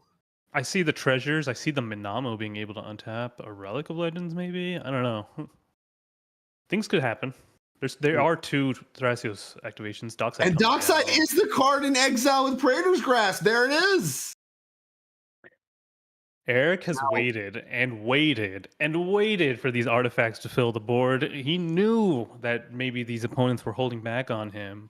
He bided at his time. He grasped that in the beginning with amazing foresight, and he's landed the Dockside, looking for the win here. Well, Richie probably knows about that then, right? Like, because Richie looked through his deck Richie knows right after. And Dockside's got to be the first thing against a Corval deck you're looking for. So Richie knew. Now the question is, did he tell the table? They've done a good job keeping the Dockside count low no matter what. And now it is actually pretty high. But if we do crack the 3 treasures, again, the only real option available for Skylar, the count is Mox Amber, Chrome Mox, that's 2. Relic of Legends, Phyrexian Metamorph, that's 4. And I think that's it. It's enough to get started. I was going to say, is that enough? As Lotus Petal, the reveal off of the first Thrasios activation. Now that used 2 of the treasures from Skylar. Does he want to go deeper, use more treasures? The thing here is, if you don't find anything, you're tapping yourself out. Well, to kind of kill. Yeah, that's true. But you can ping off Dosen, assuming that you don't put a land on top. Yeah. And then spells are online, and you get to untap with Richie because of the Seedborn Muse. Right. Now, the clock, I think, is actually going to start to become a factor here, too, as this game has gotten very grindy. Yeah, I think we're in the mental misstep. Mental misstep found. Okay, that card's actually pretty good. Yeah. Relevant. Dosen going and away. Dosen down thanks to Bowmaster's triggers. I believe the Orc army should be a 5 power creature now, 5 counters on it. I don't think we tick that one up. Of course, not the most relevant thing right now, but I mean, I've certainly seen the Orcish army become relevant when it comes to these kinds of beatdowns. Life total is still pretty high for the players, though. I have to feel like this is another good exchange for Skylar. Got to answer a lot of what was going on for Eric so far. Clear out your treasures, draw cards, and you're going to get to untap again with Seedborn Muse.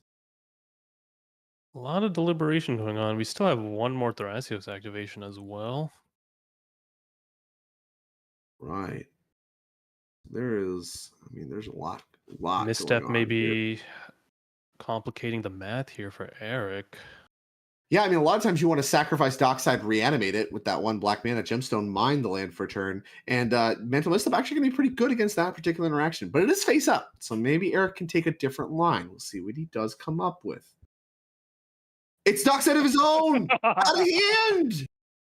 Oh my goodness! No if way. first Dockside good, what about Dockside number 2?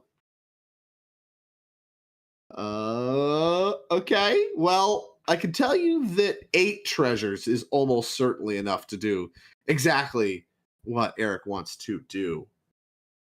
And it's a Dockside of his own, one that he can reanimate from his own grave. Right.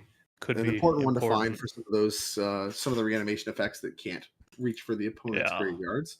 All right, it's Corvold time. Going for broke. I mean, Dosen kind of represented that as the case. Even with Dosen down, Eric's still jamming. This is a win attempt. Is Eric going to go 3-0 here? Eric's getting excited. I see him pounding the table. I mean, time's running out. Like I said, I think the clock is going to start to matter as we are going to... Corvold's going to resolve. Enters the battlefield trigger. We're sacrificing Dockside. Counter on Corvold card coming. That triggers Bowmasters. What are we picking? Life total? I mean, that's a tough Now, way if you're to Richie, you're like, am I dying here? Am I getting another turn? What are you trying to do? Corvold grows every time he sacks something. Yeah, So, you're not killing the Corvold. Actually pick That's not Corvold happening. off. Yeah, So that's what not can you happening. do? Oh, we are revealing our hand. It's all lands and I think a birds. But that doesn't matter. We're about to get like 4 new cards. Yep. So I don't know if that I got information actually nothing. matters. But So Eric, you should that's kill what we're doing. Skylar's stuff. He's saying kill the Seedborn Muse. I'm cracking these treasures pointed at the Seedborn Muse. Yeah, I mean, you're going to draw the Get cards. hands I mean, with that's a it. good Yeah. that's a good angle. You're right. Like reveal your hand. My hand sucks. I'm going to sacrifice things and draw cards because my hand sucks. You should pick off that board, not mine, because my board doesn't matter, which is true. This Dockside doesn't matter. This Delighted Halfling no longer matters. Corvold's the only thing that matters, and you can't pick it off. It grows each time. Yep. So it looks like that is maybe the direction we're going to go. I don't see life totals moving, which I believe represents that Richie is going after Skylar's board. Yeah, Birds of Paradise down. Yep, there it is. I would like to see the Kinnan go away or the Seedborn. Imp Seal. Oh, Imperial Seal found. He has to misstep that, right? He has to. Yeah, mental misstep has to come down for Skylar. I mean, if not, If you don't misstep reanimation this, I that can be think you've found. lost the game. We have 2 mana reanimates, right? Animate Dead, I think, is in the graveyard Yes, already. we have 2 mana reanimates available to us. You've. Oh yeah, we have I think you Chthonian have to. Nightmare still. The new card from Village 3, that card just does it right there, and I think that's just straight game if that one works, right? Do we have enough mana for that? I think so. 4? That's exactly enough, right? But you draw your deck because of Corvold. Yep. So you'd have to find an answer to the Bowmasters, but I mean, I'm sure that's trivial when you're drawing 30 cards. In your red, your Jund deck, you have a lot of removal spells. Well, we'll see. Like I said, this is a win attempt. I would be shocked if Mental Misstep doesn't come down here. The only thing I is think he's Skylar picked can it up pass here. him Yeah, approval. he has to use it. And it doesn't There's look like the the table has Lido anything else. space. Yeah, there it Right. is. I don't think the table has anything else. So here does come the Mental Misstep. We're responding here is Eric. Unclear if we have something or if we're just drawing cards, but we are responding. Crack a treasure. Going for broke. I like it. 8 minutes left on the clock. You put Dosen into play with intentionality. You had 2 Docksides. If there's a window, it's got to be this one. Yep. So I like it. I like it a lot from Eric's spot. I think he's played this game very well. Been very patient with that dockside, waiting for those dockside counts to rise and rise. Even found his own and was able to set up a dose and double dockside turn. I mean, if that isn't exactly what Corval's looking to assemble, I what more could you actually want? Deflecting swat? I don't know. Deflecting swat doesn't work here because you can't swat the misstep to it. Right. Yeah, it would have to be Flare of Duplication. Do we even have that in the deck? I'd be shocked. Yeah, we do not. Yeah, that's a ROG card. You could sack dockside. There's like something there with that, right? All right, you're off it. You're off it. All right, we made green. Maybe a Hail Mary for something like Autumn's Veil or Veil of Summer. Both of those cards present in this deck. Picking off the Phantasmal, which, okay, pretty free. Not really looking to build up to the 4 triggers to try to pick off the seed board, just picking off all the 1 toughness stuff. Here goes another treasure. So this is the last treasure for Eric. Last card. Corval getting very big, unlikely to matter. We do kind of need to win the game this turn. Can't be optimistic about even having the time to get another turn, much less, this is your turn right here. You either win or you lose. And like you mentioned, what a good game. I think at every point in this game, the players have kind of moved to try to win the game in some meaningful way. And, a lot of interaction flying. This is really a highlight reel of what cEDH is about. It's not people just dying on turn 2. There was a lot of patience, a lot of sculpting that happened between these players, not just jamming into potential interaction. And now, maybe Eric's going to come out victorious on top of it. Not clear. Going to be a lot to fight through, I think, with Skylar. Skylar's not done yet. Stark contrast to the previous game. In this game, every player is trying to just win. Last game, I don't know if anyone had that plan. No just winners, huh? Yeah. I know you're a big fan of the just win mentality is maybe what's the opposite of just win? Cope? Just cope? Just lose. Just draw. Nah, I draw. Draw. I just accept draws. Yeah, I've seen quite a bit of that on camera. As Abrupt Decay is being cast on Kinnan. Wow, that signals a big brick ski-poo to me. Yeah, we're done here. Tough. I mean, with only 5 minutes on the clock, Eric does have a big Corvold and a dockside in play and a dockside in yard that he can reanimate, but he's so close out of time, if nothing else. So just going to try to maybe push for a draw, maybe just not die. I don't know. Maybe he does get another turn. These players can play very quickly if there is nothing going on, but only 5 minutes left on the clock. 3 turns to get through. Eric's in a pretty tough spot. Did go for broke. Kind of bricked. Yep. Let's see what Richie's got up his sleeve here. He's got mana. All right. It's gonna immediately fetching. Looks confident. Yeah, maybe he has a plan here.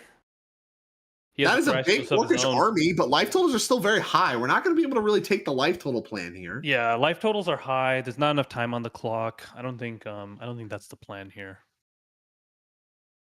4 minutes left as we are fetching for Volcanic Island. All of the duels available to this Grixis deck present in play. A lot of lands for all players. Spectral Sailor has looked shockingly bad. I'm not gonna lie to you. Yeah, it does not look as a pirate, it attacks through, but you just never wanted to spend your mana to activate it really at any point, did Richie.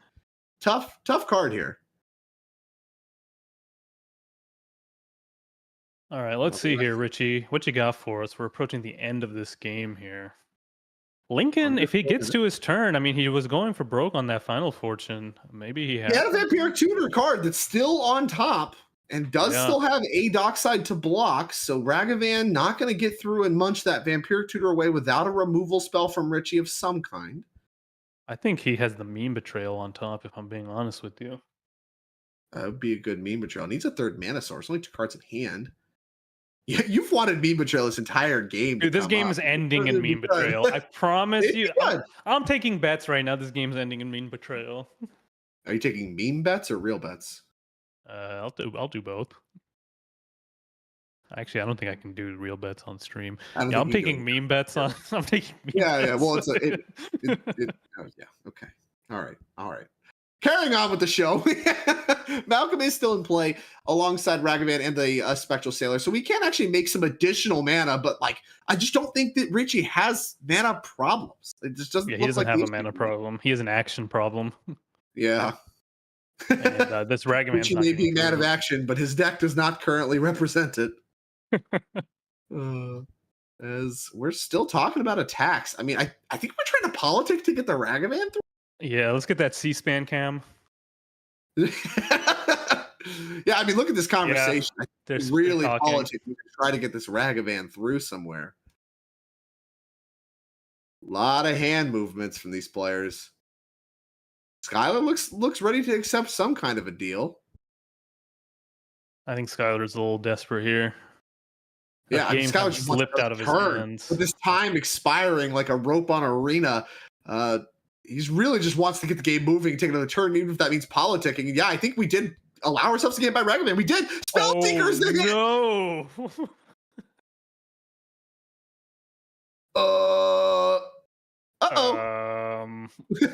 That, in a very convoluted way, gets meme bet. Sure. I mean, it gets a lot of things. I mean, you're talking about a Grixis deck here. I mean, Demonic Tutor opens up everything. If you don't want to go the Demonic Tutor route, you can grab things like Tainted Pact. If you have Thassa's Oracle already dialed up. One of the only 6 creatures in this Grixis Pirates deck. Awkward to call it a Pirates deck when there's 6 creatures and only half of them are pirates. 4 mana coming out. I digress. We're gonna draw. No, we're casting that. Yeah, we have to cast the Spellseeker. There's no way we're not casting Spellseeker. You're desperate for action. That is action in spades. Unfortunately, a little mana intensive, but Richie has mana to spare. 4 treasures, 2 lands left over. What can we find? Do we have any reanimation effects? Dockside's everywhere in the yards. Not even sure that that's what you want. It'd be 5 mana to grab Demonic Tutor and cast Mnemonic Betrayal, which uses all but 1 mana. Is that going to be good enough after that? We have, I think, 2 Lotus Petals. No Underworld Breaches. Could tutor for Breach. With the DT? Yeah, we're getting the DT for sure. Yeah, DT opens up everything. So I think you need the Demonic Tutor. Richie doing a lot of hand movements. Yeah, we're just going to cast that right away. And that puts us down to 4 mana. So now, like you said, Mnemonic Betrayal's on the table. Or Underworld Breach. I mean, there's a lot of potential options. If you're in Richie's seat, what are you going for? You've been addicted to meme bet. I'm telling you, this meme bet just wins the game on the spot. I don't know what to say. I mean, Underworld Breach Demonic Tutor, I think, wins the game on the spot too, right? Just Underworld Breach, cast it right here. Recast Demonic Tutor, go grab LED. Yeah, the breach is probably safer, to be honest. You just want a meme bet. You just want to do it. I just want the meme bet. I love real life meme bets. You can lay out all the cards in front of you and just win.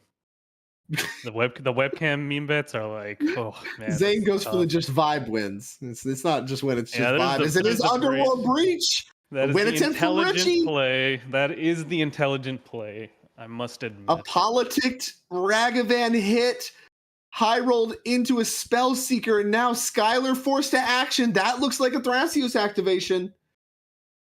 Skylar may be regretting allowing that Ragavan to go through. Oh yeah, absolutely. I mean, if you know Spellseeker's on top, you absolutely do not. There's a grinding station in yard. There's a pedal in yard. Oh, I mean, Richie has so many cards in the graveyard right now. I think Demonic Tutor LED does it all. Like we're there. The Boseju's out already by Eric. Oh boy. Oh, yeah. We know that Lincoln has nothing. You know Lincoln doesn't have anything. Like you called that early on. No interaction in the zip code of Lincoln's hand, and we are in time. So this is it. This is it. This is the game on the line. You want 1 point or 0? It's up to the 3 competitors to decide in the face of this Underworld Breach. In my opinion, Rich, you could still just win. No, I'm saying the other 3 players are they going to get 1 or 0? Because Richie's here to get 5. True. You're right. Okay, I didn't realize you're talking for only the non-Richie players. All right. Yeah, I mean, they're gonna do their darndest now. It's funny. I mean, we talk about how much the texture changes just in something like that, right? There was bargains being made. Richie's like, yeah, I don't going on? Just let me hit you with Ragavan. Uh-oh. And now everyone's no deals on the table. Everyone's trying to figure out how to stop Richie. Everything has gone wrong for these players as a Thrasios is being activated, Scry being looked at, shown to other players. I don't even know if you can do that. You can. It's information you know, I'm pretty confident. And therefore you can reveal. Like, I think when you fetch, you can reveal your deck to your opponents because you know the information. But you can't just reveal your deck until you would see your entire deck in some way. I think. That's to do with the information you know and you're like you being allowed to reveal it and prove it. It's Cyclonic Rift. I don't think that does anything. I think it's better than a random draw for sure. So I like taking it. There is a Bowmaster's trigger, but I don't think that matters. I mean, whatever we cast here, if we go to cast Demonic Tutor, you could just bounce Breach and Response. So now the question is there a pedal? Like you said, I don't think that we can leverage. I think he just cast the pedal and he has the 2 mana. Yeah, if there's a pedal in yard, then we're cooking. Yeah, we just keep casting this, yeah. Well, do we have enough cards to do it through pedal? You only need to do it twice, right? Because you can then cast Demonic Tutor and then pedal. Okay, we're going for it now. Yeah, there's a Psych Rift. Does that constrain the mana enough? I mean, this taxes cards in yard, right? So it looks like it does nothing. Because no, I think this is what's going to happen. I think there's a Flusterstorm in Richie's yard, right? Yeah. So, but pedal's on the stack. That's fine. So he has a treasure and a mana confluence. Okay. Can we pay for the Flusterstorm? Probably not. No, we cannot. You have 2 off Devoted Druid, and then your Relic, that's 3. But we've cast Spellseeker, Demonic Tutor, Underworld Breach, Pedal, that's 4. Okay. Plus, of course, the Flusterstorm itself, that's 5. That looks countered to me. Yeah, I was like, I think there's still a Fluster in the yard. I think they're cooked. They are cooked. As Flusterstorm is going to take care of the Cyclonic Rift. Now pedal back on the stack. I mean, another piece is probably good enough, but I don't know that was. I can't get a look for how many cards are in Richie's graveyard right now. Ripping Richie off that mana could be relevant. Right. Well, the mana could be relevant just because of the cards in yard. I think that's really the question now, is how many cards are left in Richie's graveyard? There's been a lot of game played. I would think there's a lot. We have a Lockstem we can just throw in the yard. That matters a ton. Yeah, he can just toss that to his yard. Okay, that could be critical. That's really important. So we have 2 mana, pedal resolved. We need to either cast Demonic Tutor, grab LED, cast Demonic Tutor again, but then we still need to do another thing. I think you need 3. I think you need 9 cards no matter what, right? Well, no, I think he has it here because there it is. Their station. It's because he can use that 2 mana to grab the station. ETB, sack the Chrome Mox, untap. Right, we have the Chrome Mox. You're right. Yeah. Okay, yeah, we have the Chrome Mox to sack. You're right. Okay, so Grinding Station actually should just be good enough. You hear that? Grinding Station. What? I mean, it looks great here. Like, I don't know if it's not Grinding Station. I don't think we have the cards in yard. We need don't. 9. The Grinding Station gets you here. I mean, the wind's in his yard with the station. Like, I don't think he can.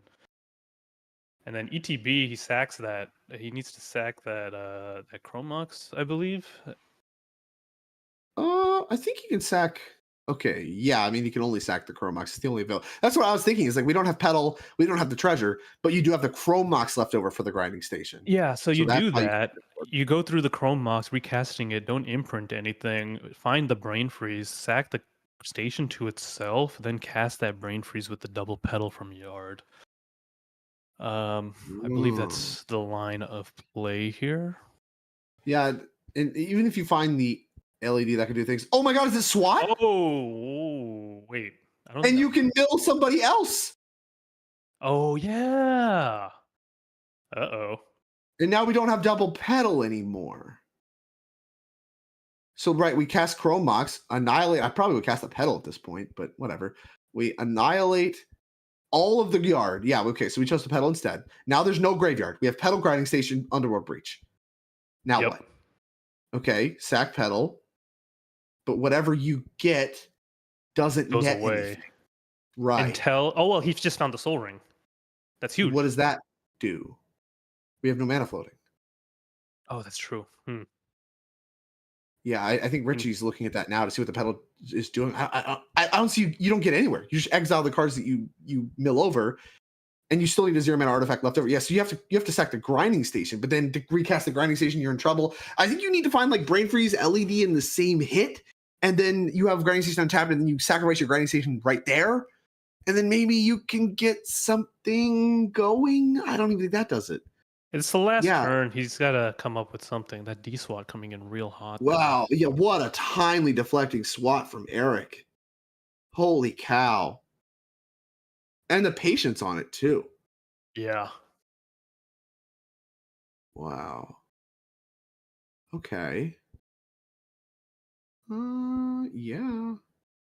Yeah, I mean, we're still in the spot, so that's what's happening right now, is even though none of the other cards are moving, what's happening is he's casting Lotus Petal over and over and over again, sacrificing it to Grinding Station to mill 3 cards, and then casting Petal again, which doesn't net anything. It just exiles the top 3 cards of your library over and over and over again. Now, oh wait, there's Mana Crypt. There's Mana Crypt. That gets something started. That at least can float mana prior. Okay, so Mana Crypt's better than Petal. All right, so that changes things. By how much? I think that's actually huge, because at the end of the day, he can now start gaining mana, and then he can still sack that station to itself when he's looking for the card. Okay, let's see what that's worth. Yeah, now, okay, so I forgot about Mana Crypt. Mana Crypt does start to net 2 mana, so now we're at 4 mana. 3 cards revealed, nothing good. Turn that to 6 mana. Yeah, here we go. We're going to get that represented. There's the 6 mana. Sink into Stupor, land Felwar Stone. Well, so that's weird. So now you can start to filter into blue mana if you wanted with the Felwar Stone, and that way when you find freeze, you're good to go, but you can't exile your Thassa's Oracle before this happens. Right. And there goes more colorless mana. There's a Mana Vault. That's even better. Yeah, because you already have colorless mana available, you're netting more colorless mana. Whatever. I don't think Richie cares. The colorless mana is not the key. Look like it matters. Okay, there's Gamble.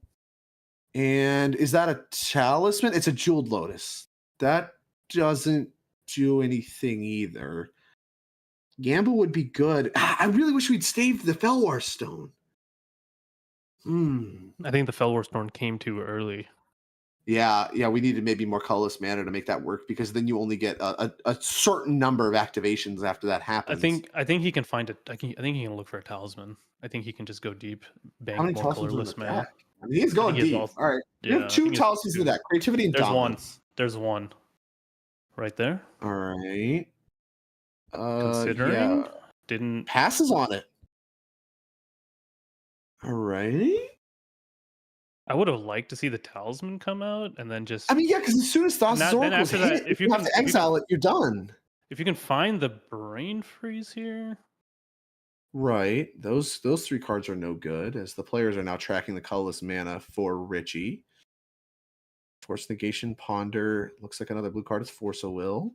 Man, this is like the luckiest station ever. Hard Blast. There's the second one. There's Talisman of Dominance. I think this is your last chance to stop.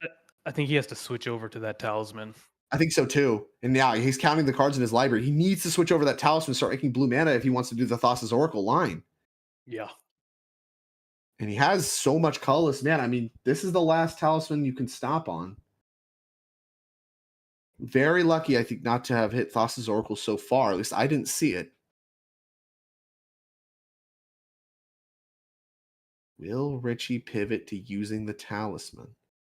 I think he's looking, like Yes. Yeah. Okay. I like this. I mean, I think, okay, so this makes the first blue. You can't hit Thassa's Oracle in the next hit, but if you miss on the next one, I think you're in the clear. Yeah. So right now, we tap for a blue, take a point, sack it. And now this is the last opportunity, I think, for him to break. If he hits Thassa's Oracle here, things get weird. It's Arcane Signet. Arcane Signet, really good. It's Mental Misstep. It's Brain Freeze. Oh, I think he has it. We have Brain Freeze right now. He sacks that station to itself. Yeah. and brain freezes, and then no, he has the blue. He has the blue floating. He has LED throwing Yeah, on the deck. What am I saying? Yeah, what am I saying? He's good.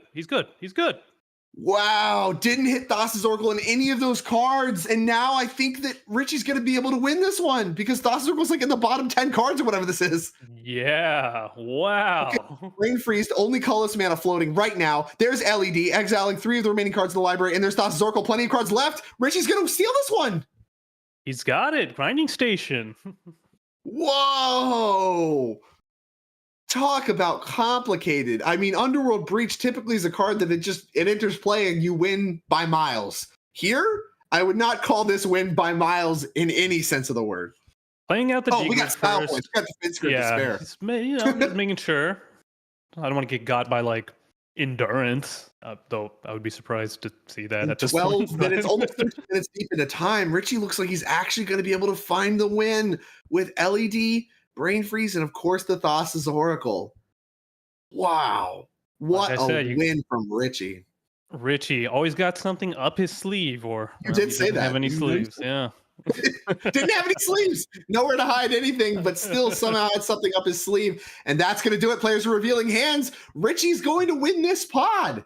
GG. Not so easy. Not easy at all, I would argue. And this is really what high level cEDH is about. People talk about, cEDH, luck-based format, all this kind of stuff. Richie went for a win attempt, lost. And then in that final turn, there's a lot of players that don't make that politic move to get that Ragavan hit that was key to setting Richie's entire game plan off. He had no action, found a Spellseeker off the top, and was able to punch through an Underworld Breach win, I would argue, with almost exactly the way you can draw it up. Yeah, he did that from nothing. He did that with his words. He told Skylar, hey, man, let me hit you with this Ragavan. And Skylar was like, yeah, let's... Sure. I think it went a little differently than that. There had to be something else at work there. But, impressive work from Richie and his take on the Grixis Pirates deck, which, of course, will advance to 3-0. And as I mentioned, players are deep into time at this point. It's 14 minutes deep. So there's not a lot of time left over in this round. Things are going to be wrapping up very quickly. And we will be beginning to look forward to round number 4. Now, remember, this is a 2-day event. There will be 5 rounds day 1. So there's going to be 2 more rounds after this one. And then a cut to day 2, where actually there's no cut. Nobody will be cut. But the final 2 rounds of Swiss will happen around 6 and 7 on day 2, followed by, of course, the top 16, which is a cut, and then the final 4. So we got 2 more rounds after this. And what an exciting round for Richie and his Grixis Pirates. We're going to be seeing more of him in this tournament for sure as it progresses. And honestly, I think he's 1 win away from top 16 outlook. So... Super happy to cast that game. Super happy to juxtapose that game with the previous game I just cast. That is all the casting I'll be doing today, personally. I will see you guys tomorrow in the morning for round 6 and 7, as well as the finals. You can look forward to some Zane toxic commentary on Twitter here, Twitter at ZRob0. And I'll see you guys later. I think we're about to move into the next round, and Drake and Lauren are going to take over. So it's been real chat. You'll see me in and out between on the text chat here. And thank you, Drake, for casting that amazing game with me. Of course, it's a pleasure, Zane. I'm sure we'll get a chance to work together, I believe, tomorrow, if not in the future. But as I mentioned, there is more magic coming to you, even if it's not going to involve Zane, unfortunately, for you all. So we will be right back. Very short break when we get Lauren in the booth and we get round 4 set up for you all here at Cowtown Throwdown, our last platinum event of the year. Don't go anywhere.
Welcome back, everyone. We mentioned it would be a short break, and it was. We're here with round number 4 of Cowtown Throwdown, the final Platinum event of this TopDeck Championship Series season. So remember, after this will be the championship. It currently has a $15,000 prize pool, 64 players. That'll be happening in August. But for right now, we are commentating the largest cEDH event. Once again, breaking records left and right is the TopDeck Championship Series. 256 players for a $12K cash prize pool. And we are here for round number 4. I'm joined in the booth with Lauren as part of the TopDeck coverage. And we are about to be commentating a spicy pod featuring decks I have never seen before. Yeah, no, I'm excited to be here. We pulled the data. To no surprise, per Datatog's data, we have never seen this pod composition before. Seat 1, Max Peppermint on Jessica Timna. Seat 2, Temujin on Nadu. Seat 3, we have Stella Lee, and seat 4, Sam Black on Rog Thrasio. So really interesting pod comp. 2 of the 4 commanders that we're seeing here were printed in the last, 6 months?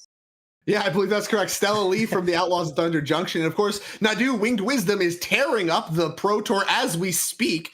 And I've not gotten a chance to watch it in action in cEDH quite yet. A lot of people have been very excited about it, but I've heard it's a little fragile. I'm very excited to see it on the first time, see if those rumors are true. Temujin making a deep run with Nadu. It can't be all bad, as here he is in a pod featuring some killers. Max Pfefferman, of course, someone very high on our leaderboard as well, and someone known for not playing too many. This is the most colorful deck I think I've ever seen Max play. Typically, it's 2 colors or bust. Colors are a clutch, are they not? Yeah, that's Max's brand. Max has a podcast with Wounded Satellite, aka Max Sternberg. Colors are a crutch. They're known for their 2-color decks. Max, huge on Florian. He was on Talion for a while, but switching it up, adding the 3rd color, we'll see how it bodes for him. Yeah, number 22 on our leaderboard is Max Pfefferman here, locking up additional platinum points, someone you almost certainly see more of at the Invitational, of course, in August. That'll be in Columbus as well. Columbus kind of proving itself to be the epicenter of cEDH action as these players are resolving mulligans. So Stella Lee, we haven't really got a chance to talk too much about that one yet. Nadu, we've seen kind of what the joke is. You put objects in play, you make a bunch of useless creatures, you target them more. Shuko and Springheart and Tuco are the way that people are doing that in Modern. I imagine those cards will be featured in the cEDH deck as well, but I have not seen Stella Lee at all. I've seen some discussion about it. I've not seen what it does. Walk me through how this deck works. I've played a lot against Stella Lee. Uriah, who I know you know as well. Turbo Nas on Twitter plays this deck. It is a win over the top of you deck. It does nothing until it tries to win. It's almost like a non-blue deck in the sense that it really only tries to protect its own wins. The way it works is you play Stella Lee, you play something like Cerulean Mists, and you have Stella be able to copy it. Cerulean Mists or some other 1-mana cantrip. You're going to draw cards and untap your commander, and you're going to keep cloning your commander while that's on the stack, draw your whole deck, find your win con. Interesting. Okay, so this is kind of like a Manual Storm style setup, using things like copying abilities and really almost, I would argue, reminiscent maybe of Krark Sakashima, but without all the coin flipping nonsense. Yeah, almost a non-deterministic Krark Sakashima. And the thing too is once Stella doesn't have summoning sickness, or you have a way to give Stella haste, she's immediately a threat. You can copy things off the stack pretty easily. You can back up your own win cons by copying your own counter spells. You can win over the top of anyone. Once she's out, once she has haste or is no longer summoning sick, Stella Lee is a deck that is threatening a win every single turn cycle, almost like you have a Born Upon a Wind in the command zone. Wow. Okay. All right. Well, I'm excited to see some of that. I mean, Immersion Zone came into play in the last game we commentated. We've seen Born Upon the Wind have a heavy impact on cEDH, outside of even what I anticipated its impact to be. And so win on top of the stack certainly seems to be a strategy people are reaching for in current cEDH. And with a deck like Nadu that can be a little non-deterministic, that could come up huge here with Stella Lee right after Temujin on the Nadu deck. You know, if it looks like that Nadu's actually going to get there, maybe you do pull the trigger on trying to win at instant speed over the top of that kind of a win. Now, a lot of mulliganing happening for Temujin here. 2 cards going on bottom. Can't be great to look, if I'm understanding correctly. The Nadu deck is a little bit of a critical mass deck. You want a certain number of creatures that you can actually target with your stuff, as well as Nadu, and of course something like Shuko or whatever, Lightning Greaves, anything like that that's a free target. Yeah, the way I explain Nadu to players is and I say this somewhat in jest, but I think the analogy is accurate, is it's almost like a Simic Tayum kind of deck where it does its thing and it does its thing very well, but at a certain point you have a lot of cards that aren't useful to the game plan anymore, but you need them to like get the engine going. It takes a lot of game actions. It's a creature-based sort of deck. You're moving Shuko around, you're moving free equipment around. But if you need to have a variety of the equipment, the enablers, and the creatures to get it both going. And if you have more than one than the other, the deck's not really going to do anything. Yeah, I mean, it makes a lot of sense to me. And that's part of why I kind of viewed it. To me, it looked worse than Kennen as far as the deck compositions in the early builds. I don't know why I would ever do that over doing the Kennen stuff. But, I mean, Temujin picked it up, and it's at least different enough. There might be a little bit of bruise advantage going on with the deck. But still a little bit, like I said, I haven't seen it in action. I don't quite grasp what is meaningfully bringing to the table that I would reach for that over Kennen, but I'm excited for Temujin to prove that to me here in just a moment. The last player in the pod that we haven't really had too much of a chance to talk about yet, but someone I am very familiar with is Sam Black. He's someone who's written quite a bit about his take on Rog Thrasios for TopDeck themselves. There was a whole article series in which Sam has walked through various tournaments that he has played with his take on the Rog Thras and all the developments he's done in that process as well. And here he is playing his take on that deck. I mean, very excited. Have not gotten to watch Sam in action quite yet, but the player, who has a very, very storied history of professional Magic, kind of showing up in cEDH and showing people how to do Teamer correctly is an exciting narrative that I'm very, very excited about to watch here on screen. Basically, every player playing some section of Teamer, with the exception of Max, who of course is playing Jessica Timna deck in seat 1. Yeah, and Sam, I'm sure you can speak much more to Sam from the 60 card perspective. I know of Sam from cEDH. I know of Sam also, they do a lot of vintage cube, if I'm not mistaken. They're an avid cuber, if I'm Cubino. A lot of limited, a lot of cube. I mean, Sam's just one of those people that is in love with Magic. He's one of those people that truly, every form of Magic, Sam is about it. And, Sam's great at limited, has a very, I believe, nigh Hall of Fame prior to that being removed resume, which not many cEDH players can claim that, if any. I think it's like Sam and Sperling are the players that are kind of approaching Hall of Fame resumes, even if they're not quite there. And now Hall of Fame's gone, so it's not relevant. But Sam used to host Pro Points podcast with some of the best to ever do it. I mean, Sam knows Magic in and out, loves Magic in every form, limited, constructed, and obviously here in cEDH, an early adopter of the format among kind of the old guard of pros as things are starting off. Sparks flying. We have Gemstone Caverns for Sam pitching. I can't get a great look at what that full art green card is. Looks like a creature of some kind. But turn 1, fetch for Scrubland, Jeweled Lotus. It's Timna on turn 1. Didn't reach for Jessica. It's Timna for Max. Yeah, it's Timna time. Your Jessica's going to be better. And that's followed up a little, overshadowed. Now we have Temujin turn 1 land into it looks like an island into Mystic Remora. So that's going to really, especially with people developing their boards creature based. Now, eventually you're going to have to start casting non-creatures, right? Even in seat 3, you're going to start drawing cards. Right, as a tapped red land. Is that Arena of Glory? I think it is. The new land for MH3. So. Not the first MH3 card I'd expected to see in this game, but it is. There is a tapped Arena of Glory. Yeah, give it a little bit of haste. Yeah. A little bit of haste there. Is Mystic Remora, I mean, Mystic Remora is really only good in this pod against Stella Lee. True or false? Yeah. I was thinking maybe a little bit with the artifact-centric combos with Jessica Timna, but it's early enough where maybe that can be avoided. Rog Thras is a creature-based deck. Stella Lee, Spell Slinger deck, that could draw some cards, but I think Stella Lee kind of read the room with that Mystic Remora, maybe opting to go to a slow start to not feed a fish after everyone mulligan low. Yeah, I mean, this fish, I think this fish, I would be shocked if this is a big, I mean, like you expect fish to be, right? Drawing piles of cards, snowballing your advantage. A lot of creature decks at this table, and with Timna already developed for Max, even if he has stuff he might want to cast under the fish, might not just need to. Just keep attacking Temujin. Here's my Timna, and you're not going to be able to deploy Nadu or really any of your creatures if you're stuck just paying for fish every turn. Yeah, that's a great point. And to your credit, we did see the Jeweled Lotus, which has already been cast. The only thing I can really see feasibly being cast by Max is maybe an early Jessica, but it doesn't look like that's a priority right now. Yeah, I mean, definitely not desperate to reach for that Jessica is Max, as he did prioritize the Timna with the Jeweled Lotus. Yeah. Now we'll have to see. We might just be in the grindy, I'm going to draw cards until I try to win. I think we're attacking Stella Lee there. Players, of course, not representing life totals with a phone in the middle. A little unfortunate. Is that Inti? What is that card? It's an Inti. Wow. all the vintage cube stuff coming up in this game. Inti, Sinshal of the Sun, a card we see a little bit more in formats like Pioneer and Vintage Cube. Showing up here in cEDH. I mean, a powerful one if your deck's about attacking and blocking. And ironically, Max right now is all about attacking and blocking. Another great way to get card advantages. Shuko, found already by Temujin. Wow. Not Okay, a staple. Scary. But yeah, modern staple across all formats overnight.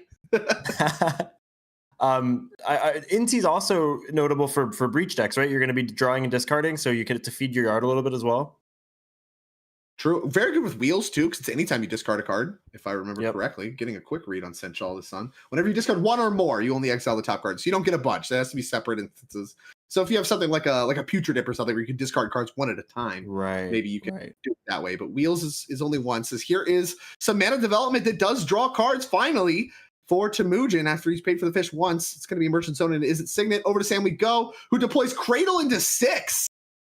The next MH3 card. What a great start from Sam. Cradle, ton of extra power from the powerful creatures out of MH3, and 6 is one of them. Now, every time he attacks, he gets to mill 3, can put a land from among those cards into his hand, and all of the non-land permanents in his graveyard have retrace. Very good. Very good way to start reusing those lands. We've seen a lot of 6 in cEDH so far. Kind of a card I slept on a little bit in my review of the set, but appears to be very good in cEDH alongside Breach and things like that. Mm-hmm. And here's the crazy part too. I'm just looking at the board right now. How many cards are we looking at that have been printed in the last year? We have Inti, we have 6, we have Delighted Halfling, we have Stella, we have Nadu. The way sets are being pushed right now, I mean, it's changing every format, but this format specifically, that's the one we're covering now, is very clearly changed by the introduction of these cards. A creature that is altered of some kind discarded by Max finds a Marsh Flats off of the Inti, and now Timna going to get a little bit bigger. Get the counter plus some trample, and Marsh Flats available. I think Cavern of Souls, maybe the sparkly card over there. Can't get a great look. Gonna take a look at his deck list arts and see if that is going to give away. His lands are very fancy, and that can make it a little difficult. Those are dual lands next to them, Drake Sasser. Could be a command tower. I mean, there's a command tower that kind of looks like that. I mean, it looks like it has a gold border, so I'm going to assume it's a rainbow land of some kind. No Cavern of Souls actually present in Max's deck, so it can't be Cavern of Souls. There you go. Might be. I think a rainbow land is a safe estimation, as we are, I think, in Max's second main deciding what to do here. Yeah, great start by Max. Inti plus Timna underneath a fish. Awesome start. Pretty decent. That fish, there's been 2 mana put into it. It's drawn 1 card. I would say the right side of the table is definitely favored right now.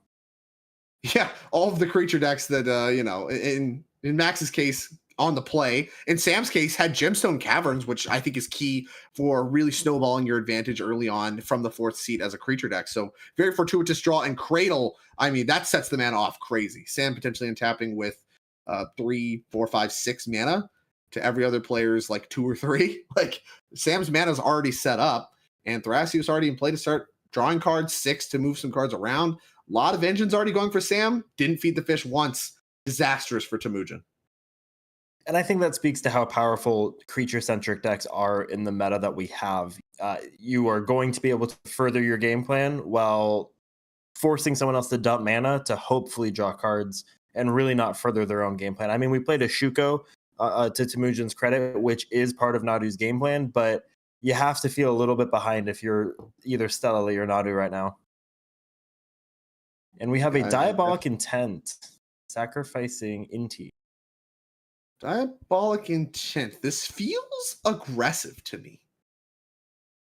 Yeah. Like, I feel like we were set up to draw cards. I mean, Sam's really the only player you need to worry about. And frankly, you could use Jessica in the command zone and really start to contain some of what Sam has going on that way. A lot of big toughnesses, but I mean, 1 or 2 Jessicas should take care of things. What are we tutoring for so desperately right now? I'm curious to know, and Max, an extremely accomplished player, so there is methodology to this madness that we're not seeing. Maybe setting up for next turn and just going, hey, I'm going to jam it, I'm going to win. But I think this shows a more proactive, rather reactive game plan from Max, going, I'm going to tutor, I'm going to decide my next game plans, as opposed to taking sort of a control route for the board. And remember, these players are, I believe, all undefeated. I have to look. I think there might be like a draw or whatever among the mix. But this match here, I believe, no matter what happens, assuming there is a natural winner, is for a top 16 slot. I believe the winner of this pod should lock up a top 16 slot and be able to play for seeding and potentially draw in from there. But there's a lot on the line for all these players. Particularly, I want to highlight Sam Black, someone that, like I said, I haven't got to see too much of, but the winner of this event directly into our invitational tournament. Sam Black currently sitting at spot number 45 on our leaderboard. So in a precarious position. There's a lot of points that are going to be given out. Top 56 on the leaderboard qualify. So Sam showing up here, very important for his chances of making it to the end of the year invitational. That, of course, 64-person tournament for $15,000. This one here for $12,000. A lot of high stakes cEDH available. Sam Black already posturing himself to get a lot of points this weekend. And of course, a big finish here, even if he doesn't win at all, should do very well for him making the invitational. So quite a bit of a line there for him. Looks like 500 points. The points you get for winning a platinum event. And I do not believe Sam Black has done that. So a little benchmark there for a threshold to cross. But remember, these platinum events give out a lot of points. Max Pfefferman, someone we'll definitely be seeing at our end of the year invitational. I believe someone that pretty safe on the leaderboard as far as his positioning goes, but actually could potentially from spot 22 play for leaderboard. I mean, with a win, he could play for top of the leaderboard, player of the year, player of the season. For this. Well, here's the thing, Drake. Winners of platinum events are guaranteed an invite. So no matter how many points you have, so you could be right on the cusp, barely squeaking into top 16. You get into top 4, you're playing for an invite for a $15,000 prize pool. Crazy for a 64-person tournament. I mean, I haven't done the equity math, but it's good. That's a tournament I'd want to qualify for. It looks like Strike It Rich being found off of Spellseeker, and you mentioned part of the equation for the Stella deck is developing Stella herself and then copying some of these cheap spells, right, to start to churn through your deck. Strike It Rich, a great one for that, and Spellseeker is going to be able to find that without feeding the fish. Of course, can't cast a Strike It Rich without feeding the fish, which Temujin is still prioritizing as we do go back to Sam Black, who's starting things off very quickly with a 6 attack. Here comes 3 cards. Any lands can go to hand, and there is a land. It's Otawara. Generous Ent and Devoted Druid hit the bin as a result. Yeah, the thing with Stella is you need to cast three spells before she's active to start copying. So these cheap spells, Strike It Rich, where it's paying for itself but also upping your storm count, are key to this deck's functionality. Yeah, definitely makes a lot of sense why that one would be searched for by Joseph then. Cheap spells that pay for themselves. Strike It Rich getting a little bit more attention with the Modern Horizons 3 cards and the emphasis on some of the storm stuff going on there. As Sam tapping 2 mana. Now, he can retrace Devoted Druid, something that talked with Zane a little bit about last pod where we saw some Rog Thrasios. Sam, very big on Devoted Druid combos, and I think we might see that happening right now. We do. It's Devoted Druid retraced with the 6 ability by discarding Otawara, which is the requirement for retrace. 2 mana tapped, Devoted Druid on the stack, and looks like in play. Old mechanic retrace, oldie but a goodie. You don't see it very often. You saw it on Ren and 6 recently printed, and now you're seeing it again on 6. You ever been Ravenscrimed, Lauren? I have. Unfortunately, yeah. Back in my day, that was a lock ski poo. Ravenscrimed, you just discard a land. Every draw's good in the discard decks. Either you get discarded or you get Ravenscrimed. Yeah, a nightmare. I don't know what what are we doing? But 4 mana available for Sam. That represents a Thrasios activation. I believe Delighted Halfling no longer summoning as well, so that's a 5th mana. As here we go. Bloodstained Mire sacrificed by Max. And remember, he Diabolic Intented last turn and then didn't have any real follow-up. I'm expecting something big here. Curious if we see some sort of silence effect followed up by a win attempt of many bag of tricks that Mardu has. Yeah, taking a look at this deck, we have like Abdel Adrian. So are we doing World Gorger Dragon kind of loops? It looks like we are. We have Animate Dead, Chthonian Nightmare, Static. Wow, we have a lot of MH3 cards in this deck. Your favorite? I mean, I like MH3, so that's been awesome. Been drafting a ton. Oh yeah, I bought so many cards. I have this like pack of cards. It's like 17 cards or whatever to update my cube. Just all image 3 stuff. So good. Such a good set. I think they really got it right with that one. And it seems like all these players agree. There is silence, like you called out. Uh-oh. Dihada brain. It's the Dihada brain. Well, Sam just discarded his Odawara to retrace. So that's a card that works under silence. No longer available to Sam. He's moving. There's a tapped Cradle. Thrasios 4 mana, activate Thrasios. Here's the curious position too, going for this, and if you are stopped, this is now Temujin's turn and Stella Lee's turn of having Thrasios tapped out, and looks like we revealed the Manamo enters tapped. Yeah, mental misstep from Temujin, going to take care of the silence. So there goes the protection. And now that drew a card for Temujin. Any further squirming from Max's side, likely to be squirming in barbed wires. There is a fish still available. Really needed that silence to resolve to have a good chance of Underworld Breach. Underworld Breach, we're jamming. I love it. I love this just win. You have the Remora, you mold the 5, you've put nothing but mana into it. We got force checked, no one forced. The only thing I'm worried about right now is Stella Lee possibly having something. I don't think Sam Black has something. You also have access to silence now if this does resolve, if you have some rock, but... Yeah, that's where we're starting. Yeah, it's silence. So I imagine LED has to be in hand to have gone for this. Yeah, makes the tutor from last year make a lot of sense, but still feels so aggressive. I mean, compare it to last pod we just saw, where players were spent all game posturing, and we're talking about in the final minutes of the round going for it. It's Dispel coming out from Temujin. He's got another piece. Which spell? Dispel. Dispel. I still think this is exactly what I'm talking about. Max really had card advantage engines going. As here's LED, we're still jamming. He's just jamming. It's such a different texture from what we just saw. He could have kept going for a long time as far as just building mana, and we're going for silence again. I love it. Do we even have enough resources left over with the intent? Yeah. To be silence for a third time? Yeah, I think we're... Looks like a light graveyard. Yeah, unless there's a grinding station or something, but I don't think Max is hasty. I think he's got it here, and I do love. You think it's locked? I mean, it looks like that silence worked. Now we need black mana. So the Max has a Mox Opal in there, a Judge Mox Opal. Is there a Wheel of Fortune? There's a Wheel of Fortune. Okay, so we have that. Okay, I didn't see that. We're totally locked. Well, we're not locked. Quick check on these green decks. How many endurances are we looking at? One. There's a silence. Do we have one in Sam's deck? Oh, there's a silence. You're right. You're right. We can't even endurance. Okay. What can we do? I think you might have to besiege you. That's it. Maybe. I think that's your only out. I mean, if you're wheeling, like finding the spirit guides gets a lot easier. Yeah. Yeah. You're gonna get a fresh 7 deck. But notably, present the same stack. Only Nadu can't Spirit Blast.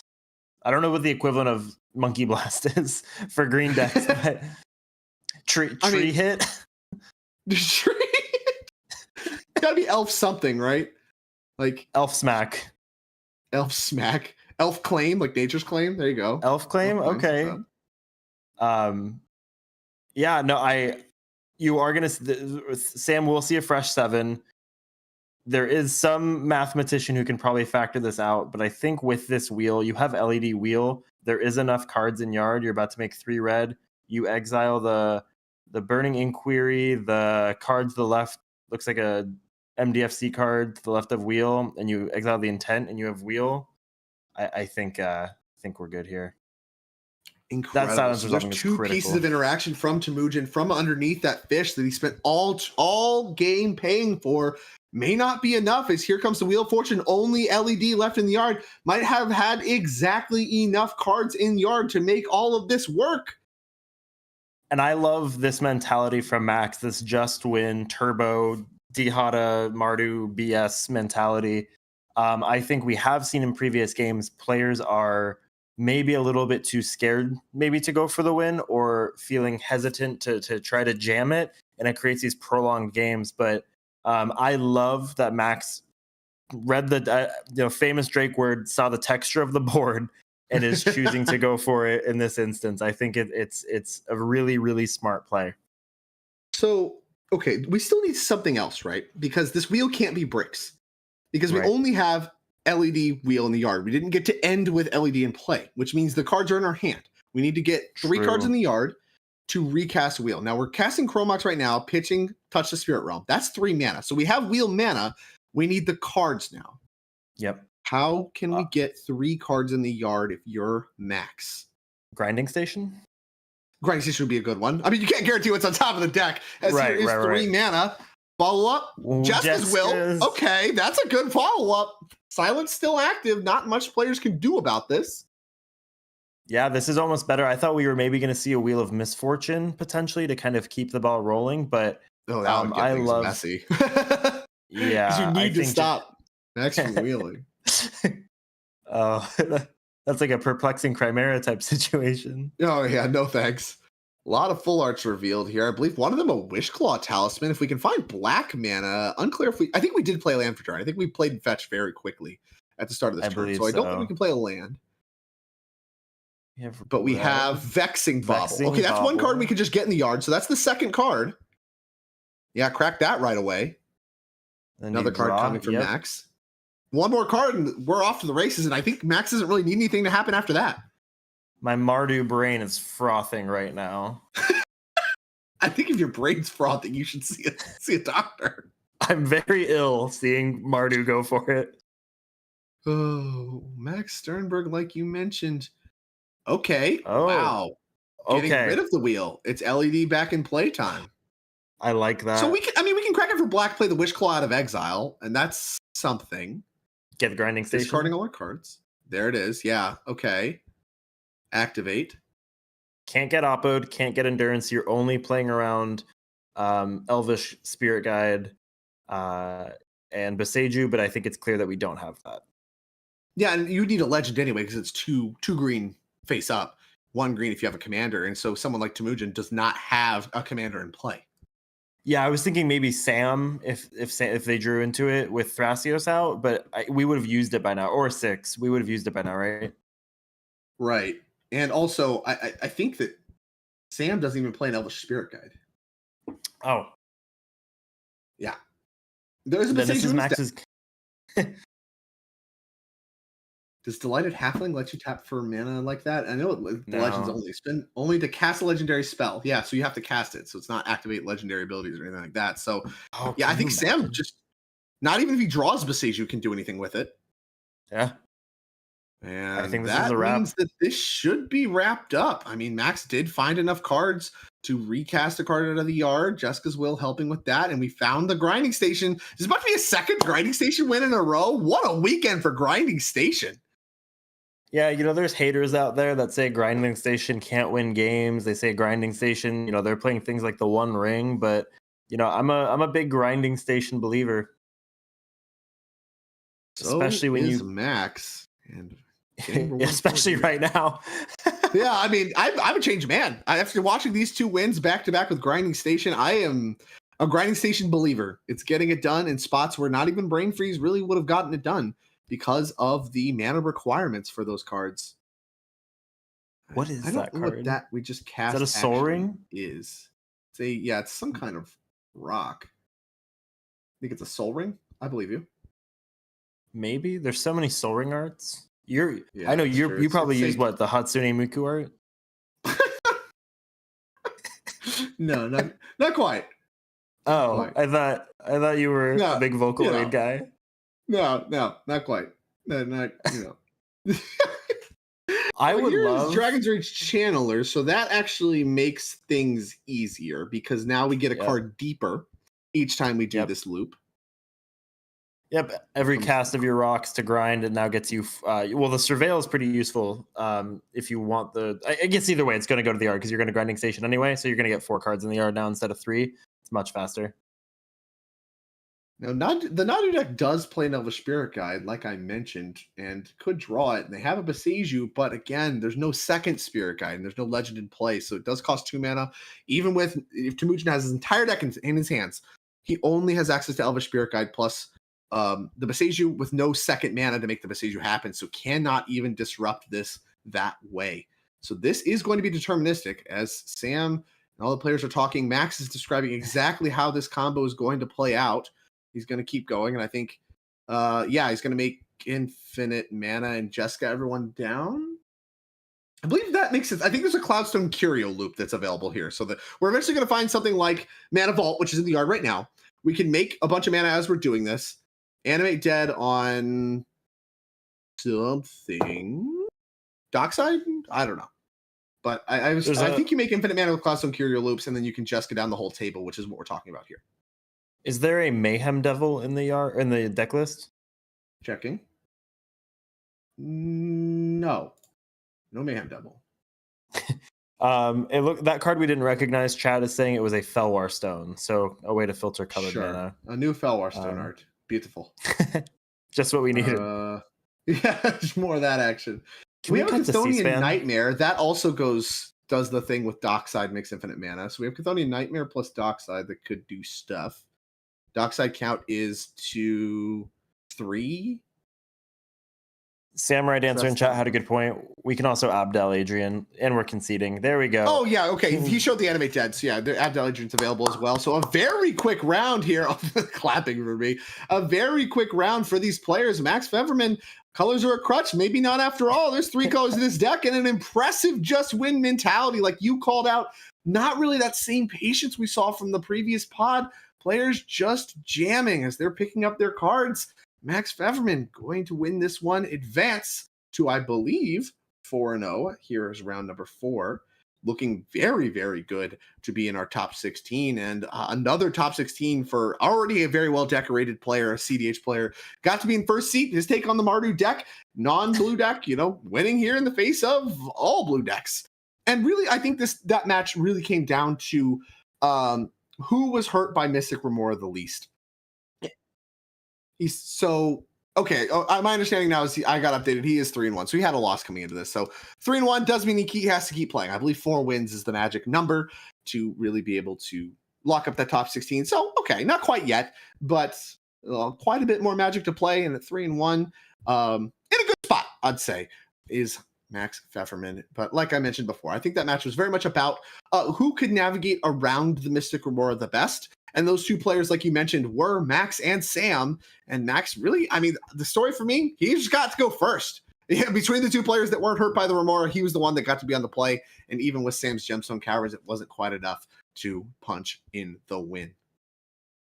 Yeah, incredible showing by Max. And I don't want to play any favorites. Mardu does have a soft spot for me. So regardless of the player, I'm just hyped Mardu got there. I love this just win mentality. I think it wasn't just jamming a win. I think there was some reading of the board, the texture, if you will, of what was going on, what the players were playing, what mana they had available to them. I know the wheels can be high risk, high reward. But I think Max did that, really expertly executed at a very opportune time for him, clearly, because he's the one people are conceding to. But I think, and something that I've found when the last tournament I played was in this sort of mid-range mindset of people trying to generate value, generate card advantage, generate this, and this. No one's really generating win attempts. And if you can generate a win attempt and just go for the win, I don't know the statistics. I'm going to make up a number. 80% of the time, people don't have counter magic in their hands. Either they're going to have to draw into it or tutor for it to stop you mid-win.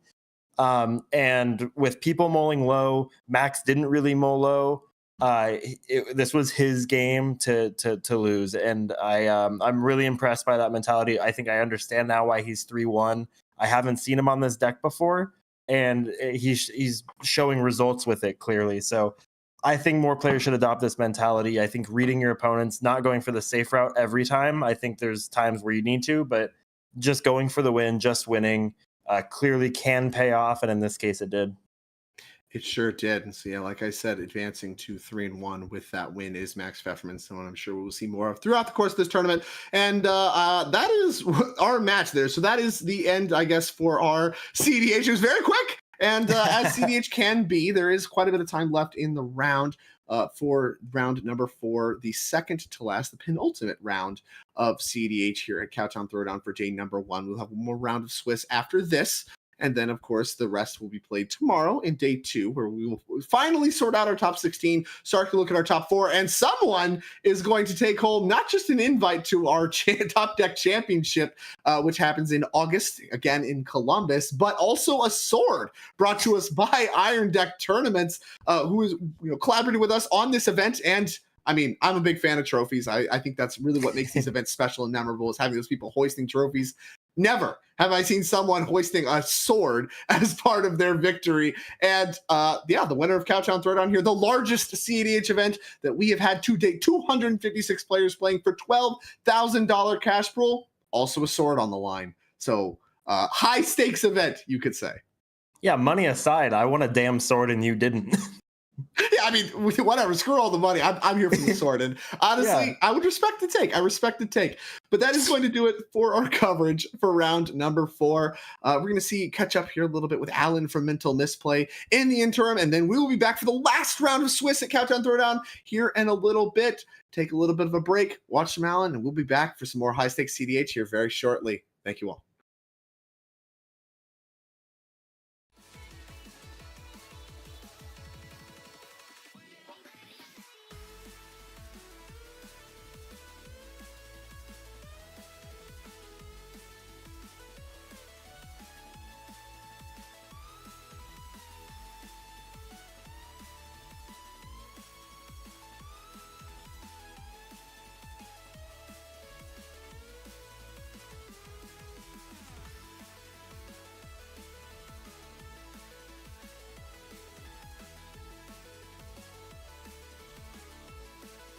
Up. It's nice and cool in here. I'm sweaty because I just ate a great big burrito. And oh, look at this lighting. We've got this like spooky, you can see behind me, this shadow of me on the wall here. So we'll move out of that shadow. It's a little stuffier out here where the vendors are, where the main people are. We've got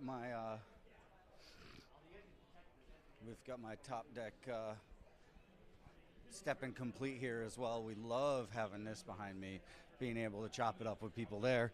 But if you're watching, if you've tuned in to Mental Misplay this afternoon to learn what's up, hey, don't worry about it, man.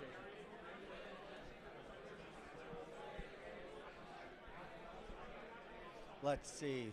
Yeah, there's not quite enough people to be talking to every single person. And I think right now is like where we hit the lunch break stream. We hit the lunch, so everybody's taking this time after this round to run and go grab food as fast as they can.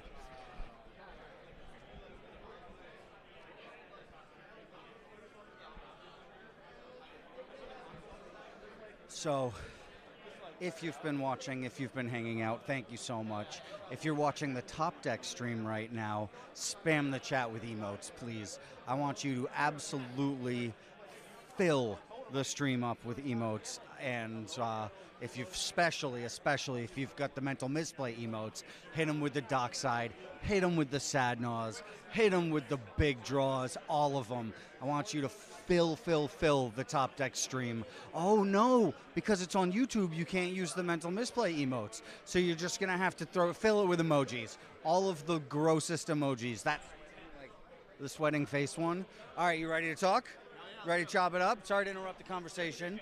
All right, for the people at home, who are we talking to? Talking to Raj. Raj? Yep. And what's our standings?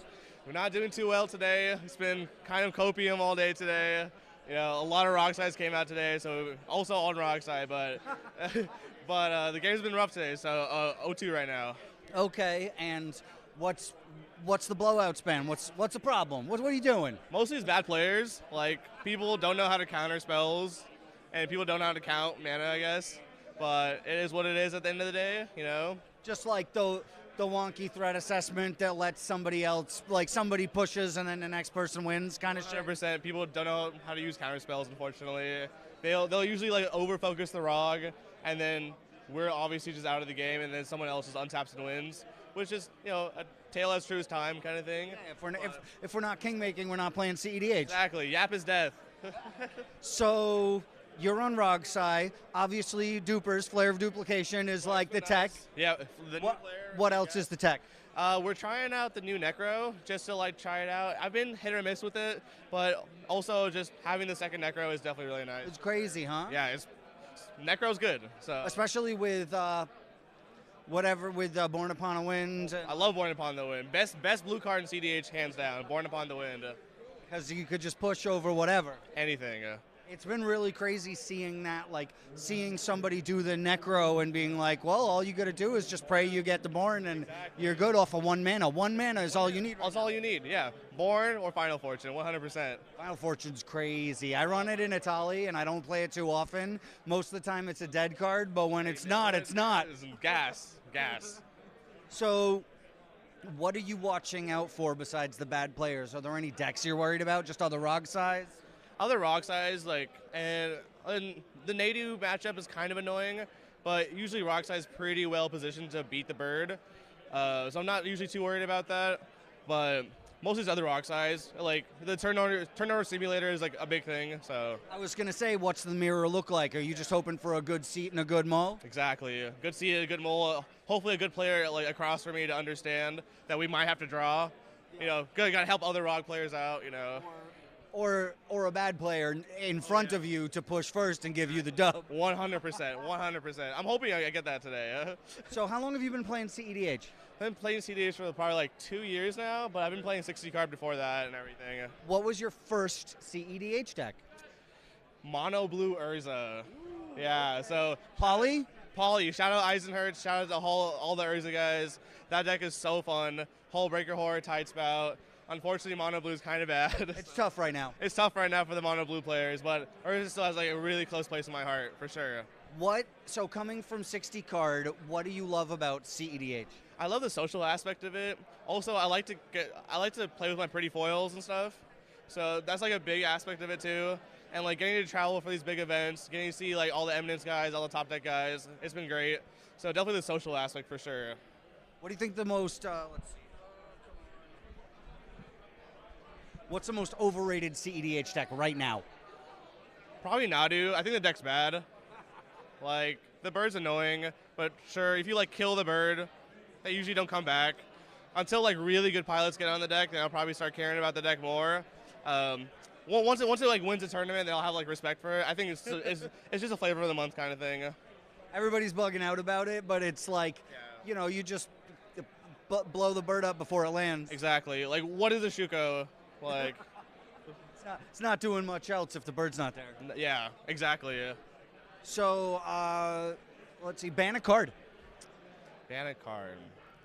Dockside extortion is. Dockside's gone, huh? No more catch up? No more smock side. Get it out of here. Like, play lands, I guess, you know? So we're playing in Rogsai. If you could put something in Rogsai that was on the ban list, unban a card. Flash. Bring back Flash. I did nothing wrong. It's crazy. I don't miss it. I'll tell you that for free. What would you be flashing in Rogsai? I don't know, something cool like a Razaketh or something, or like, yeah. I don't know. Just give me like some time to brew it, and like, I would love to just test it out. But Flash would be sick. Yeah. Nah, turn 1 Razaketh would be crazy. Insane. Especially with a creature to sacrifice. Yeah, 100. Yeah, exactly. 100%. So, what are your favorite? What are your top three favorite creatures in Rogsai? Rog, Sai. That's his Oracle. All right, we got Rog, Sai, and Thoracle. You know what comes next, right? It's fuck, marry, kill. Oh, Rog is getting his cheeks clapped, 100%. Silas, I'll marry because he seems really reliable. He's just a good guy. He's got the engineering degree, right? He went to a trade school. Exactly. When he went to trade school, he knows his way around artifacts and stuff. So it's a high value man right there. Yeah, I guess we're. Thoracle's got to go. Thoracle's got to go. Unfortunately, I'm not into the weird like fish stuff. So you know. Not running that deep. Thoracle will be good sushi though. So yeah. All right, there you go. Well, thank you so much for answering all the good questions. I appreciate it, bro. Subscribe to the channel. Big love. That's it. That's the 1s and 2s right there. That was a good one. It's crazy being able to walk around and chop it up with everybody, and the games are still super deep right now. Everybody's still playing pretty hard.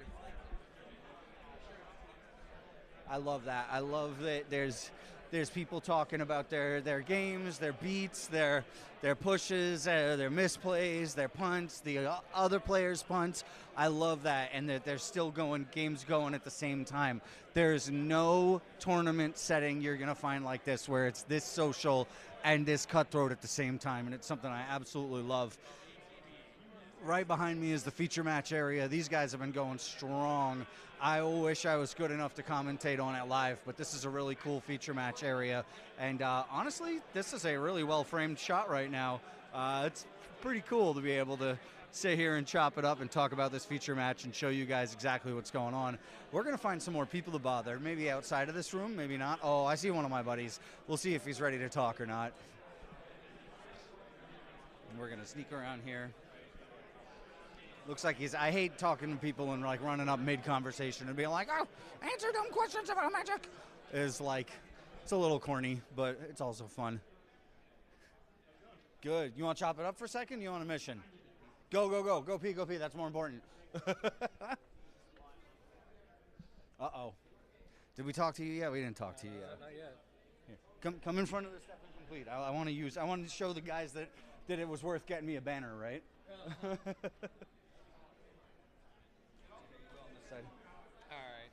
All right, for everybody at home, who are we talking to? I am Zeb from Playing with Power. You'll find me at Zeb of the Cube on Twitter. How we doing today? Well, I have one win. All right, we like that. Because I got a bye.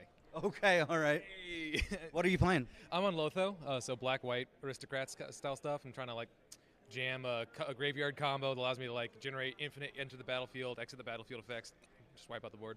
Now, Lotho is way off meta compared to what I've been talking to people about today. I know that you brew kind of trying to shoot for that off meta and playing kind of below or around people's expectations. What were the decisions that went into you building Lotho and kind of just choosing to run it today?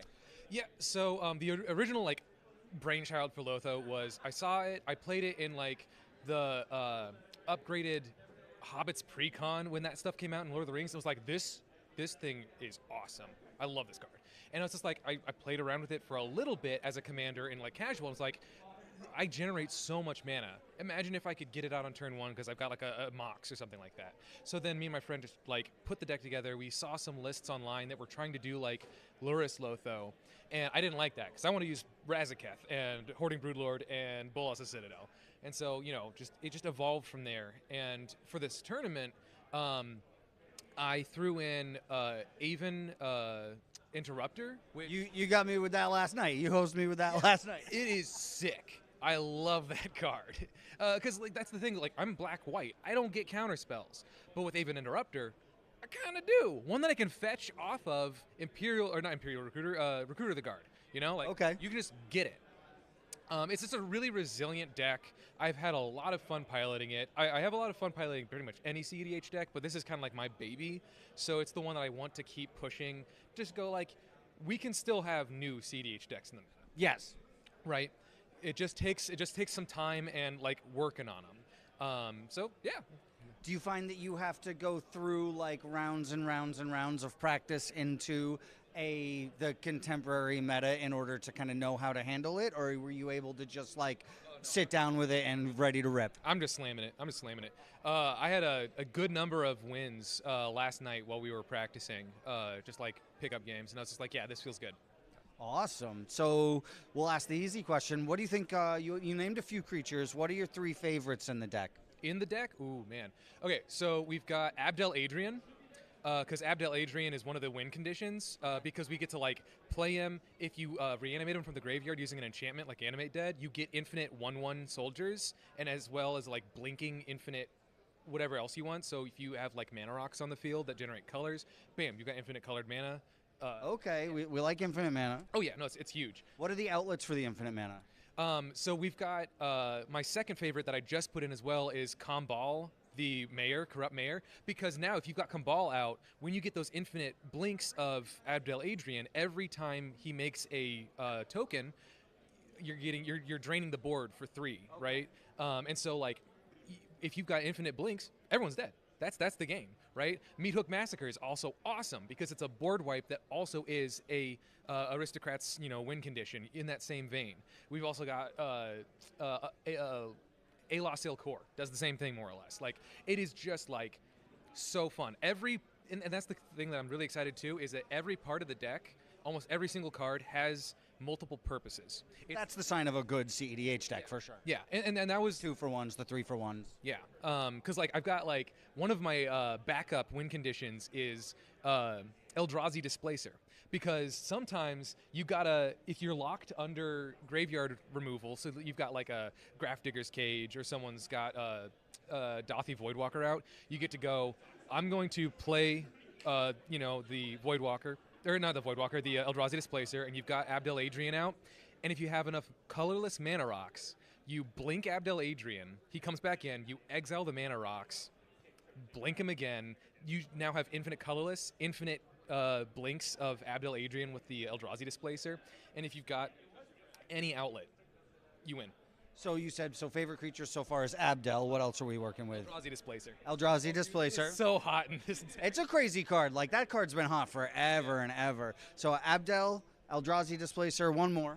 Hoarding Broodlord, man. Oh my god. I love playing dragons, and I get to play a dragon in this deck, and it's part of the win condition. Come on. So you're on, like, Saw in Half in there as well? Dude, it is so fun. I love Saw in Half. Saw in Half is one of the most versatile cards. There are plenty of drawbacks to it, but, like, I have used it aggressively to protect a win by, like, not just like going, okay, I'm going to saw in half my own dragon, but like, oh, you're going to try to like remove my Grand Abolisher. I'm going to saw in half my Grand Abolisher. Yeah, now I got 2 of them, dickhead. Yeah.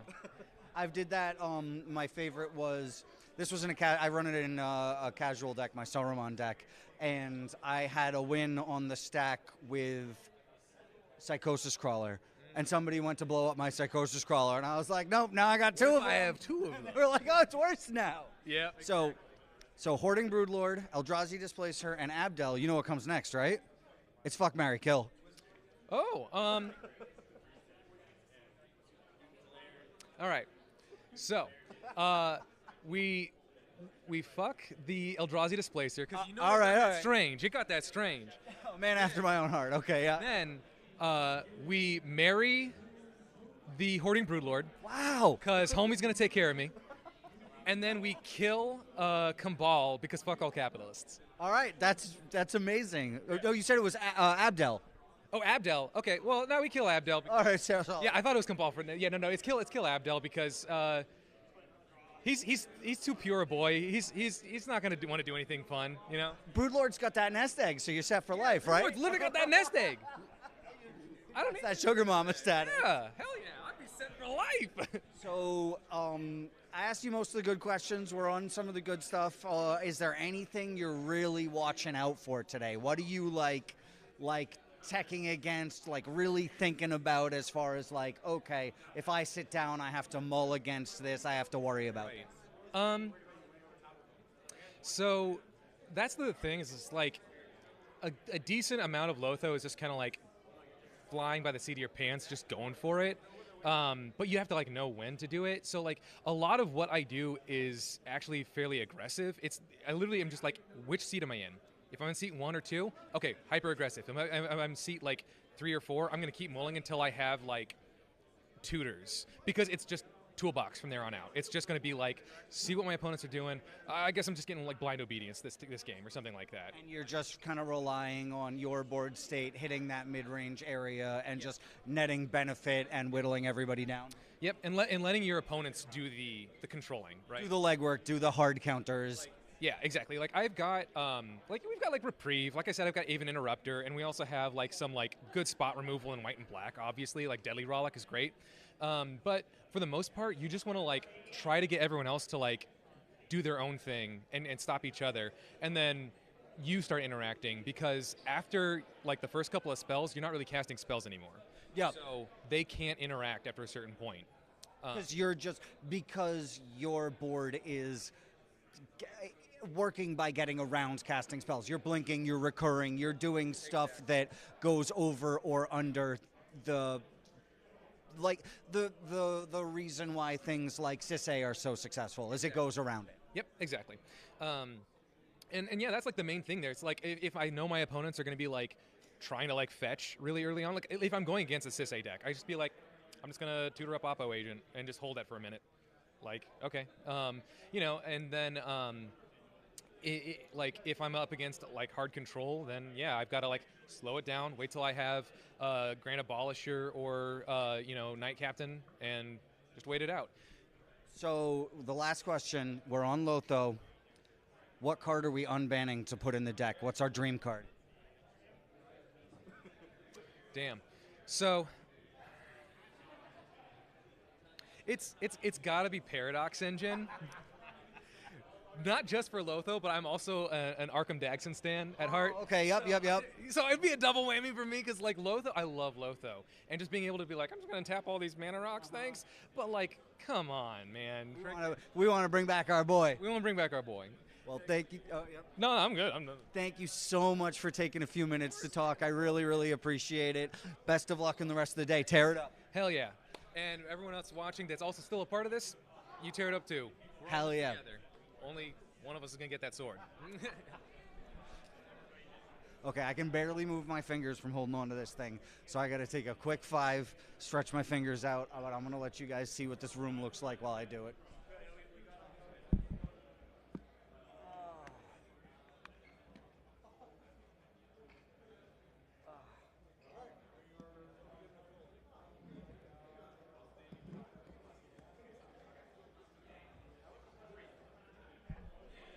All right, taking a quick 5, stretch my hands out, putting this up in a standing position. We'll see if we can't get somebody over here to talk and chop it up for a little bit.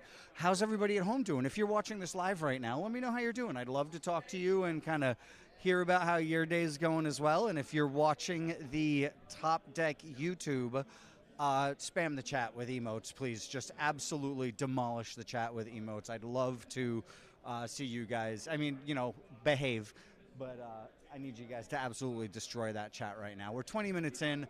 We got a few minutes left in the round. Don't mind this horrible zit on my neck. And I'm in full t-shirt mode today. Normally I'm a little bit snazzier dressed, but you know what?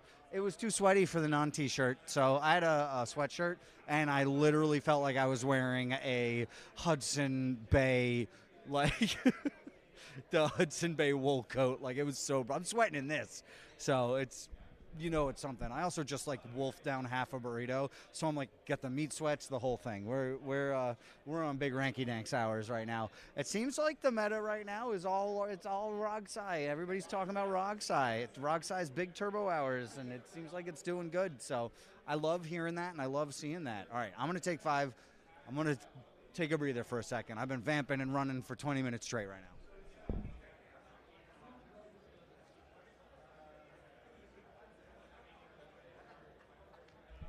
Who do dances, yeah? We'll see if we can't convince somebody to do a TikTok dance. I wonder who wants to come over and talk. Everybody's eating their lunch right now, so I don't want to interrupt anybody too bad. I think we got to go back into the other room because it's cool in there, and maybe try to talk to somebody else.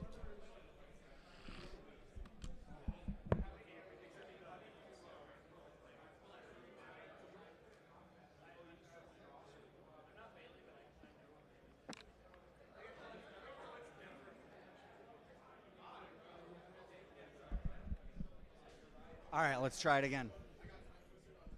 We're going back into it.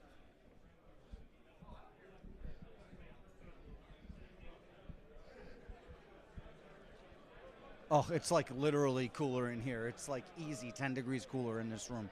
I was sweating my tits off in the other room for sure. I got the big black circles under my arms, the whole thing. So we're going to find somebody to talk to, see how their games are going. Let's see who wants to come up and talk to Alan. Nobody does, of course. The thing is, like, I never know who's on a mission. I never know who doesn't want to talk, who's had the bad beats. If you're watching, by the way, let me know. I hope this is going out there and it's got sound and it's got, whoa, 22 people are watching out of nowhere? How did that even happen? What is going on? Was there a raid or something? Why is there 22 people watching right now? If you're watching, if you're live, if you see me, just say hey. I haven't seen a single thing go up in this chat right now, so if you're watching, let me know. I'd love to see you in here. I'm going to try to find somebody else to talk to. Do you want me to talk to randos, or do you want me to talk to known quantities? Let's get this guy over here. All right, we got you. We got one. We got another sucker. How we doing? Good, how are you? Good. What's for the people at home? What's your name? Steven. Steven, what are we playing today? Crom Rayhan. Crom Rayham. Okay. King's Court. Okay, that's right. We talked about this very briefly at King's Court. That's right. I remember now. It's all coming back to me. Yeah, you got me on Fuck, Marry, Kill. It's okay. I got a few people with this one for sure. It's been good. I got some really good ones this afternoon. So, how's Crom Rayham doing in the big tank here? I mean, not that King's Court is like small fish or anything, but like it ain't no 250. Yeah, exactly. I'm 1-2 at the moment. We like that. Not too bad. Not too bad. You know, we're still in it. Wait, listen, now 1 in front's really important. Exactly. Yeah. We got 5 points on the board. We're on the board. Scoreboard's there. What are we watching out for? What are we teching for? How are we mulling? I need to be mulling better, but that's part of it. Watching out for decks that get under the deck. Decks that are faster than it. And so I think about the term getting under, and I think about decks that are able to play around, stacks, around removal, things like cEDH that are able to just cheat stuff out. Are you doing any of that kind of getting under, or are you just trying to go fast? No, I'm actually going slightly slower than I think I want to be. I'm sitting there either waiting for Dockside to make 4 mana so I can just Chthonian Nightmare stuff, or maybe a Culling Ritual to reset the game. But I'm definitely turn 3 is where I really want to start being good. And I know there's a lot of decks here that are like turn 1, turn 2, they're gonna pressure me, put me like on the back foot. If you avoid that. If you hit that Dockside loop, what's your outlet? So one fun thing you can do with the deck, which is kind of silly, but you can Crom Punch people because you can make all your creatures infinitely large. Okay. Yep.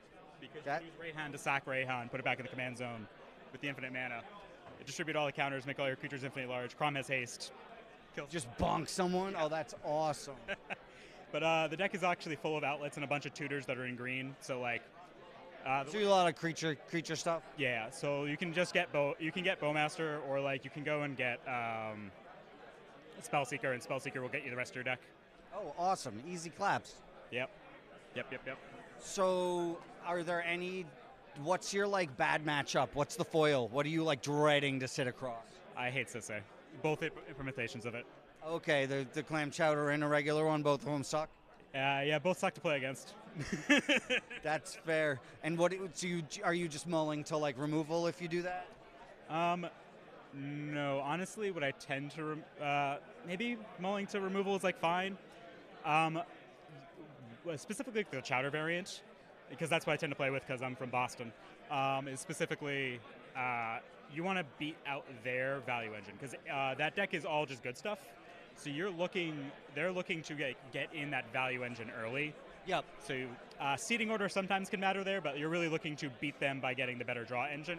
Okay. People, like politicking with your opponents to convince them not to let the resource game get out of hand. Because the moment that they get the edge, they're going to use cEDH's ability to just close the door.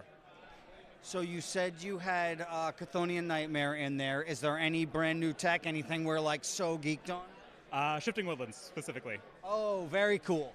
Yeah, it turns into a Breach. It also turns into a Docent. It also turns into Chthonian Nightmare. That's a weird one to do, but like you can do it. But it also turns into Razaketh. Oh, yeah, okay. I recently put it into Italy just because I'm running Breach in there now, and it's good to be able to just have something that is a backup for some, like, it's an extra food chain if you need it. Exactly. That and 6 allowed Green to have like a Breach package that you could do with Intuition. And Intuition's one of my favorite cards, so the moment I was able to put Intuition back in the deck. Okay, so you've got that and Breach, and okay, so you can do really interesting Breach packages in Green, which is something you couldn't do before. Exactly. So that's been great. And Shifting Woodlands being like, I'm not casting a spell, but I'm putting Breach into play is great. That's crazy. Yeah. Awesome. Well, thanks for the rundown. I really appreciate it, and best of luck in the rest of the day. Thank you. Thank you. I need it.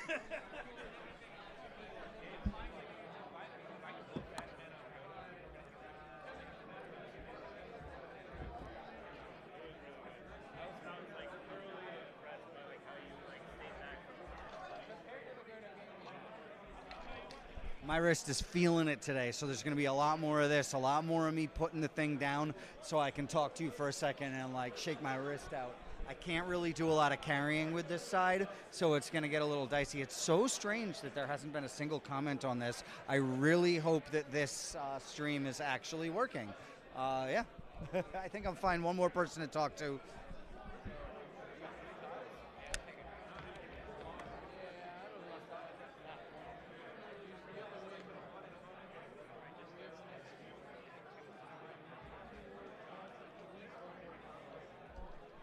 Let's find one more. And we'll see how that goes, and then we're going to call it for sure.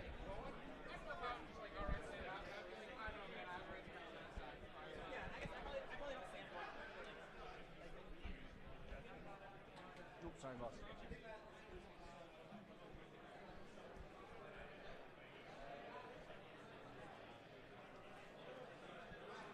You good to chop it up for a second? Can I interrupt you looking at the standings? You want to talk?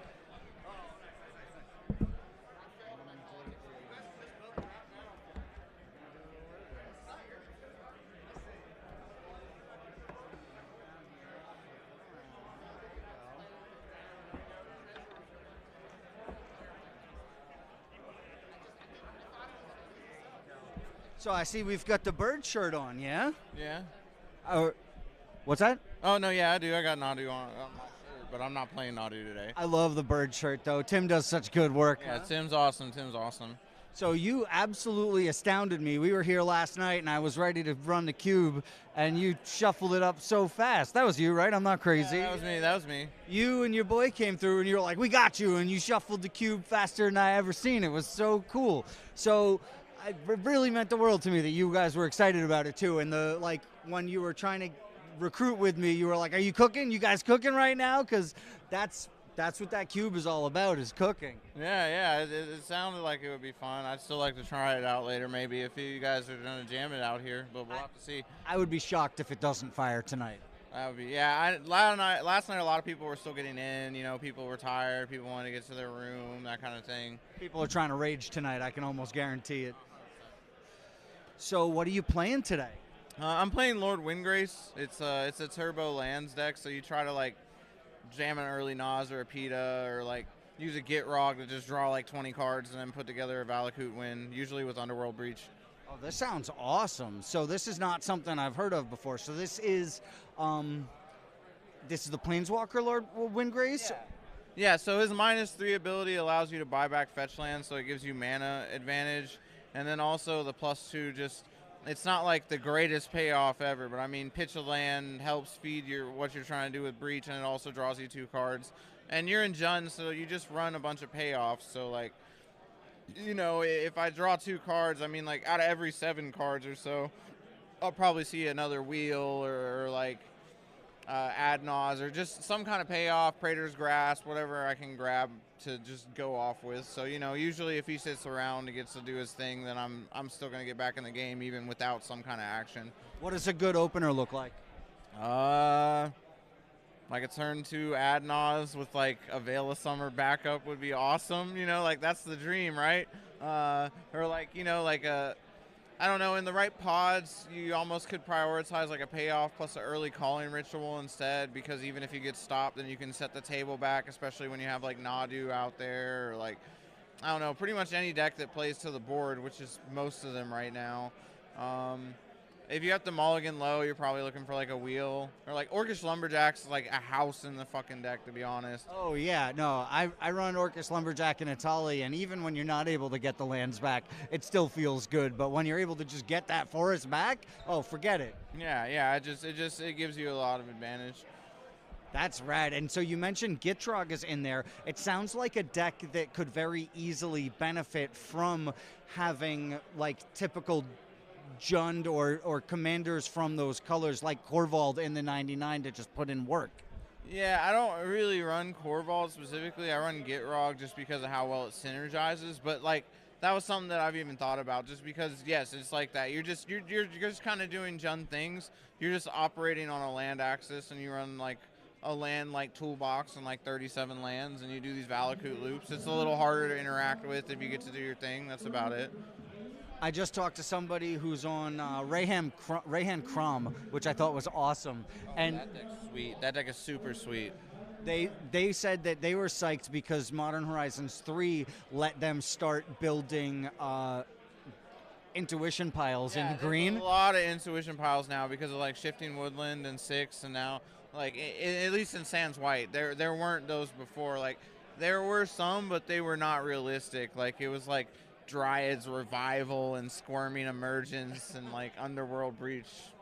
Get that shit out of here. But now with 6, with the Shifting Woodlands, you can do really cool stuff. You can do some pretty crazy stuff with it. Now, were you on this deck before Modern Horizons 3?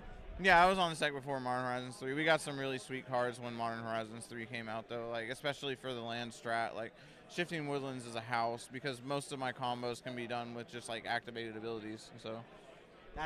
That's so cool, and I'm always so excited when a set comes out that just like totally shakes up the format, and the Modern Horizon sets like consistently do it, which I love to see. Yeah, they're really high power sets. Nadu is out here in full force today. Have you played against it yet? I haven't played against it yet. Well, no, I take that back. I did play against it one time. It's hard to like really remember because all my games have been really fast. The meta's really fast today. Pretty much all like turn 3 wins. I don't think a single game has gone below 50 minutes on the timer that I've played in today. That's awesome. Yeah, it's been a little really wild. And I mean, like last game, turn 3 person on the play just shoved a Razaketh line with silence back up. The seat 2 player was Obnixilis and had like a all will be one line in hand, and then if it had gotten around to me on seat 4 on turn 3, I'm shoving an Adnaz with like an LED that I can crack in response to it. So like we were all just like ready to go, you know what I mean? So we'll ask some of the trash questions. Which color wedge or combo has the worst players? Oh, that's a good question. And you can go etiquette wise or skill player wise. Make sure to blow your friends up when you give this one too. Oh, it's my buddy Randy. I'd say this is gonna sound kind of crazy, but I'd say in general, like Sans Green, just because of the fact that like everybody that can play or tries to play Tim Necrom, a lot of those players maybe not are as skilled in general. Not to say like it's a really good deck, but you know you see a lot of new people gravitate towards it because of how good it is.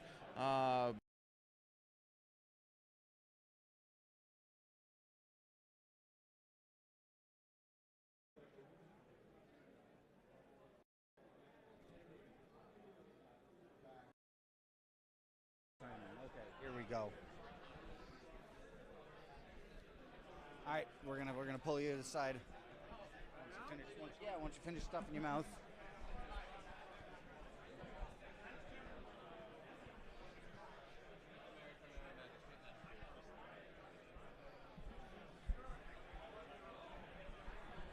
There we go.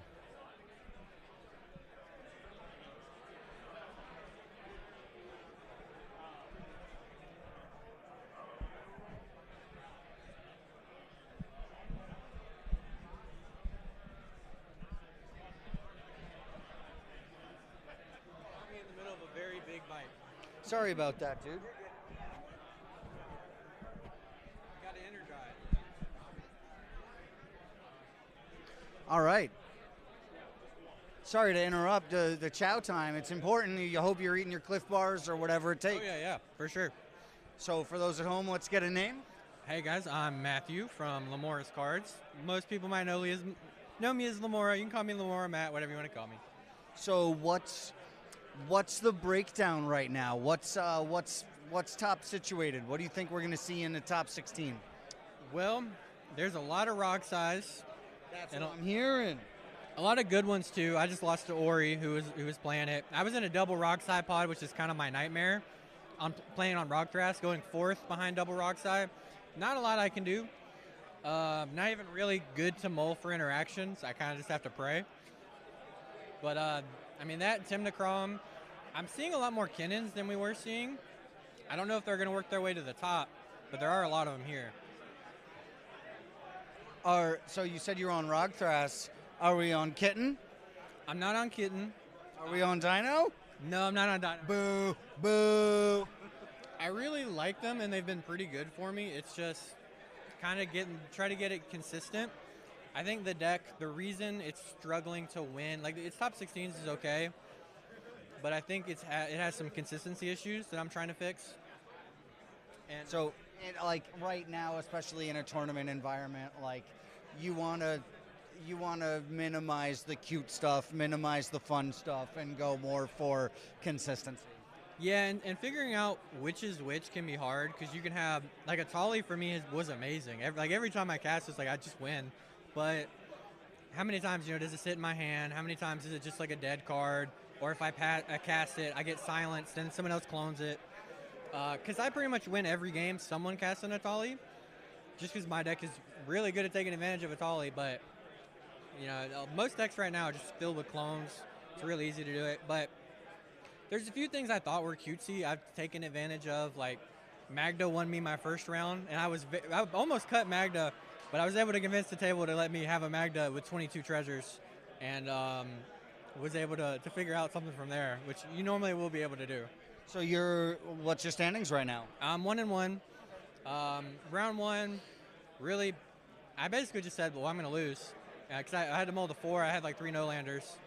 And then didn't do anything for 3 turns, and then was able to just get some mana and then force the issue with a Dosin, and then basically force the player to say, like, hey, if you don't let me tutor with Magda, I can't get rid of this Dosin, and you're just passing to other players who are just going to win when you can't interact with them.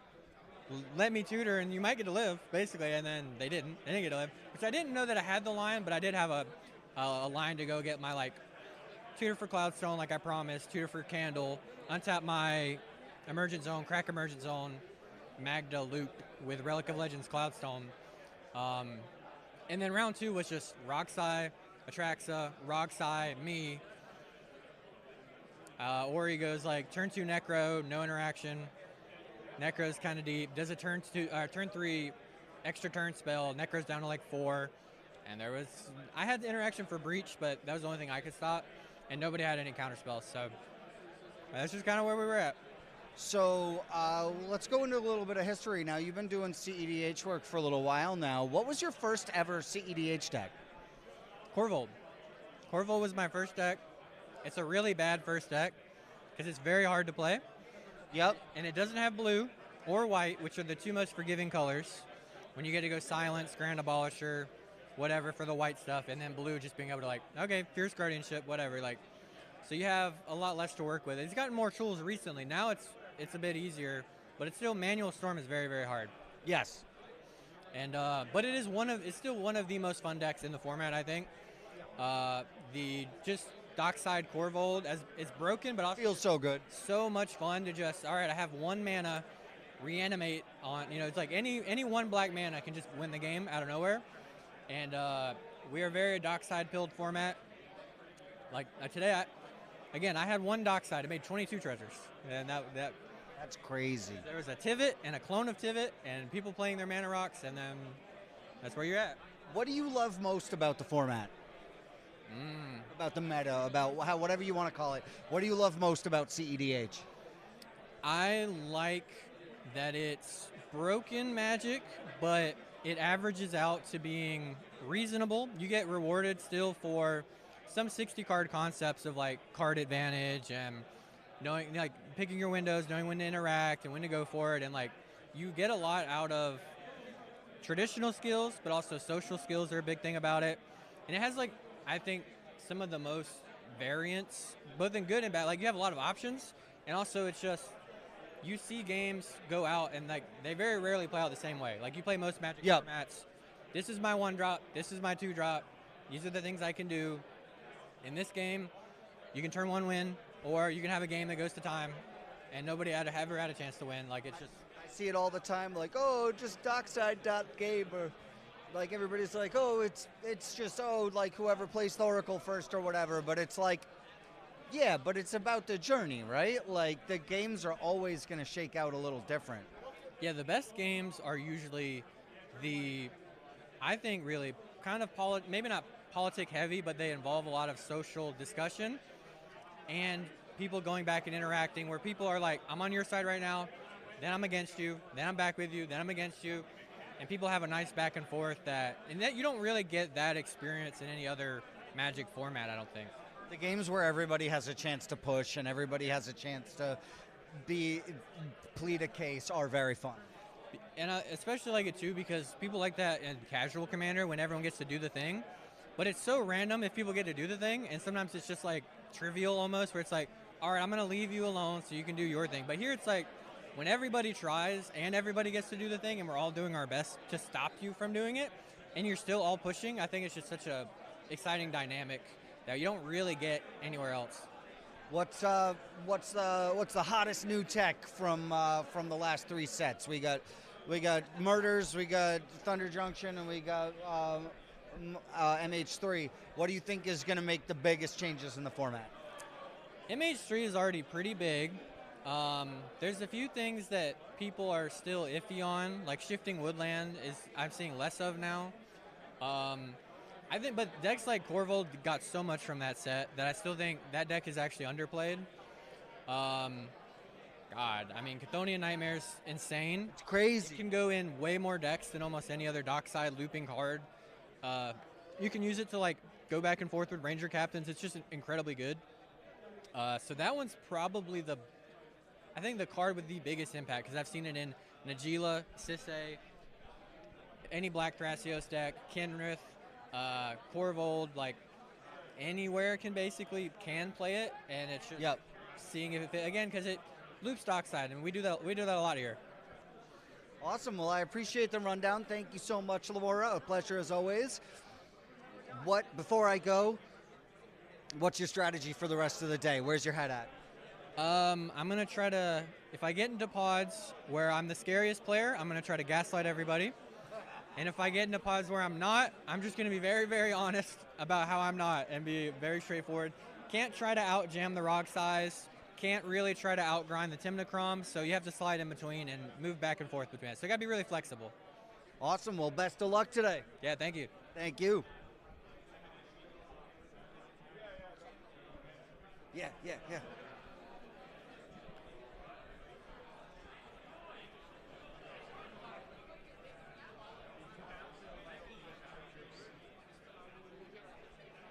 Oh, FMK? No, we're not there yet.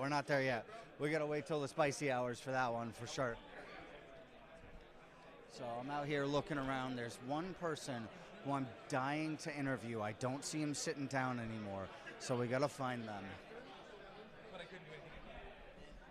Oh, he's standing up now. Okay. So we got 20 minutes left in the round, so I'm gonna wander around a little bit, find some more people to talk to. I've got a bad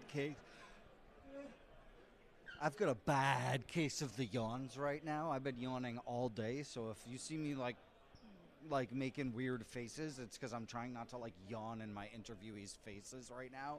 So I'm bringing you out here, letting you take a quick look while I rest my wrists. No, you're good, man. Letting you take a quick look. This is our artist alley and our merch tables and all that sort of stuff. The Florian guy. So yeah, I'm just kind of out here hanging out, talking to people. You know the deal. You know what I'm out here to do today. So I'm trying to schmooze with people and get an idea of what the tournaments look like.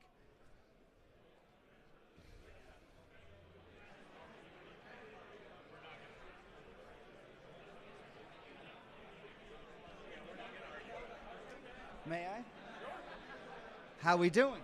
Doing fantastic. Judging all the events, all the Nadu questions coming up, everything you expect from a cEDH tournament. So do you find that this one's more difficult, less difficult than usual? It's about average. I mean, at this point, we've kind of got a system set up for running cEDH events. We know all the pitfalls. We know the questions that are going to be asked. You know, Baldy's done a really good job of making sure at the beginning of every event, we always have a really thorough explanation so that most of the common questions are already answered by the time you get around to playing. So as soon as somebody's, calls you over, you say, okay, we've gone over this beforehand. I know exactly what to do, what to tell you about. Kinda. Honestly, we don't get many questions about things we typically have already talked about. The questions we get are, hey, I blew up the world, how do I fix this? Okay. We come in, so we make it work. Yeah, I heard there was a crazy call at the feature match with two chimeras. Perplexing Chimera is a heck of a Magic card. We'll leave it at that. That's all I can say on camera, I think. That's wild. Yeah, it's It's a big enough pain in the ass when there's one of them. Yeah. I've seen 3 or 4 at a table, and that's just... No one needs that. Nobody needs too much layering. Avoid that as much as humanly possible if you want to not suffer the ire of a judge. Layering is tough enough already. Yes, it is. So what's your favorite thing about working events like this? Dude, it's the community. Everybody here has a really good time. Everybody's really entertained by what they're doing. Give me 1 second. Yep, take it away. Covered. All good. Yeah, it's the community. Everybody here, I see a lot of familiar faces. Everybody's very friendly. They know us. They recognize us. They trust us. We have a good rapport with everybody. So that's really the best part, is just seeing the same faces coming through, seeing some new people coming in. I had somebody just earlier today ask me, like, hey, what do I need to do? This is my first competitive event ever. And I'm like, I love that. How often do you get to experience that with somebody and like help them figure out how awesome this can be? So really good stuff. Awesome. Well, thank you so much. I really appreciate you taking a second. You get after it. Keep an eye out for those hands, yeah? Absolutely. Call for a judge. I was told I had to talk to some judges today, so okay, I see my guy. I've got an eye on him.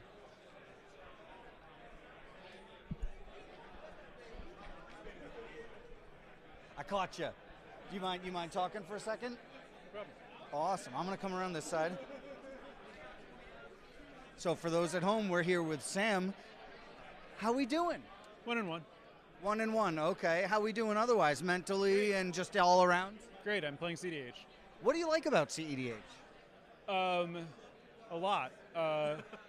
Like I grew up playing like political multiplayer games, so this is like I'm very much like in my element here, and I like. There's like a lot of space to like brew and innovate. New sets like contribute like new stuff pretty regularly. Like basically every deck gets like changed a couple of cards, but like still exist. I like the like really complicated stacks that develop, like where there's just like a lot of effects like on top of each other.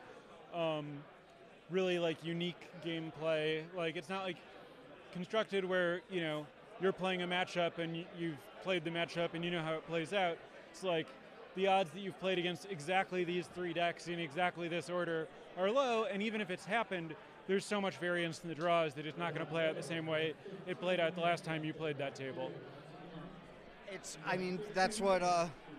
That's what I've been talking with friends about, is that the variance makes it so much more about the journey than the destination. Yeah, it's a super high variance format, which means that like it's not great to be really emotionally invested in the outcome of a single game, but it's like simultaneously both like the most skill testing, like the most opportunity to leverage like both your play and like outside of the box thinking and like politics and stuff. And so there's so much opportunity to maneuver, but at the end of the day, there's also so much variance in like the power level of the draws, and someone might just win before you take a turn. It's high variance in a way that's really fun if you can handle the swings. Now, you said you're familiar with multiplayer political games, that sort of thing. I know in a 1v1 or a 60-card Magic format, the politicking and the gab or the yapping, however you want to call it, isn't put so much into play. Do you find yourself having to use different skills when you're playing a cEDH deck game? Yeah, of course. I mean, yes. Like the whole game is like the game isn't what can your deck do. The game is how much can you get other people to do what you want them to do. And I've played with so many different people and found that the really successful ones, I was told a long time ago, I was in sales for years and years, and was told that what makes a successful salesman is likability. And I've found more and more that the successful cEDH players, those people you see in the top 4, the top 16 is all over, but the top 4 are people who are really likable a lot of the time. Interesting, yeah, I can see that. So what are you playing today? I'm playing Rograk Thrasios, same deck I've been playing for like 10 months or something. Any new tech from any of the new? So there's been. Yeah, there are a lot of MH3. Yeah, I was gonna say MH3 and Thunder Junction and Karlov a little bit brought some cool stuff. MH3 specifically. Do you mind? Are you able to talk about some of the new spice you got in there? Yeah, I can list off some MH3 cards I'm playing. I'm not really playing much from the other sets, like maybe a card or two, but I have a lot from MH3. I'm playing 6, the green 2/4. I'm playing Malevolent Rumble. Okay. That's a new one that I added this morning. I haven't played any games with it yet, but I'm very optimistic about it. What does that do? Remind me. It's 1 and a green, mill the top 4 cards of your deck, choose a permanent from among those cards, put it in your hand, make an 0/1 Eldrazi spawn. Okay. So it's really, really good in my like Gaia's Cradle Earthcraft deck, because like if I have a Cradle or an Earthcraft, it's like it doesn't cost any mana.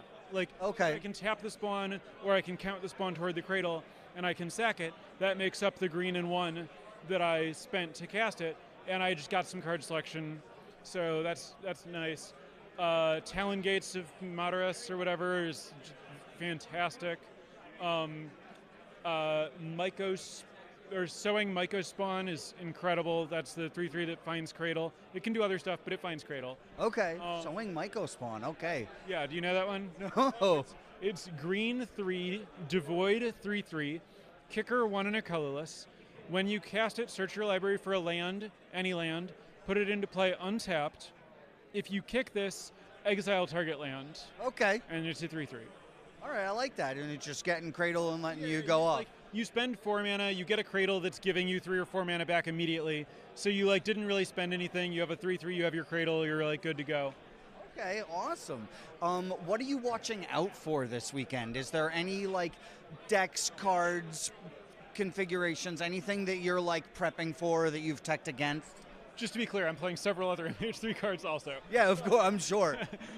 But as far as like watching out for, it's a really diverse field. I mean, you know, there's going to be some Nadu, but like I played a lot of Nadu. I strongly considered playing it for this event. I think the deck is good. I think that I don't love most of the builds. Don't love what? Most of the way, like the way that most people are building it. Yep.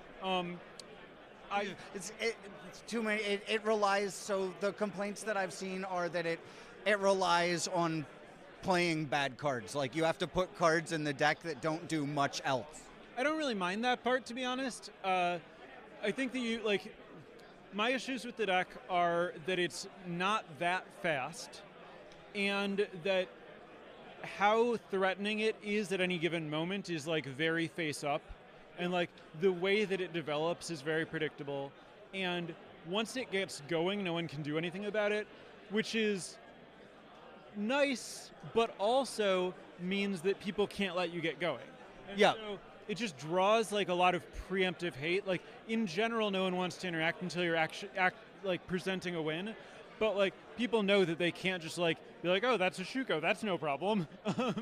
And so you end up trading cards 1-for-1 with your opponents like more than you might want to, and like you're not that fast.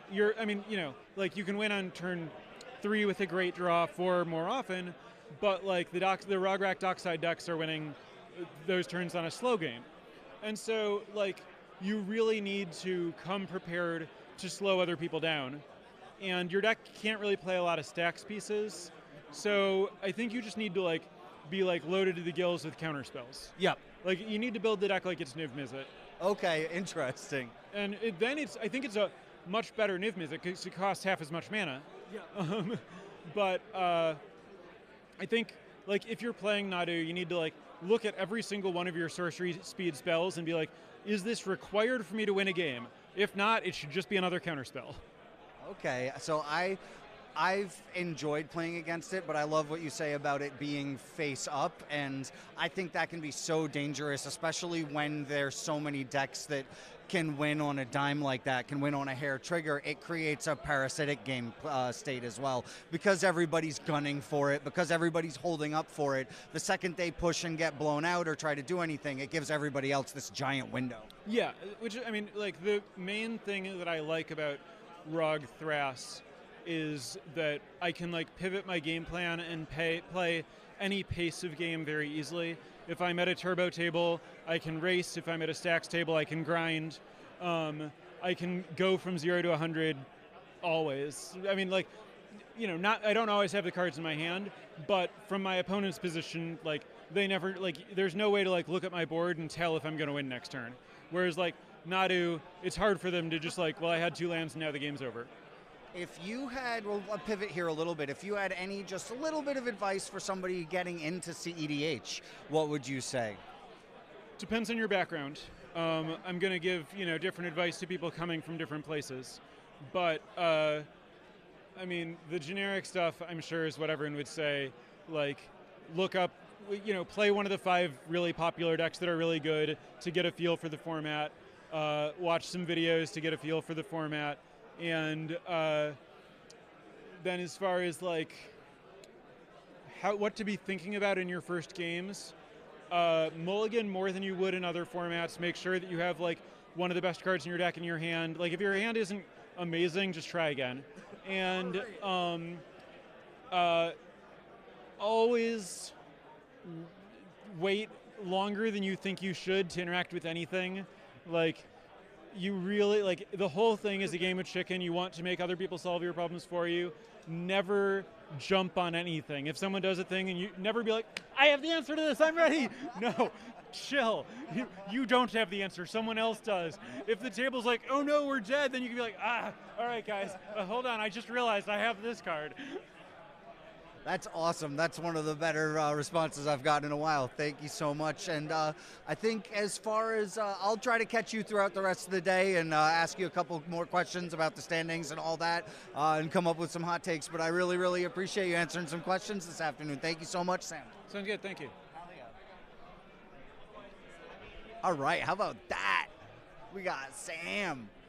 I was a little embarrassed to be like, which commander has the biggest butt or whatever.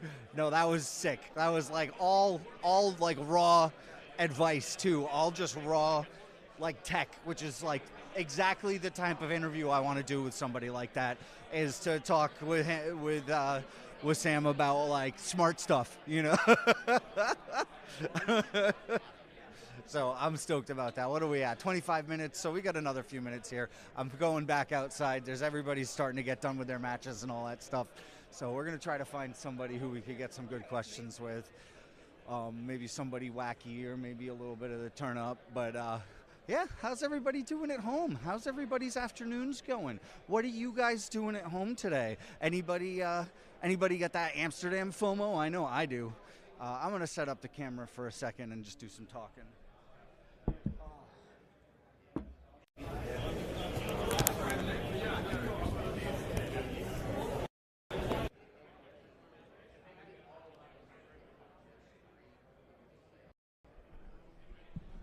So I've been really enjoying the interviews today because this is the sweet spot.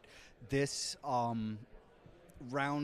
pre-round one, round two, round three, those three, like these first few are great because everybody is so psyched to be here, so happy to socialize, so excited to see all their friends again for the first time in 3 months, that it's just nonstop positivity, and I love that. So I'm really, really excited.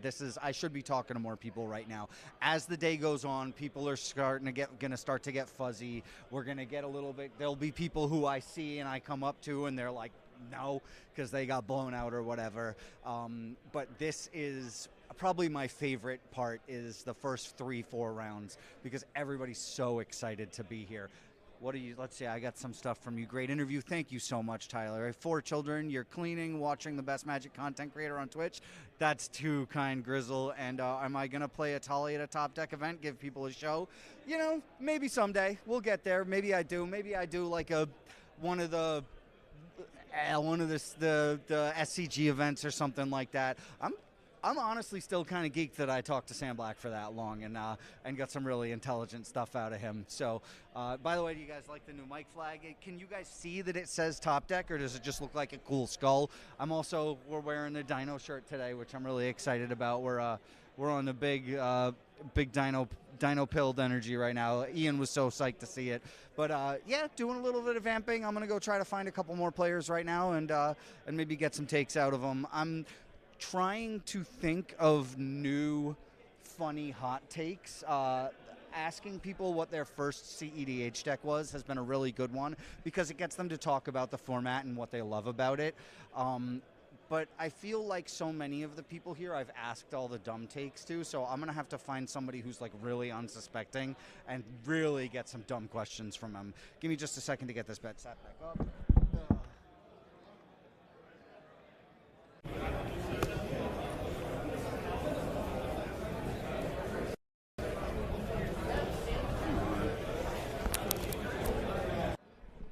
Okay, we'll find one more.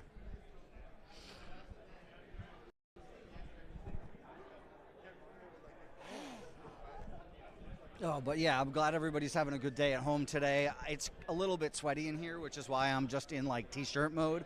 Tomorrow I'll have something with some stripes on it, but as of right now, we're keeping it pretty simple.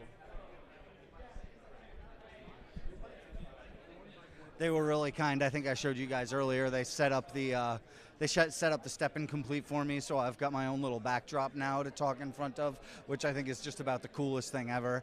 So I'll have to get some good interviews in front of this with people. So we'll see if anybody wants to come over and talk. You want to answer some dumb cEDH questions? All right, awesome. I like that. I appreciate it. What's your name, Bob?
All right, welcome back, everyone. After an extended break, we are back with the 5th and final round of Swiss for day number 1 here at Cowtown Throwdown, of course, hosted by the TopDeck Championship Series alongside the Iron Deck Tournament and, of course, the sword they bring to the prize, which our winner will be hoisting. Before then, we still have 3 rounds of Swiss, round 5, 6, and 7, with 6 and 7 happening tomorrow. So this is the last round today. And we're going to be featuring quite a spicy pod here in our 256 player platinum event, the final platinum event of the series for our 2024 season on the TopDeck Championship Series. And for some of these players, their last opportunity to get the points they need to qualify for the end of the year championship, which of course has a $15,000 prize pool and will only contain 64 players, unlike this event, which supports a $12,000 prize pool, has 256 players. So going to be a great event. But first, a couple more rounds of Magic to play. I'm here in the booth with Lauren, and we are watching some old, some new, and some decks I haven't really seen make deep runs in the tournament too much so far. Talk to me about this pod and the players that we're working with here, Lauren. Yeah, this is an awesome pod. Ran the data through the cEDH Almanac to see this pod composition. We've never seen this pod comp before in over 38,000, almost 38,500 games tracked on Command Tower. The outlier being C2, Zergo, and Ojutai. I've seen this deck played before at Top Deck events. I think the pilot has made top 16 before at Top Deck events with this deck. From my understanding, I've never played against it. It is a tried and true Jeskai Dragons deck. You play powerful dragons, you do powerful effects with the commander with the dragons. From what I have heard, it is a dragon-centric deck. I remember hearing about this deck, and I believe at top 16, double check me, top 16 Punt City 3, if my memory is serving me right. Seat 1, we have Freedom Waffle, Evan, well-known player on Timna Crom. Seat 2, David with the aforementioned Zergo and Ojutai deck, which again, please someone fact check me. Check Punt City 3 top 16. I believe this top 16. Brian Koval, Seat 3, fighting for his life right now. I know his previous tournament showings weren't really up to his par. He just won the NYSE Vintage tournament, playing Oath of Druids in Vintage. Just won a Black Lotus. He's here gaming with us right now. I think he's really looking to come back. This is kind of a comeback tournament for him. I think he's sick of being in these lower brackets, and he's a tried and true Magic player, tried and true competitor. Awesome to see him here back on Timna Crom. Him and Evan, sort of similar, grindier play styles when it comes to Timna Crom. And last but not least, we have Abby on Crick. Not a deck that you see often. I think this deck, similar to like other monocolored options such as Magda, I feel like Crick has sneakily gotten, or Kitty Crick, however you pronounce it, has sneakily gotten more tools in its disposal. The Black Flare seems pretty okay in this deck for 1 mana, because I believe it's 2 black and a colorless. Maybe it's 2 mana, but still. You have a lot like the new the Spree Imperial Seal. Just your density of tutors kind of got better. Sneaky good card inclusions, and we are off to a quick start with mulligans, it seems, as well. Yeah, and Evan, a powerful start as well. Underground Sea, Soul Ring into Mana Vault.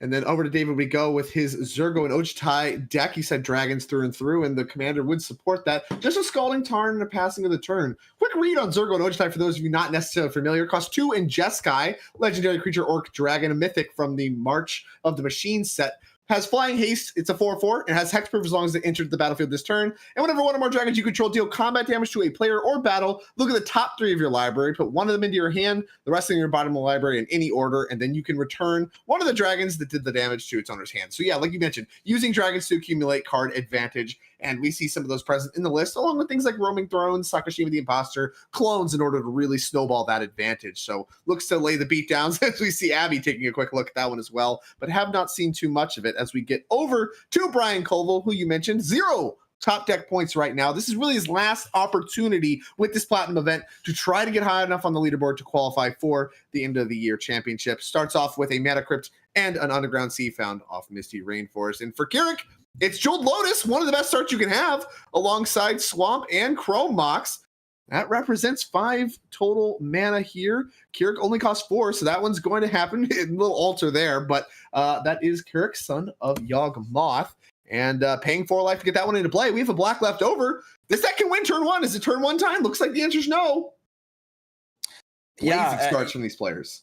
That is like the quintessential start you want out of Keurig. And I did look it up. David Walker went 3-3-1 at Pun City 3 and bubbled out at spot 23 from top 16 at Pun City 3. So maybe a little chip on his shoulder, bubbled out on your last Platinum events. Maybe something to prove with a deck that I think a lot of people probably sleep on. Here comes your first fireworks of the event, as here's Smothering Tithe, attempted by Freedom Waffle, number 4 on our leaderboard on TNK.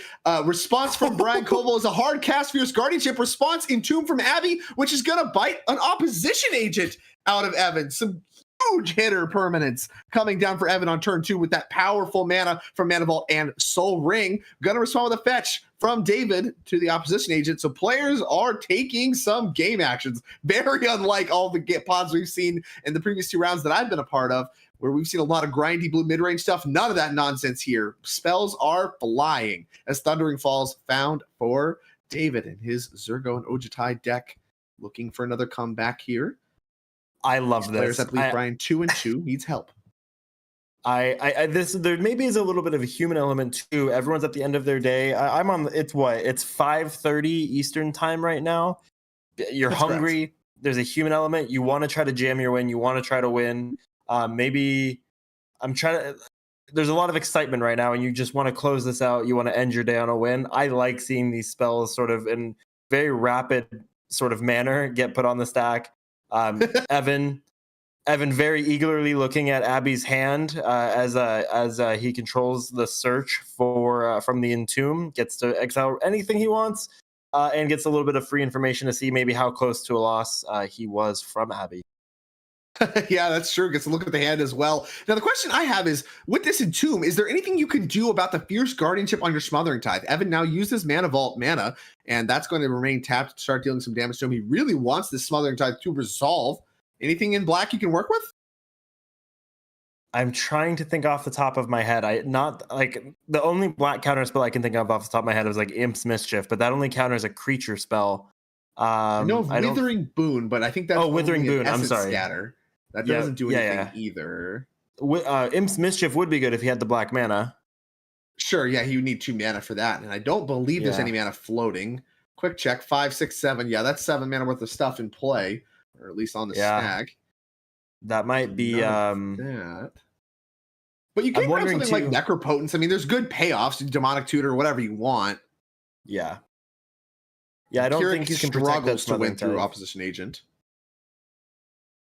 Yeah, I think that effectively cuts off a lot of wins. Now Abby's either hoping to dig or find something, hoping to get wheeled into some sort of creature removal, or maybe you just start swinging Kirik into Evan and just start chipping away at that life total while gaining life yourself. But not Abby's start has been such a roller coaster. You just started from a turn 1 crick with the Entomb, and now all of a sudden you're completely just blown out now. And it looks a tough spot for Kirik. I mean, Opposition Agent really kind of one of the nightmare cards, given your deck is so heavily based around assembling a critical mass of tutors that you can cast more or less for free off of Kirik. And now with the Entomb attempted in response, ran right into an Opposition Agent. It looks like, I think it was a Mana Crypt exiled, and that's going to be deployed by Evan. So he does have 2 mana up, but it's not useful mana. And Dockside from David and his Zergo and Ojutai deck. This Dockside looks juicy. It's turn 2, and our Dockside count is 1, 2, 3, 4. I count 5 treasures that are to be made from this. That looks correct to me. And yeah, it's turn 2 from seat 2. So you are the second player to even get a second turn, and you're already making 5 mana from Dockside. Such a different texture from what we've seen previously. And no Smothering Tide does diminish the Dockside a little bit. That, of course, that Smothering Tide did actually end up getting countered by Brian's Hardcast Fierce Guardianship. But now here's 5 mana from David. I see a ton of spells to work with. Pact, Felwar Stone. Yeah, see if we want to reach for the commander, and we do. Zergo and Ojutai on the stack, and now Evan getting another read of this commander. Wasn't worth reading. Dragons. The story there. Wasn't worth reading in the turn, the rule 0 discussion. But okay, now it's being cast. Okay, yeah. When I sit down at a cEDH tournament, I go, my deck's 7. Would you call this deck a 7? Or, I mean, it's got to at least be like an 8 or 9. Right? Come on. I don't know. This person, they went 3-3-1 at Punt City 3. I was in the casting booth because I'm terrible at this game, so I'd consider it a little bit better than what I'm doing. Come on, give yourself some credit. You've done some winning in the cEDH format. I know. I came out of retirement, won one thing, and I won't stop talking about it. I mean, hey, that's the way to do it, honestly. That's the ideal engagement with Magic you can possibly have. As Zergo did connect, does have Flying and Haste, does manage to connect, and is going to find a card from the top 3 for David. Chooses not to return Zergo to hand, and understandably so, replicating the dash mechanic. And back to Colville we go with his blue farm deck. Stop the Smothering Tide. Does he have any good follow-ups? Dark Ritual's a start. Dark Ritual's a good start. Especially the pretty Marcadian Masks one by a Necropotence. Oh, yeah. How about the Deckmaster Necropotence follow-up? Very pretty deck from Brian Koval, and a powerful threat here in the form of Necropotence for Koval. Notably, no land. He may not even have a land here, as 4 cards left over for Brian, and Necropotence on the stack. A lot of talking. Anybody have anything? Kirik almost certainly doesn't. No, I don't think we have anything here. I'm seeing 3 cards in Evan's hand. Kirik does not have anything. And I don't want to write off David here, but I don't think we have any interaction right now. Sparks are flying for round number 5 here and the Platinum event. Bunch of cards for Necropotence, but no mana outside of Mana Crypt mana for either of the 2 players who have really amassed a lot of advantage. Of course, talking about our 2 blue farm Tim Necrom players marked as T and K here. A lot of mana available for Evan, a lot of cards available for Brian. I'm sure both players jealous of the other, wanting cards and mana as the right mix. And Abby, with her attempted Entomb, in a little bit of trouble. But if she can find one of the many removal spells available in black and can get this opposition engine off the table, wins are back on the table for her. But she needs to start with a removal spell. Players are talking about what's in exile there. Can't get a great look at that. Tendrils of Agony. Okay, so that one's exiled to the Chrome Mox. Not sure if there's other... I'm sure there's other ways to win than just that. So I don't think we need to worry too much there. I think there's some Bolas' Citadel, maybe Aetherflux Reservoir. I know there's some Citadel top things. Well, there's a Gray Merchant. I think you can loop that thing somehow. Yeah. Yep, that too. Yep. And, I mean, I don't know how. We're going to leave that to Abby and let her figure all that out. She did make it quite far in this tournament so far. A lot of creatures in this deck. 19. That's high, especially for cEDH. Yeah, very high for cEDH. And, of course, many of them presenting many black pips. Makes sense. Makes sense. Kind of surprised. Not that many MH3 cards in Abby's deck. Not really seeing too much of the, any of the flare stuff. No flare? No flare. Interesting. Okay. No Chthonian Nightmare. Pestilence showing up, getting some cEDH action. Wow. I do love that card. I love me a Pestilence. That card was nasty even at the kitchen tables. And I've heard among the better commons in Urza's Saga Limited or whatever. Anyways, we're talking about cEDH. Apparently Pestilence can function there. That's another way to kill, I think. Yeah, if you can gain life and then you just pump your life into the Pestilence and win on the stack. Right. You need to gain a bunch of life. We have various ways to do that. So we have things we can do. And of course, plenty of removal spells available. I think even the new uncounterable one from Emergent Call of Mana talking about Long Goodbye available as a good option to get this opposition agent off the table, something of that shape. As here's Mox Diamond pitching Urborg. More Makes mana sense. for Abby. Does she Urborg, have any way to remove opposition agent? Or is it? I mean, Kirik beatdowns could be real. Yeah, here comes the beatdowns.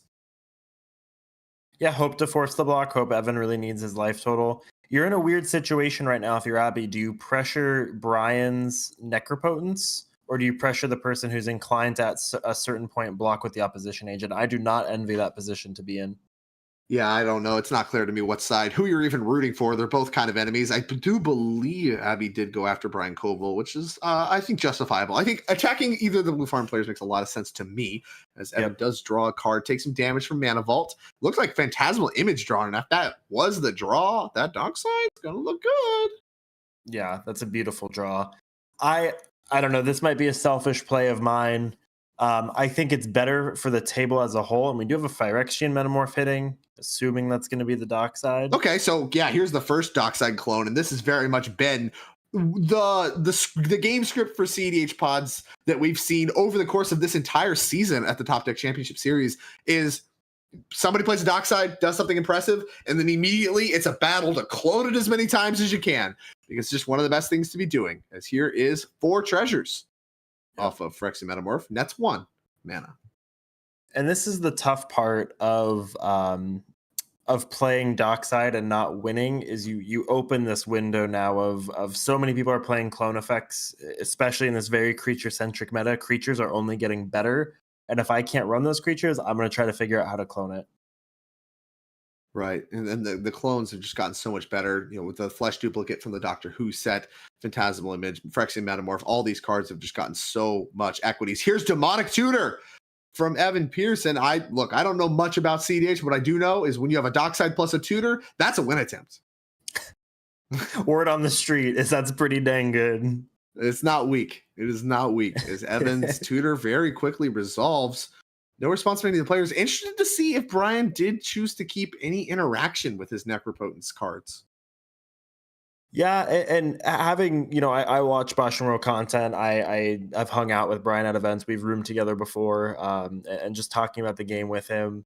Brian isn't flippant when it comes to his counter magic. Brian likes to hit you at the most inopportune time, the time that you think that you're safe and the time that you think you're not going to get hit by anything. And I know that sounds simple on the surface. A lot of people would maybe just, you just Dockside, I'm just going to stop the tutor here, something like that. But Brian waits and he tries to catch you with your pants down. Well, we'll see. Evan's noticeably somebody very good at not being caught with their pants down. Here's Thassa's Oracle. Is it Thassa's Oracle Consult? Just face up? Is that what we got? Wow. I like it. 1 card in hand. No protection. 10 minutes into the round. Yeah, only 1 card left. No, sorry, 2 cards left in hand. Could be a piece of protection available. Oh, okay. I apologize. Yep, you are so right. Yeah, he's just showing the Tainted Pact. He does have the Tainted Pact, and there it is in hand. So, it's face up. We're going for a win. I see a Pact of Negation in David's hand. Yeah, is he about it? This is the tough part. He's flashing it to the table. I love this so much. Is he willing to cast the Pact? I'm about it. I'm about it. I'm of the mindset where I'd rather get 1 point than 0. It is statistically in my favor to try. This is my only out to force a draw. I'm casting the Pact. It doesn't feel good. I'm not happy about it. I'm not celebrating this. But I go, this is my attempt of getting 1 point. I think David might be explaining that right now. He's like, hey, look, I got a Pact, and do you want to cast it? It'd be sick if he's like, I have a Pact, I'm gonna cast it, and then if you don't cast it, I won't cast the Pact. But if you cast it, I'm gonna cast Pact. And here's Pact. I think on Thassa's Oracle. Wow. See, this is tough now because now he can Tainted Pact to try to find something, right? Sure, but what does that buy you? I'd rather just save the Tainted Pact. Yeah, you're right. Just save the Tainted Pact for the next piece. I'd rather have let the Thassa's Oracle resolve, try to Tainted Pact, try to Pact. My God. Pact of Negation, the Tainted Pact. Too many pacts involved here in cEDH. Maybe Evan called and goes, I know you have something. Show it to me on this. I don't know. Oh, what is that? That's the Transmute card, I think, just flashed there by Abby. Can't search. True. I'm not familiar. Which Transmute is that? Is that a new one? Checking. Not clear. No, it's a Future Sight frame. Yeah, it's the Flesh Writher. Transfigure. I said Transmute. Oh. Transfigure. 1 BB, sacrifice this creature, search the library for a creature card with the same converted mana cost as this creature, which is 4, and put that card into play. Then shuffle your library, play only as a sorcery. So, I knew that one. Yeah, I think that's the only Future Sight frame thing kind of going on with the Keurig deck, and that's what I saw. A lot of discussion among these players. Is the Pact of Negation? That's face up on the table. Thank you for the C-SPAN. Thank you. And a lot of discussion. Kovolf shuffling through his hand. He has to have something, I think. I think this Pact might have been aggressive. Like I said, I would have liked to have let the Thassa's Oracle resolve, see what Tainted Pact happens, and then do a little bit of bullying before we fire off Pact of Negation. Somebody just necroed. They've got to have something. True. I kind of while we're speaking of future sight cards, when it's on my mind as we're in this politicking phase, I think Bitter Ordeal has a place in CDH. I don't know when, where, or how, but I want to see Bitter Ordeal played more. You heard it here first. Try out some Bitter Ordeals. Yeah. And a Bitter Ordeal for Evan Pierce is this Pact of Negation. He thought he was in the clear. I mean, like you said, your only chance to play for a draw is Pact. The game's over, you lose. So that's the same result as losing, dying to your Pact. If you can get a draw, you get a point. That's something. If nobody has anything and they're being honest, I mean, I would like to see some people's hands. I think David, like I said, was just a little aggressive about being willing to put this face up. I'm going to say, hey, I'll cast this, but every single one of you is going to show me your hand that there's no other interaction, or at least not interaction that works. And I'm going to do it on the Tainted Pact. So that's what's going to happen if you want this Pact of Negation. Like, at the point at which you're willing to cast it, you get politic points because the other people don't want to lose. So, yeah, here we go. You can curry favor with your table that way. It looks like it wasn't Brian cast. just flashed some mana. That looked like Lotho plus LED there. And a land. So I think he's showing that he has his mana's in his hand, but there's 4 other cards. Don't have a great look at them. They're really trying to continue to politic here. A little bit of conversation as you see these players talking to each other with this Pact of Negation on the stack. Like I said. Chat, well, what no, are it's you not on the thinking? stack. It was just face up for a very long time. Strange. He was showing it. Yeah.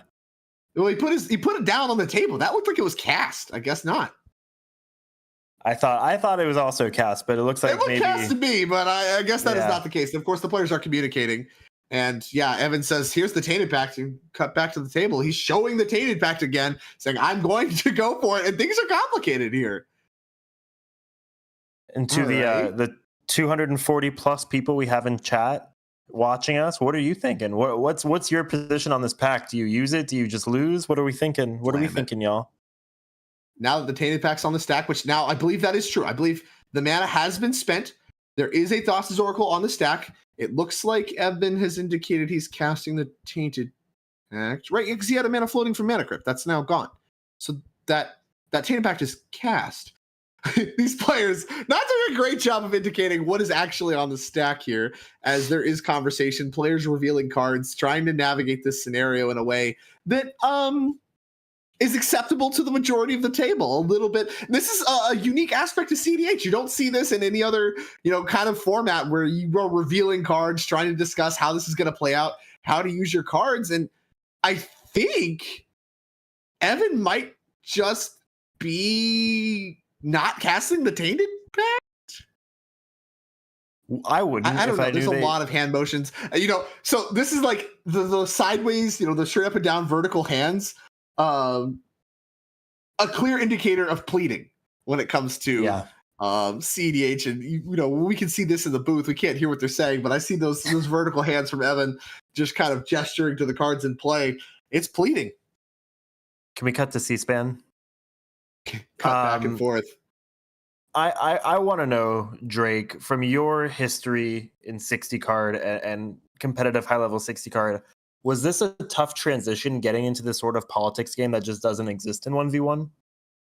Yes, a little bit of that for sure, where it's like most of the time you're drilled into you every single event as part of the players meeting that your opponents do not have your best interest at heart. So listening to anything they say is a complete waste of your time. Now, that doesn't stop bluffing and tricks. I mean, there's famous stuff, right? Like LSV with the token trick with the settle the wreckage, the pen trick. Like there's famous things you can do to interact with your opponent and get them to do things you want them to do. And I've done some myself. I'm not going to sit here and gloat, but I'm saying there is manipulation tactics as part of the game. That's part of the deception and the manipulation. So there is some of that, but in cEDH it gets blown up to 1,000 because sometimes your opponents do have your best interest at heart, and because they want to live too, and then sometimes they actually are just trying to manipulate you. So it's just a lot of those little things that come up only every now and again in 60 card Magic turned all the way up. And, for some, they don't like that. They find it unappealing. For me, I think it's quite interesting. I like those kinds of secret identity games that you can compare this kind of interaction to, the Prisoner's Dilemma style stuff that comes up. I think it's very interesting. And I'm really glad to see players specifically like Sam Black kind of adopt that as well, because even before cEDH really took off, Sam Black wrote a little bit about those kinds of intangibles that are involved in the game, and kind of how it's a sliding scale based on the kind of community morality and the fascination alongside that. Really cool to see Sam Black really dive in headfirst, and I'm not surprised to see him do that. As we do cut down to the match once again, so much politicking here, and they have time to do it. You know, we have an hour left in this round. There's a win attempt being tried right now, and if they can't convince David to pack to negation it could be all over right now. I'm calling judge at this point. I as much as I value and understand politicking needs to happen, we need to put spells on the stack. We need to continue the pace of the game. Especially if I'm Abby, I'd be pretty frustrated. And there it is. I don't really... Treasure sacrificed. Tandy packed on the stack. Very quickly met with a force of will from Brian. Pitching Cluster Storm, so pack to negation didn't even need to be used. Here's the thing. We've set the precedent, though, that David is scared to use it, right? True. So I know if I'm Brian going into my turn, they are not going to use that against me, theoretically. Correct. So yeah, I mean, now you not only do you know it's there, but there's nowhere close to 5 mana. So you know David's, I mean, that's basically offline, and you know that's basically all David has. So now if you're Brian, you got to be licking your chops, assuming your Necro was anything close to good, because you should be in the home free. You know Keurig hamstrung. You know Evan doesn't have anything left in the tank, and David is going to get one draw from this dragon who is attacking the Keurig player. Not even attacking Brian. I'm shocked. I'm so happy if I'm Brian right now. And I think this game now, unfortunately for the left half of the table, has now turned into a 1v1. Can David's 5 cards beat Brian's Necropotence? Right, but if the opponent is weak, let's imagine a scenario where Brian looks at too much interaction, not necessarily quite mix, the right mix. You know, I don't think it's the best Necro deck ever. And there are people at one point in time cutting Necro from TNK, which I don't think is correct in any stretch of the imagination. But it is admittedly weaker in TNK than it is in other decks because of the density of just like wrong mixes of cards you can end up with. It's not all as focused as a deck like Rogside per se. Now, he does skip his draw step. Of course, Brian, a master, not going to take any draws there. Does have to still roll for his mana crypt. Second land, it's Lotho, and that's exactly what he said he was going to do, is play Lotho, and I believe play LED was the other card he flashed in order to make some mana, which I believe what he articulated his next turn is going to look like. And, you know, some little bit of politicking there from Brian Koval. And if this is the case, actually, you're kind of okay if you're Evan, right? You still have Timna and Crom in the command zone to get you some cards going again. And, you know, Koval's taking the turn off as here's the LED to trigger Lotho. And there is a risk 6 that I need to fight through now from David's position. But theoretically, Brian can just win now, right? If you have Breach. No, that doesn't work because you discard the cards into exile. Triggers, there's exiles from the Necro, so that's a little bit of a problem. But I mean, he does have access to 6 mana if you're willing to crack the LED, 3 otherwise. It's a lot. Few cards left over from the Necro, can either refill with Necro, be in a pretty good spot, or try to go for something now. Yep. See what he wants to do. Even so, if you have a wheel in hand, I'm not even sure if Brian's list still has wheels in it or anything like that. I would, but you know, I'm not Brian Koval. Yeah, he does have a Wheel of Fortune. If you have Wheel of Fortune in hand, you casting it here. It looks like the answer is no, as here's Necro exiling some cards. This is a tough situation to be in. Your LED kind of sucks right now. Right. You're born upon the win. I mean, unless you have top deck manipulation to try to curry value out of that Necropotence in a way. Like, I don't know. It seems like a tough position. It seems innocuous, but it's not. You have no autonomy, like you said. I've necroed deep into in TNK before, and I've been so unhappy seeing 30 cards. Yeah, exactly. I like this approach from Koval. When I played TNK, the approach I like best from Necro is the dump your hand, then just refill. The old style Necro strategy versus the try to win all in one go, like we see people trying to do with Necro Dominance and other formats right now and things like Soul Spike. You don't need to just do like a pile of 30 and try to, do the Zur thing where you just win with all the cards on the stack and all that stuff. You can just draw 5 cards a turn. And that's a great way to navigate the game with TNK. There's usually not good attacks like cards like Crom block well. Those aren't involved right now, but there's not that many creatures. And with David not even attacking Brian Koval, his light tool's not under pressure. Manifold Key added to the mix by Abby. And now you have a blocker in case of emergency. Right. Exactly. And so I think, here comes... Oh my God, Keurig's attacking David. So it's a war between David and Abby here, just wailing on each other's life totals. And the TNK players left unscathed. I thought for a moment maybe you swing at David, they block with Dockside, and maybe reanimate if there was something up Kirik's sleeve, but it doesn't look like that's the case. Yeah, they're just wailing on each other. Wow. Well, a lot of mana available for Evan, who does get another turn. Yeah, here we go. We're getting started with Timna, with the players attacking each other. That will trigger Ristic Study for David, who is going to not draw, maybe draw. I think Evan was thinking about that there, but a lot of attackers here for Evan, and not a lot of blockers available for the table. This Timna is set to look very, very good. Start to rebuild Evan's win attempt. And you're going to get damage across the board. You don't want to swing Oppo into the Lotho. You'll take that trade, I think, any day of the week. And that Oppo's keeping Crick in check. Yeah, looks like you're drawing 3 cards, losing 3 life if you're Evan. And found a polluted Delta very quickly among the bunch. Clearly has no lands left over in hand. Back to David we go. 3 mana, has a Ristic Study. His take on Zergo Ojutai, climbing closer to being able to actually cast Pact and pay for it, which was revealed for a very long time earlier in this game. And you have a big flyer too. You might be inclined to keep that up as a blocker though, as these boards start getting clogged up. Yeah, and life totals are starting to become threatened. Kirik's a big card. Oh, here we go. David says, show me your hand. I think this is how Brian is convincing David to not attack him. He's just like, show me your hand, and I won't attack you. He says, okay, Easy. deal. You have to do that with the caveat, though, of regardless of what's in here, if I show you... Right, regardless of what's in your hand, I'm not attacking you. Exactly. I think you can't take that deal otherwise. And Brian very quickly passed over his hand, which looks like it contained Breach among other cards. Table's Pretty shaking. Good. Players are excited. I think Abby's going, I have 2 cards. Why would you attack me? And Evan's I think Abby's very, and you know, rightfully so, quite frustrated with just being attacked over and over again. And I think David caving to that Hollywooding, we'll say, does get the attack from the Zergo and Ojutai. 3 cards coming. As far as David's looking at pieces and a grit full of spells that we can see from here. Mana, among other things. Is it going to be enough to get through Brian Cobal's turn? Brian Cobal's done a lot of politicking so far, had the force of will in the chamber to stop Evan Pierce's win attempt. Did not have a win of his own. Players have been really conservative about playing 2 spells too. Lotho has not made a lot of mana. No, it's made 1 treasure. Yeah, the treasure that Brian made on his turn. Yep.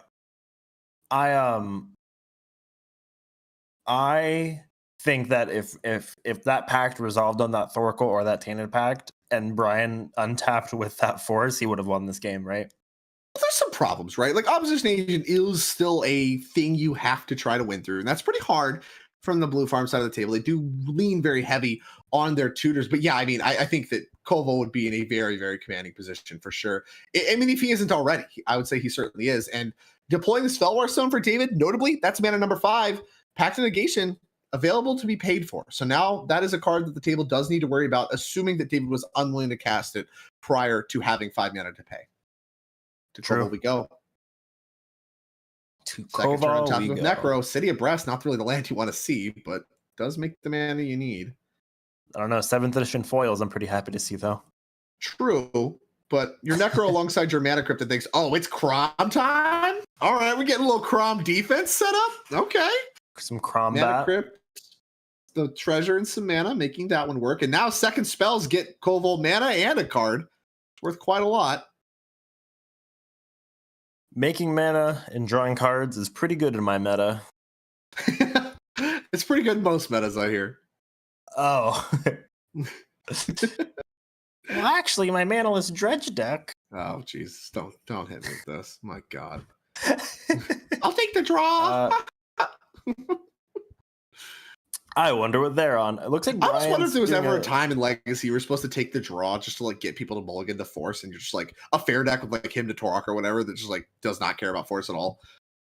Just to like mess with people. I mean, it's probably bad because you just get wastelanded into oblivion. It's still maybe anyway, but like, you know, I mean, you don't keep wastelands. I would, you know, I maybe should have tried that in my day. We just broke the meta open. I'll call Brian. I didn't play very many right him to after this. Toroks, to be fair, either. So like, you know, it's just, you know, oh, here we go. Okay. We're revealing cards again. Okay, no, we're not. That's just what's discarded to exile. I'm just so excited. I'm so electrified by Brian Koval's politicking, just not getting attacked. I mean, he saved like 12 damage from this dragon, just never getting attacked. Blood Pet added to the table, not an irrelevant card here for Keurig. One of their better ways to get some mana spikes on a turn where they need additional mana. Still hasn't found a second land, though, has Abby. So mana, not really the issue. Still an opposition agent in play that I imagine is shutting down a lot of what Abby has going on. I believe we did see that Flesh Writher earlier. Blood Pet does represent a creature to sacrifice that isn't Keurig to that. Love Blood Pet. Yeah, I'm not surprised Brian didn't attack. What are the stats on Zergo Ojutai? Is that a 4/4? That is a 4/4. Okay, so it can trade with Crom. Yeah, and Brian did a pretty small Necropotence. Looked like only 5. So we're kind of sculpting our hand, getting the junk out of our deck, but pretty slow burn when it comes to this Necro.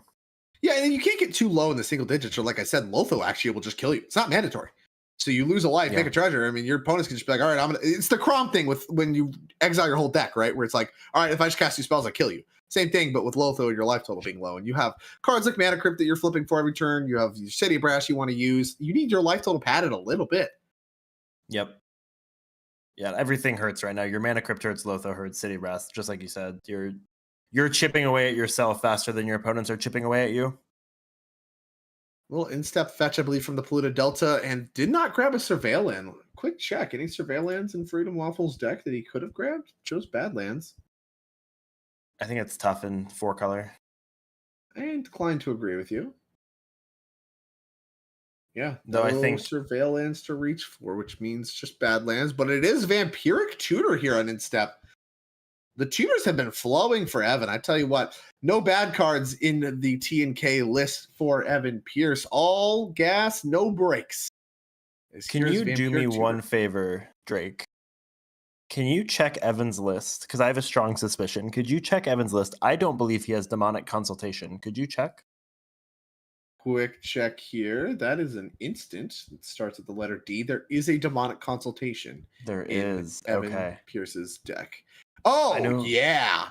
Love this. Face up, reveal your Vampiric Tutor search target. Gas. Heavy politics in this pod. Cards just not even close to resolving how they're read. Yeah. Enjoy playing 2 tax Bozo per spell. I love it. If Brian's going to go for anything, you need to be able to keep up. You are the one that is not under any life total pressure, really, and your Tymna is going to draw you cards. You have lifelink kind of going anyway, but you can kind of turn that nozzle on and off. Yeah, oh yeah, face up Ristic Study on top. Yeah, I'm grabbing this, I'm casting it. What's up? Says Evan Pierce. And now with 2 Ristics in hand, 2 Ristics in play, assuming that Evans does resolve, Brian's under a lot of pressure to win the game quickly because things are not getting better. There are giant flyers in the air that are attacking. There's a Keurig that's attacking. Life totals are beginning to matter for the first time in these pods that I've seen. And very different than how it looked like it was going to end. Looks like a quick Thorkel kill could have ended the game. Now the life totals are what this game's about. And the pact is live too. And you can pact with a Ristic Study up and a 4/4 flyer. I mean, it's not the worst position to be in either. Yeah, so yeah, I guess that's the question. Do you use the pact on a Ristic Study? Do you is that worth it? Being the only one with Ristic Study? You don't think so? I don't think so either. But I mean, I could see an argument. Yeah, I'd be hard pressed, especially we know how many tutors have been gone through. We haven't really seen any free interaction, so there is a probability of drawing into it. But you're playing. It's almost like playing blackjack. You're playing against what the dealer has when you're going for your win, and that's how I view playing through a Ristic Study and not paying. You have to make them have it. If they're tapped out of mana, they need 2 cards to force you.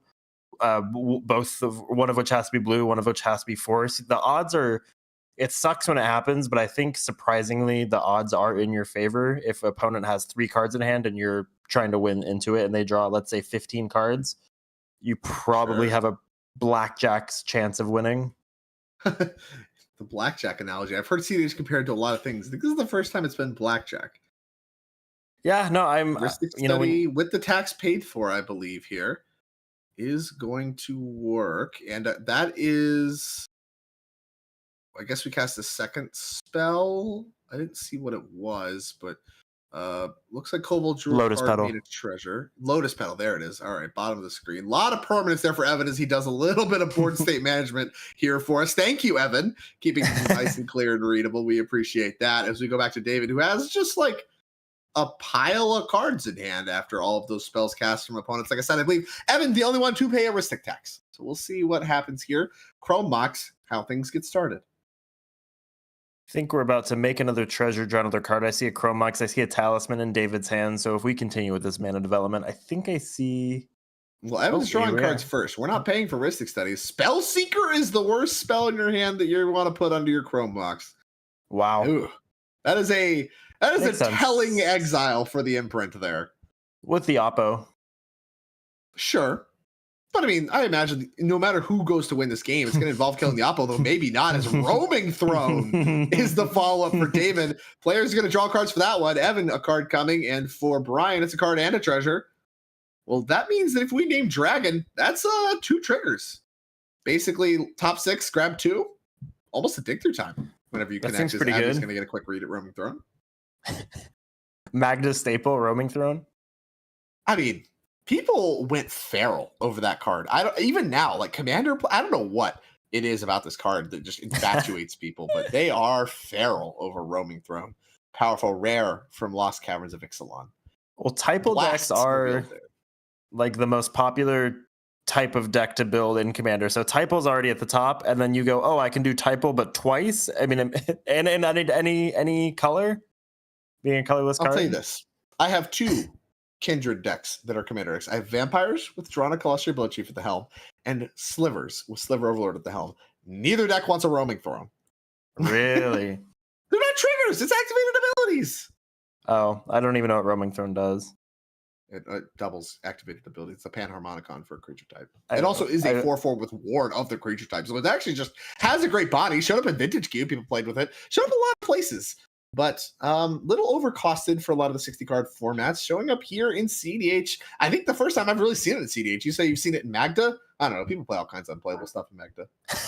What do you mean? Nuka-Cola Explosion's really popular in cEDH. Oh, Jesus. What are you even saying to me? Magda Staple. Magda Staple. You're not allowed to call anything that's in the Magda deck a staple. You're just not. Nothing in that entire deck list is allowed to be referred to as a staple. Drake, they're in their own planet. I'm a Magda hater. Put me down wherever I need to be, whatever camp I need to be. I hate the deck. Hate it. Loses to every piece of interaction. It's a stoke the flames that makes treasure, Drake. Oh, goody. Wow. Jesus. Wow. Okay, well, David connected with his Zergo and Ojutai, got to look at the top 3 twice, and Phyrexian Metamorph is how Brian's going to start things off. Can't get a good look at his life total. Can't be high. That triggers both Ristic Studies. We get the trigger tokens going. Thank you, All Trades Media. Drawing a card. Yeah, shout out to All Trades Media. Just, I mean, all these colors, all this splash of color all over the entire board state here. Got some nice clear tokens to read. I never realized how much I would appreciate that until All Trades Media supplied us with some of those. Make sure to check them out on Etsy. So this is going to be a dox. I mean, if it resolves, yeah, I imagine it's going to be a Dockside, right? Because there's still a clone of a Dockside in play. Yeah, okay. So Evan's actually going to path to exile the Phyrexian Metamorph he has that is a clone of Dockside in order to take all Docksides off the table for the equation. Here's Tough. the thing. This could just be a Thoracle. Oh my god, that'd be sick. If it's Thoracle, he just has Console or Chain Impact dialed up. Oh, talk to me. Well, he's going to go for... That is going to work. No basics in Evan's deck. Means that I do not believe he's going searching. That's so funny. Okay, so now what, Brian Koval? Jutai? Zero Ojutai is not a 0. Battles on the ground, draws cards. I mean, it could be a really good one. Kyrix could be a big life leaker if you're planning on casting a bunch of spells. That's tough ask underneath all these Ristic Studies, but does make mana of some kind. Oh, yeah, Roaming Throne, the call. And what is Crom? What creature type's Crom? Zombie? Zombie horror, maybe? All right. We could name zombie. Do you either name zombie or you name what's Lotho? Halfling warrior? Halfling rogue, no overlap. Damn. Unfortunate. Yeah, just really unlucky, frankly. Okay, so now we have a cloned roaming throne. Like I said, I imagine you name whatever Crom is, and you have 2 Croms. Alex, can you find out if can you ask a judge? I mean, we'll be able to see pretty quickly as soon as an opponent casts 2 spells in a turn. If 2 treasures are made, or yeah, we'll see. We'll see which little freak trigger. Oh, keep it going! Ristic Study from Brian Koval is the follow-up. Yeah. All right. Everybody was hoping for a quick Thoracle win from Evan. It looked like it was going to be, oh, dang, nobody has everything. How about 3 Ristic Studies? Now, this is cEDH that I know and love. Haven't seen a lot of that today. A lot of Bowmasters, a lot of cloned Docksides. Haven't really seen these bogged down Mystic Remora Ristic Study games that the Blue Farm decks are known for. And if you are an Abby fan, this is a tough out for you. Trying to beat the Opposition Agent that is still in play, as well as 3 Ristic Studies, is a mythical feat, I'll say. Here's Cabal Ritual. Abby doesn't seem to agree. Team cast our spells. I mean, at this point, things are very transparently not getting better for you. I think if you're ever going to cast your spells, it is now. Yeah, you have to try. We're going to see some sort of board wipe. That would be good. Well, let's see what's available. Let's take a quick look in Abby's we have decks. Toxic or Dam in there. You can't play Dam. That one has white. Oh, I meant Damnation. Identity. Yeah, Damnation. I don't see a Damnation. I don't even see a Toxic. Oh, I do see that. There is a Toxic Deluge. Oh, what? A Villas. Villas, Broker of Blood? Okay, I mean, that's a good one. We're about to gain. Clears out the board. Is a creature that's hard to counter. Draws cards, doesn't tutor, unlike Razaketh, which is also in this deck. Yeah, Villas, Broker of Blood. 8/8 Demon, 5 black, flying. Pay a black and 2 life. Target creature gets -1/-1 till end of turn. And whenever you lose life, you draw that many cards. Really strong alongside Keurig. What can players do about this?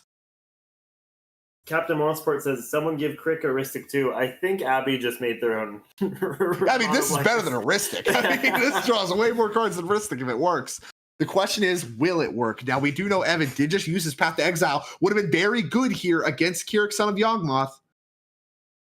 Yeah, you can start taking control of this board. You can eat everything on there. You can open yourself up for an attack with Crick and then refuel your life in that way. If you can cast spells, you can get Crick a little bit bigger as well.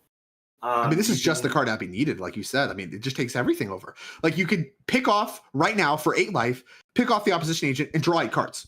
Start there. Yeah. That's crazy. Good. So, I mean, I mentioned that it's going to be tough to beat all these Ristic Studies. Okay, we're getting some Oracle text. I think that this Villas might not be in English. And so we are getting some quick Oracle text, it looks like, on the Villas, Broker of Blood. So we're going to check that card out real quick. And like I said, I just read it to you. Whenever you lose life, draw that many cards. You can pay a black and 2 life to give a creature -1/-1 till end of turn. Now, of course, with Keurig, you can pay for that black symbol on Villas with 2 life. So that's a Phyrexian black. Causing 2 points of life loss, triggering Villas, and gaining control of this game, like you said. I mean, it's now or never. And I mean, David, we know he has the pact. I don't think you can just not pact. This has to be answered. Oh my God. Does it resolve? And here's the thing. And I think this is the result of not respecting a deck, right? What? Or you're so scared of just resolved. I mean, now it doesn't matter. Nothing matters. You could just do whatever you want in response on top of any kind of removal spells and just draw most of your deck. Yeah. I mean, there's still Ristics to fight through at some point, and there's not a lot of silences. I do think there's a defense grid. Quickly checking. No defense grid in Navi's deck.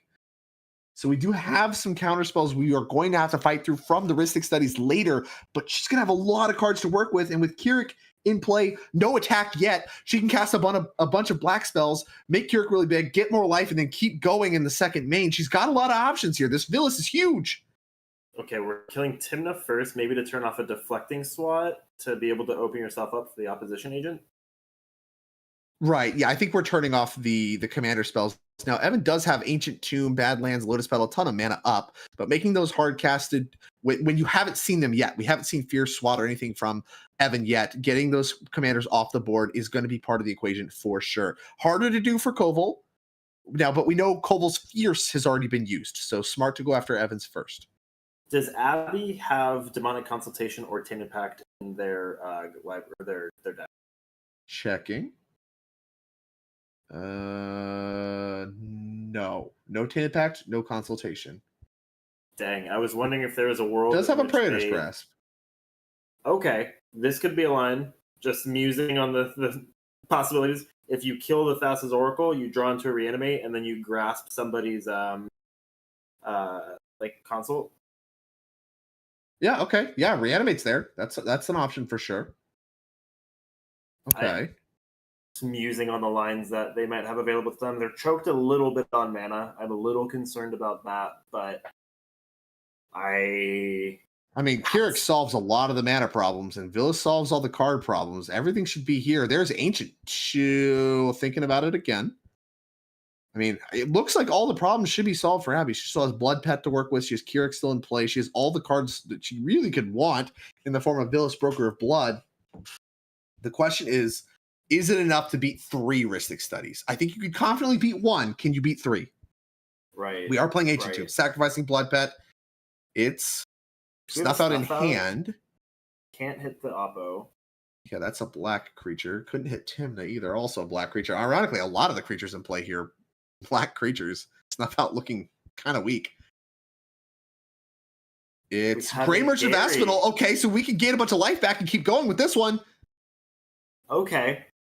And this is another one that you could reanimate if it just, like, if this gets countered, you could just reanimate. I mean, we really needed to answer the Villas here. And like you said, I feel like this table didn't respect Abby's position if this Villas resolved. Like, there's no way this Villas is allowed to resolve. It just solves all of the problems.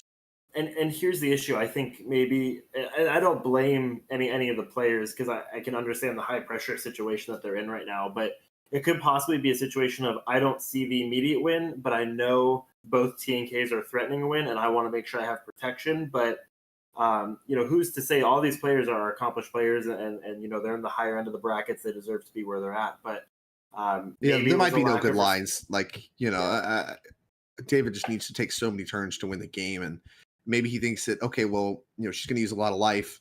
Now we can maybe try to just kill her with the creatures that we have in play, but that's quickly going to start to evaporate as Grey Merchant's going to enter. And that's a lot of pips. I mean, honestly, Brian is going to start to have his life total really threatened. I mean, right now, 3 pips on Keurig, that's 6. Then 3 pips on Villas, that's 6 more, that's 12. Plus 2 from Grey Merchant.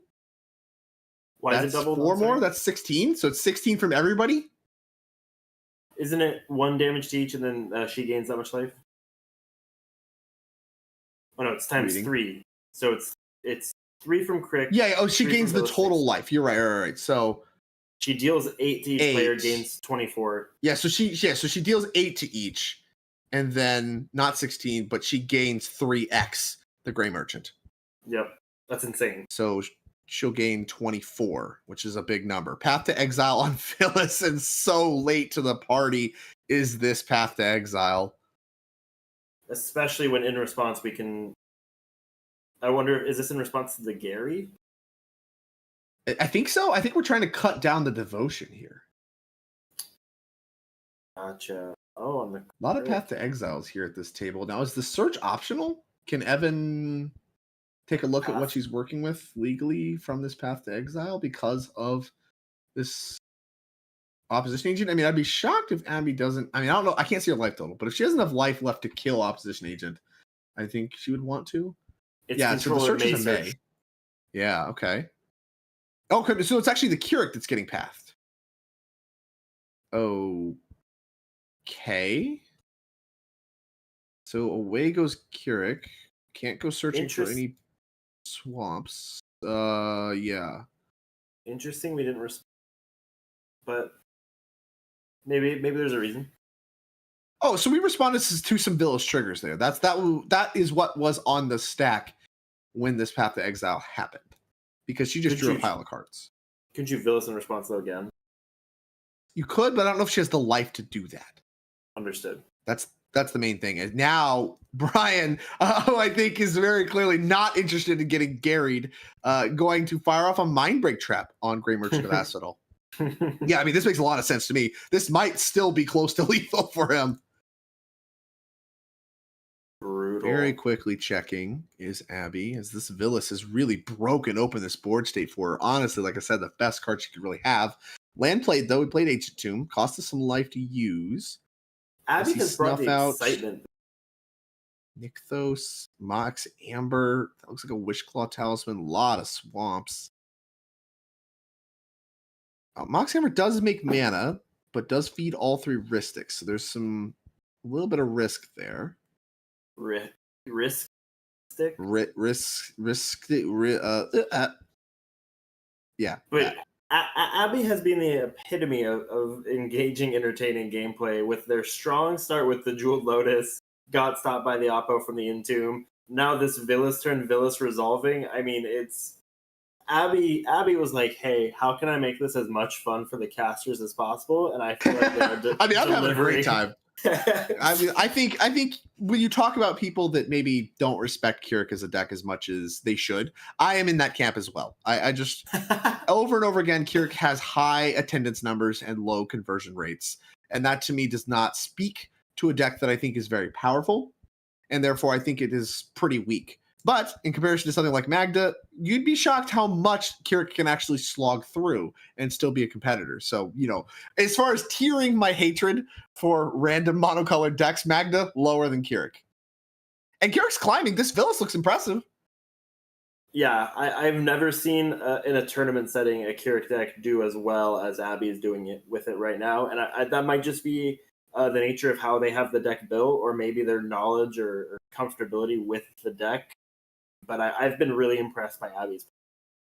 Yeah, I mean, like I said, I do think Abby's navigated this game and obviously this tournament very well thus far with her take on Keurig. And, this Villas, she's still in it. An 8/8 flyer, if this game's about life totals, is going to play ball. And Keurig is available again next turn to be recast. And who knows, maybe we can start getting things going again. We have a ton of mana to work with that's tapped at the moment just to get Villas in play. So if we can untap with Villas, maybe ambitious, but there's a lot of problems. If you're a person with a removal spell in hand, there's a lot of problems on the board. And with Abby currently the last player in turn order to take a turn from Evan right now, whose turn it's about to be as he's casting Mystical Tutor, I think that Villas is actually among the least threatening things on the table right now.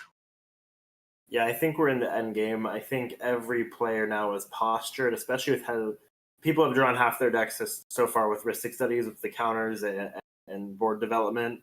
I'd be hard pressed to think that Abby might see another turn. This might be the last turn cycle for Fam. Yeah, Reanimate found there for Evan. And I think there's a Dockside in Graveyard somewhere. Yeah, quick check, there is. So David has a Dockside, and that is set to be pretty problematic. I don't Potential think for more cards coming for Evan next turn, too. There's a lot that could happen with this turn. A lot of cards drawn off Ristic Study. I think it's very telling, too, going for Reanimate and not Mnemonic Betrayal. Quick check for Mnemonic Betrayal on that list. Yeah, it does have one. Unclear if it's already in hand. If it's already in hand, I mean, we're cooking. Because Reanimate Docksided to cast it, like, we're cooking. Here's Pyroblast going after one of these Ristics, I'm sure. That's second spell on Instep for Evan, so that's going to trigger all the things. 2 cards. So yeah, okay, so Roaming Throne is naming a creature type of Crom. And so 2 cards for Brian, 1 treasure for Brian on second spell. Seems good. Seems really good. And David's Ristic down. Brian gets to keep all of his things. Crom, Roaming Throne, Final Fortune! Oh no! He was Evan really extending the setup for a win, and now Final Fortune. Brian has all of his things. Oh. What just happened? Did we Final Fortune then concede? Oh, that's his second spell. I think he's at 1. Oh. I think he was at 1, and he cast Mindbreak Trap that turn. Final Fortune's his second spell. Lotho kills him. Oh, no. Oh, you hate to see it. You hate to see it. Oh, Brian Koval with a Final Fortune that would have been timely, flew too close to the sun, now dead. But this is not irrelevant. Brian could have done this actually intentionally, because the dockside count now much, much lower. So we'll see if Evan can still assemble a win. He has so many resources to work with, but there's a potential that the mana matters. I mean, the dockside count is still so high, but this could be, I mean, this could be a play just to get out of the game so that Evan's win attempt is mitigated. Hypnotic Betrayal is the best card, right? I think Brian knows that. Hypnotic Betrayal would have been the search for with Mystical Tutor if you don't have some other kind of win dialed up already instead of Reanimate. So the fact you have the leisure to grab Reanimate means that you either have access to Hypnotic Betrayal or something better, or both. And so cutting down on that might be one of your only ways to continue in this tournament. It's not often that I'm speechless. I like to think that I have the gift of gab, but seeing that happen, I don't think it was intentional. I think it was an unfortunate oversight. Okay. We'll see. Brian very publicly posts on his Twitter account, Bosch and Roll, about his tournament reports. And so I'm interested to see the update after this round, if that was intentional or not. But if it wasn't, that's so brutal. Such a tough way to do it. I'll bet dinner on it. All right, I'll keep you to that. Well, I mean, it's tough too, because Brian still, if that's the case, if he is at 1 and he needs to live through his turn, he has to find a way to get rid of Lotho, because he can't cast 2 spells in his turn or he dies. He needs to win his Mana Crypt roll. He can't use the City of Brass. Like, there's a ton of problems for Koval on his turn, because like we mentioned, so much of the machine he assembled relies on having some amount of life total padding. And with all of the creatures and all of the things, I mean, really, he just didn't have the life total left over. As here's Ranger Captain of Eos, the start for Evan, a great start if you're trying to shut everything off. David has a ton of cards to work with. Pact now being fired off on Ranger Captain of Eos. And I do think there's a world, with having played with Lotho before and having tight lines like that, where you Born Upon a Wind over your Lotho trigger so it doesn't kill you. But I don't know if that's the world that we were in. And like you said, Brian, very vocal about his tournaments of all shapes and sizes on Twitter. So I am excited. I'm excited for you to buy my dinner tonight. We'll see. Silence the response. Okay, so Evans just rolled all the way up.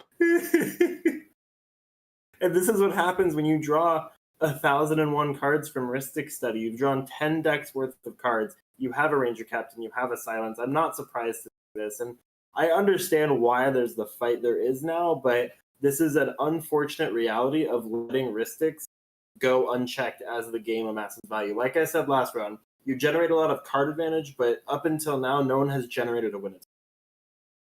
Right. But Evan did generate a win attempt previously, right? Like, he did have Thassa's Oracle Tainted Pact. That was something that was gone for very early in the match. I mean, almost 40 minutes ago at this point. And now, here we are again. It's Evan Pierce jamming again. And this is, I really want to highlight the power of Blue Farm. I feel like there's been so much focus on a lot of the new decks. The Nadus, the even the Tim to Jessica pivot that we saw from Max Pfeifferman. There's so much of an emphasis on just jamming. Decks like Rogsai. Rogsai can recover a little bit, but really the turn over turn win attempts is something unique to the Blue Farm deck, where it just presents different shaped wins turn over turn by being able to recoup the card advantage if you're stopped. And now it takes time. It's slower to get started than other decks, but look at this. So resilient as David is fighting Pact of Negation, Offer You Can't Refuse. Here comes Force of Will. It's just so resilient once the engine gets started, and Evan Pierce really showcasing that in its entirety here over the course of this game. Yep, and right now, so viewers at home, our stat currently is Ranger Captain of Eos being countered by Pact of Negation. In response to Pact of Negation, Evan cast a Silence. David cast Offer You Can't Refuse, targeting the Silence. And in response to that, Evan cast a Force of Will, targeting the Offer You Can't Refuse. I presume exiling a Chain of Vapor. And it sounds like that's targeting the pact. Yep. So I think he actually is interested in getting the treasures from the offer you can't refuse. So he's going to try to get the treasures. He's going to have his cake and eat it too. Try to get the treasures, which I guess I'm curious why we're fighting here instead of just letting the offer resolve. If that's our goal, but I guess just building the stack could be meaningful if you have something like a Mindbreak Trap or whatever. You can kind of pick your poison with all that. And it's not clear that Evan has used his yet. We did see Koval use his before he was expelled from this game. Quick look at the Exile and Graveyard zones for David, who clearly has something else to fight with. You mentioned pick your poison. That's a green card. I don't think it is a green card. You're right. No green decks at this table. Green's not allowed. Well, actually, it's a mystery booster card as well as an actual card. So they just decided to keep that name. And of course, on the wonderful program that shall not be named, it comes up as the mystery booster card when you see it in modern sideboards. So sick. So sick. A+ feature. All right. So Force of Will is going to counter the pact. That'll get removed from the stack. Top of the stack's an offer you can't refuse on silence. So now how do players want to navigate the stack from here? Of course, mostly a one-on-one conversation, not a whole lot of interaction with the stack. Does Abby have? Oh, I said that like Yoda. So Ranger Captain actually did resolve. So we got the 2 treasures from the silence, and Ranger Captain actually resolved and is immediately cracked. GG's, y'all. We are probably going to... Yeah, I mean, Evan, he has a reanimate. There's a dockside in the yard. There's sure, we're grabbing Ragavan 2. I just don't know a world where the table gets another turn. I see Cabal Ritual. That looks like the next card we're casting here. Cabal Ritual. That makes 5 black. Non-creature spells cannot be cast by opponents this turn. There's a bunch of black mana. That Ragavan is in hand, I believe. Quick look. Oh, we reanimating the Hoarding Broodlord? No. Oh, yeah. Talk to me. No. Oh, no. I hate Hoarding Broodlord lines, and this is all personal preference. No qualms to anyone who is playing Hoarding Broodlord. That's Hoarding Broodlord. Take 8 to the dome, Evan. As we get to enter the... So, Hoarding Broodlord, 5 BBB, Convoke 7/6 dragon. A lot of dragons at this table. Flying, and then, of course... when it enters the battlefield, search the library for a card, exile it face down, then shuffle. For as long as that card remains exiled, you may play it. And spells you cast from exile have Convoke. So it looks like we went and grabbed a Underworld Breach. Supposed to be exiled face down. Love the flex from Evan as he continues to reveal all of his tutors and just let him know what's up. Now we get to Convoke this into play. Gonna use Thassa's Oracle and red mana. And here comes Underworld Breach. There you go. Yeah, so there it is. Then I use Thoracle to convoke my Underworld Breach. That's a sentence that everyone has said before. quite strong as Hoarding Broodlord's exactly what he needs. An LED out of hand alongside the Demonic Tutor cast earlier in this game. I think that's just a face-up checkmark. Yeah. No ifs, ands, buts, or anything else about it. As Evan is indicating to the players exactly what is going to happen to them. Like I mentioned, there's a Demonic Tutor in the yard that can find Brain Freeze for his entire deck, and then we can use one of the bounce spells that is available in the deck to bounce Thassa's Oracle and cast Thassa's Oracle again. That will win the game. I love the gamesmanship. I don't think Evan necessarily needed to get the Broodlord, but I liked the style points, the flex points. Absolutely loving it. He needs the style points, he says. Okay, there's Rite of Flame out of hand. So Underworld Breach is resolved. We've kind of already talked about what we're going to do. Quick check for Snap, because actually Chain of Vapor by Evan is in the exile zone, but Snap is in his deck still. So Snap is still available. And I presume that's what we're looking for now. I did think for a moment Evan cut Demonic Consultation, and the reason being is for a while he had cut Demonic Consultation in favor of Reanimate, and so I'm glad he's back to Sanity right now. He says Porque no los dos. We can support both of those cards. And that's Spanish for Porque not the dose. True. I think you can play both. I think both is where you want to be for these style decks.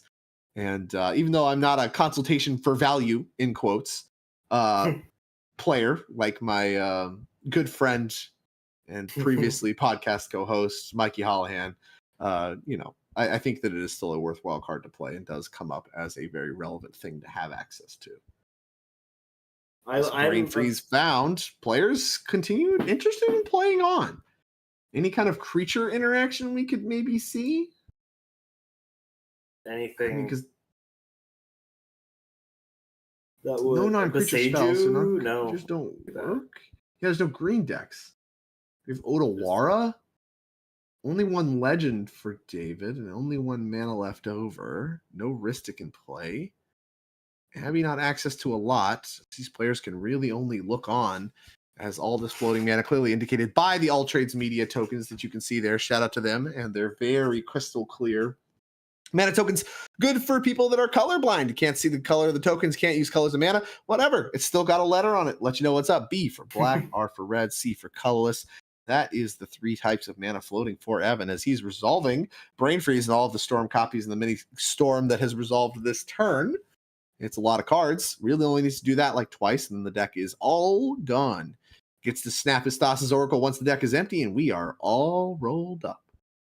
Yeah, I'm curious. Maybe they're just hoping that Evan messes up somehow. Maybe that's their only out as a table, which is within your rights to do, but I see the handshakes. Yeah, handshakes there. I mean, Evan, of course, number 4 on our leaderboard, someone we're certainly going to be seeing at the end of the year, TopDeck Championship in August. Someone that is not really liable to mess up his Underworld Breach lines. I've played against Evan a few times in my life, and he is someone that is very practiced in these kinds of cEDH combo lines. Not like some players who just concede to Breach and stuff like that or whatever, don't play it out. He's someone that is very, very apt at playing it out. I've seen him do it quite a few times, even on coverage since, and does it here once again. And so advancing on is Evan Pierce, keeping his top 16 dreams alive, as he is pretty well solidified already to make his way into the end of the year championship at number 4 on our leaderboard. But obviously playing for a massive cash pool here. This is a $12,000 tournament. First place gets $3,600 and 500 top deck points in the leaderboard. So could make his way to number 1 on the leaderboard if he wins the event. Of course, the sword that you could win as a part of the Iron Deck tournament partnership we have here for Cowtown Throwdown, largest cEDH event with 256 players. I mean, there's nothing else to say. High stakes cEDH with even more to come, available in Columbus. However, this is the last round of today. That was round 5 of Swiss. We will have round 6 and 7 starting things off tomorrow before we have the long anticipated cut to top 16. Then after that, we'll be crowning a champion here in Columbus, coming back in August for the end of the year championship. All high stakes cEDH, all brought to you by the TopDeck Championship Series, all here in Columbus, Ohio. I've been Drake Sasser, commentating alongside Lauren here in the booth. He's done an awesome job. I love working with him. Shout out to TopDeck. Shout out to everybody involved in making this event happen. And they will be back bright and early tomorrow morning. More cEDH action for you. So make sure to set your clocks, and we'll see you there. Thanks, everyone.